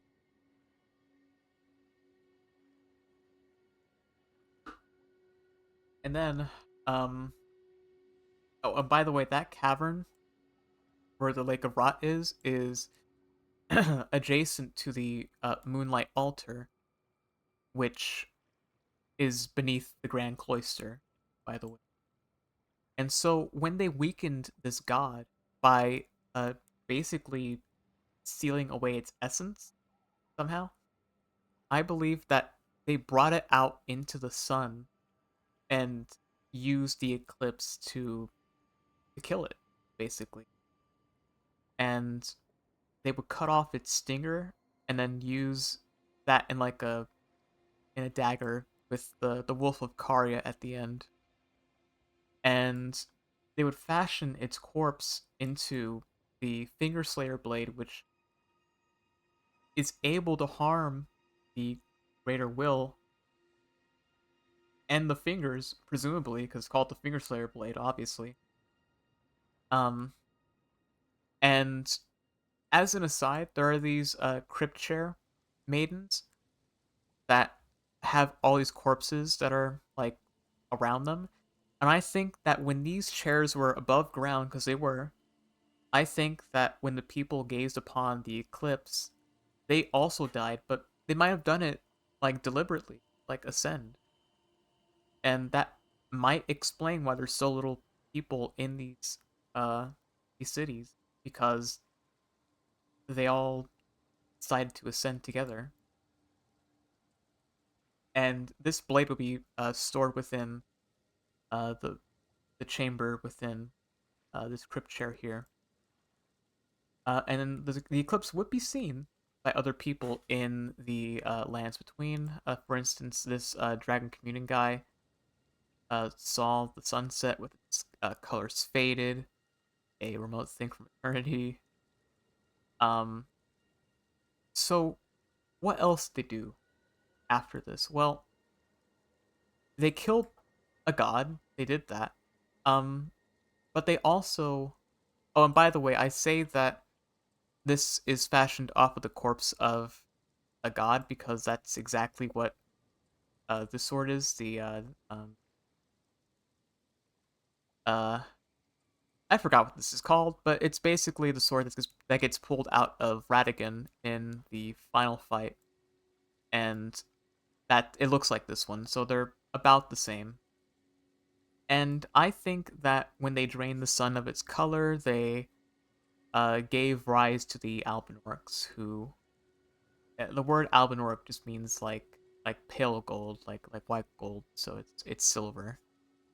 Um, and Albinorcs are interesting people. They are said to have been born of a a primordial drop of dew, uh, sacred drop of dew. Their relation is to ripples, which indicates that they came from like a liquid. We know that there are different kinds of like arcane dews that glow or that grow um, in the Eternal City area underground, which to me means that these beings were made out of like a arcane, like occult measure. I'll get into that later. So, how did they make these people? Well, what they needed was a couple of things. Uh, One of them is putrescence. We know that putrescence is connected to silver tears because their icons in the world look the same here or very similar. Um, the Albanrog blood clot has the same look as the stuff coming out of the silver tear husk item, and they their item description says that they were made by human hands, so they are artificial beings, and because of that, they'd be seen as like impure, much like the putrescence, impure lives. See, connection. Um, these beings have an innate arcaneness, and like the word arcane in the Japanese text means like secrets of the gods. Um, so these beings being made, being born, was like supposed to be a secret, really, or like the way to do it is like secret people. Um, we even see that the women of the Albinorix are have like a connection to metal, which is the blue silver metal of their armor, and the old description of this says that they were born in Rea Lucaria, though Tops's dialogue akins the Albinorix as um born of the Eternal City. So they gave us like two different like we call it origin stories, but they were both removed from the game. So you don't really know where they were born into or born from, uh, like where they were, but we could deduce where, like just based off of the information given. In fact, uh, the top of the night tier item uh is also seen in Ray Lucaria, the Grand Library, where Renala is housed. So that's a excellent connection I made. And I've seen nobody make this connection at all, so here we go. And this um object is reminiscent of a astrolabe, is used to uh um measure like sun stuff and phases of the moon as well could be a symbol of. And Karya would eventually take on Albinorix as part of their, I guess, like itinerary. Pydia, for example, would go on to puppet a preceptor and like go on to like learn like more about puppeteering, which is kind of weird. He's kind of also kind of gross too in the game. I don't like him. Nobody likes him. Uh, though the Cuckoo Knights of the Academy would declare them as defiled.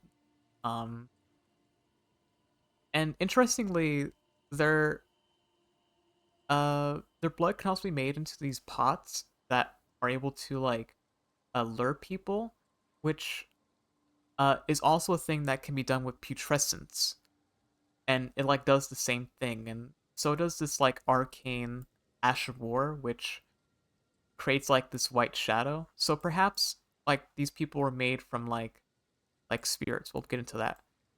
Um, they have like a village too, in Liurnia underneath the Moonlight Altar, which connects with Dakaria. You find at least tortured Albinaurics in the lower capital of Leyendell. Um, and this here is also very interesting. Um, Albinaurics can take on like the attributes of the things that surround them. For example, the poison swamp that surrounds the Albinauric village. The men here like soak up the poison, and uh, at least for the young Albinaurics, or yeah, the second generation young Albinaurics, they take on the blood of Moog and start growing horns. And I think that's because the Albinaurics were made with a mixture of different things that are kind of like spectral in nature, but at the very least, kind of like sponge like perhaps. We know that for instance there are different types of larval tiers. There's the regular silver tier, but there's also one that grows from spirit graves, and this is like a neither flesh or spirit substance. But there's also the mossling item, which is described like a darling infant. So perhaps these these are connected in some way. We I looked into it a little bit, and um, moss is known to be material for like its absorbing properties. Some tribes use moss as menstrual pads. I even looked into like a book from a Native American that talks about how like moss is connected to like menstrual cycles, which is called like the moon time in those cultures, and how these moss were used for like napkins and such. So there's like a connection between like motherhood and like moons and moss and all these things. And I just think that that was like a very neat like rabbit hole to go down a little bit. Um,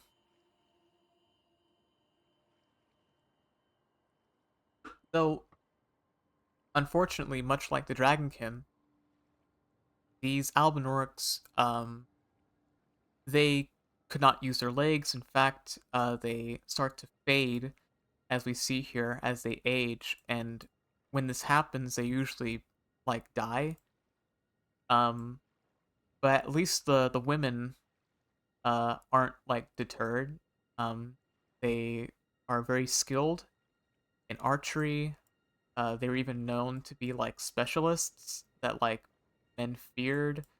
They can ride wolves, and in fact, when they ride these wolves, which also appear in Karya, by the way, um, they can like use like a breath attack, like a frosty breath attack, uh, from the wolves. That is like a unique thing. I don't know. Um, which is also an attack that the young Albinurogs can use, uh, the second generation one. However, um, this unfortunately provoked the ire of the Greater Will, as we'll find. So what happened is that it sent a malformed star on a meteor towards the eternal city of Leyndell, and with the full power of a falling star, it would come crashing down and take out Faramuzula by accident, maybe by accident. And this left the city floating in the sky, much like the rocks that happened after you kill Radon and his meteor that comes down that he was holding back. And that's why there are all these ruined fragments all over the place. And we know it might have been or could have been Astel because this great sword here is fashioned after the ruins, and it has the same wave of destruction gravity magic as Astel does. And what an Astel is it starts out as a falling star beast, and it actually grows up into an Astel. We even see here the little face of Astel and the full grown one. And it turns into this guy and this guy. Yeah, very cool. And there are multiple of them as well. Um, and the falling star beasts are said to be born in the light is dark far beyond. And Astel was said to be born in the light is void far away. And I think that's kind of like akin to the fact that like later on when the descendants of the Eternal would go on to Celia, they would forbid this sorcery uh from being taught because this darkness is something that brought about their destruction, and that darkness spawned Astel. But eventually, after uh, Pharaoh Muzilla was wasted,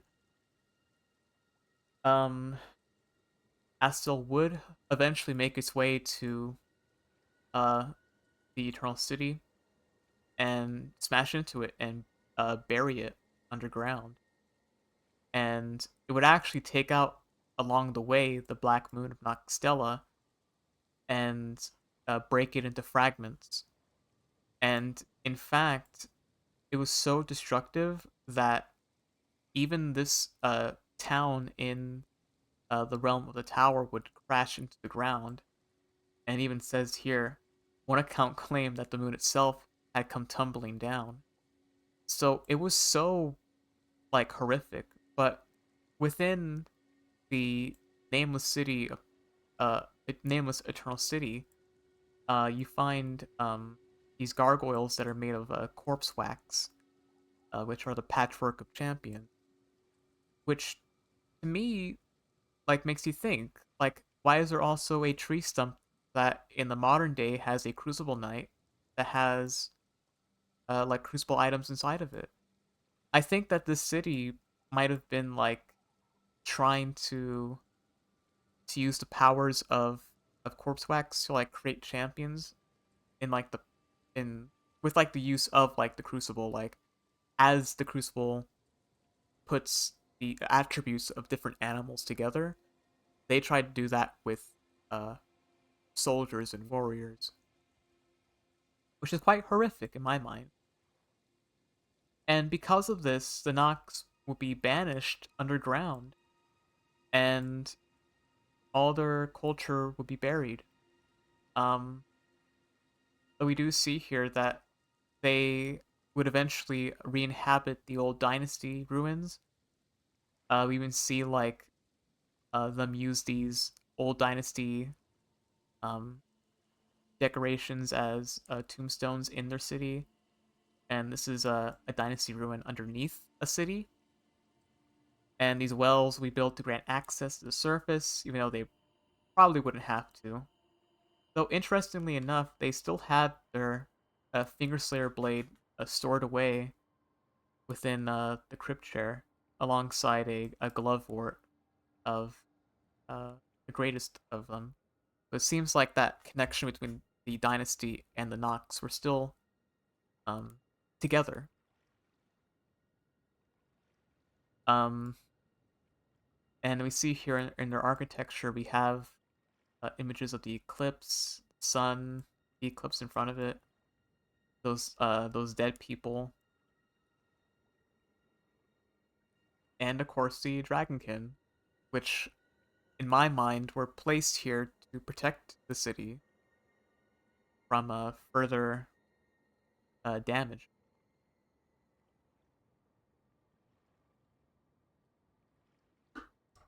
So what happened after that? Well, I think after that the Nox tried to use their silver tears to craft a lord, though as the Ash mimic here says, um, that though they tried doing this, they couldn't extend the will of the creator to these mimic tears because, I mean, you can't just like control the fate of something you just created, like with all this arcane magic, you know?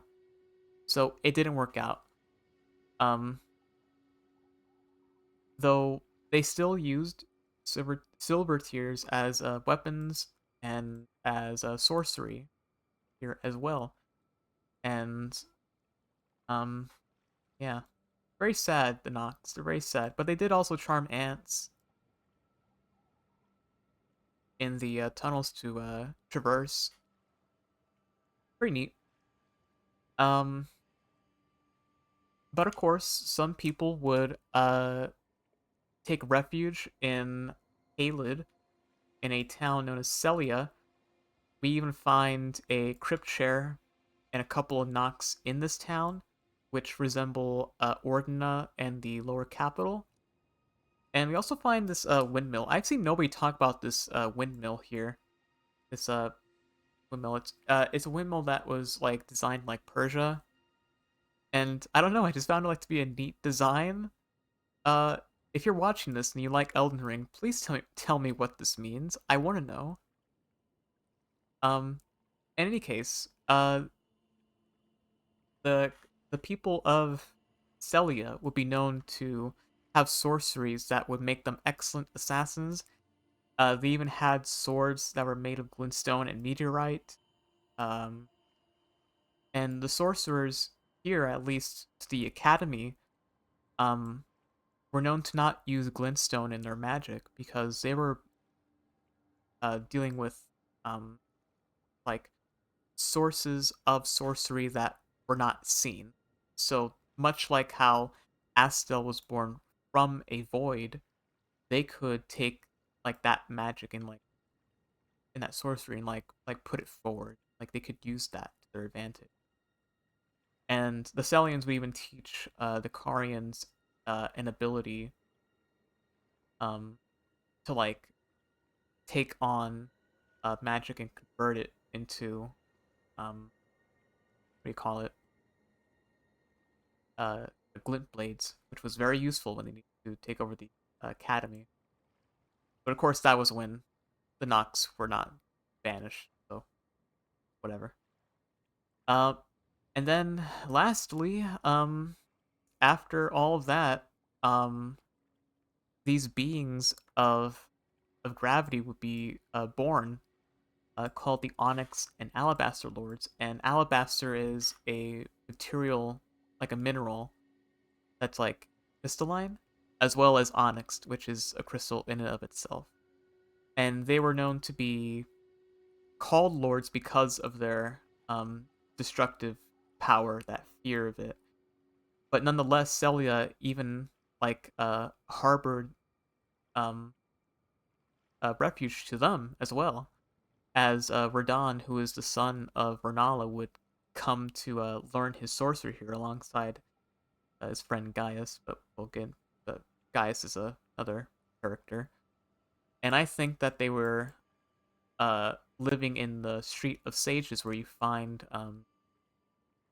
the gravity staff and rock sling stuff, alongside, of course, the traveling perfumer set. And this could be a one of two things: either a perfumer like died here, looking for like special flowers, or maybe the Street of Sages were like home to some perfumers. I don't know. Uh, in any case, um, this also spawned a religion, I guess, of people called star callers, who you find like T posing in front of like craters, like everywhere. They don't really have any written lore except for in these two items that call them star callers to like, and they scavenge for these things. I don't really know what they're about. I wish they you could get like their staff or their armor, but nonetheless, that ends the timeline. Um,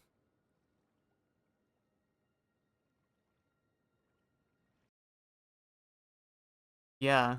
Um, oh, hang on. Let me get my VTuber up.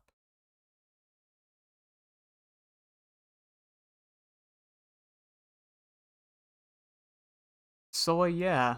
Um, that ends the timeline, y'all. Unfortunately, I wanted this timeline to be much longer. I wanted to be like a complete cohesive history of the game. So as you can see, maybe I was not able to do that. Because uh my computers would not my computer would not be able to handle it. The RAM was like hitting like 80%. Um I have so much Elden Ring lore in my brain now. You're welcome. Um if I get the energy again to continue and make like another board with all this stuff in it, I guess I could do that, but as it stands now, I'm pretty okay with what I put down. And yeah, I just hope that all of you like learned something, and maybe if you're like an Elden Ring lore fan watching like the VOD or whatever, you get something out of it as well.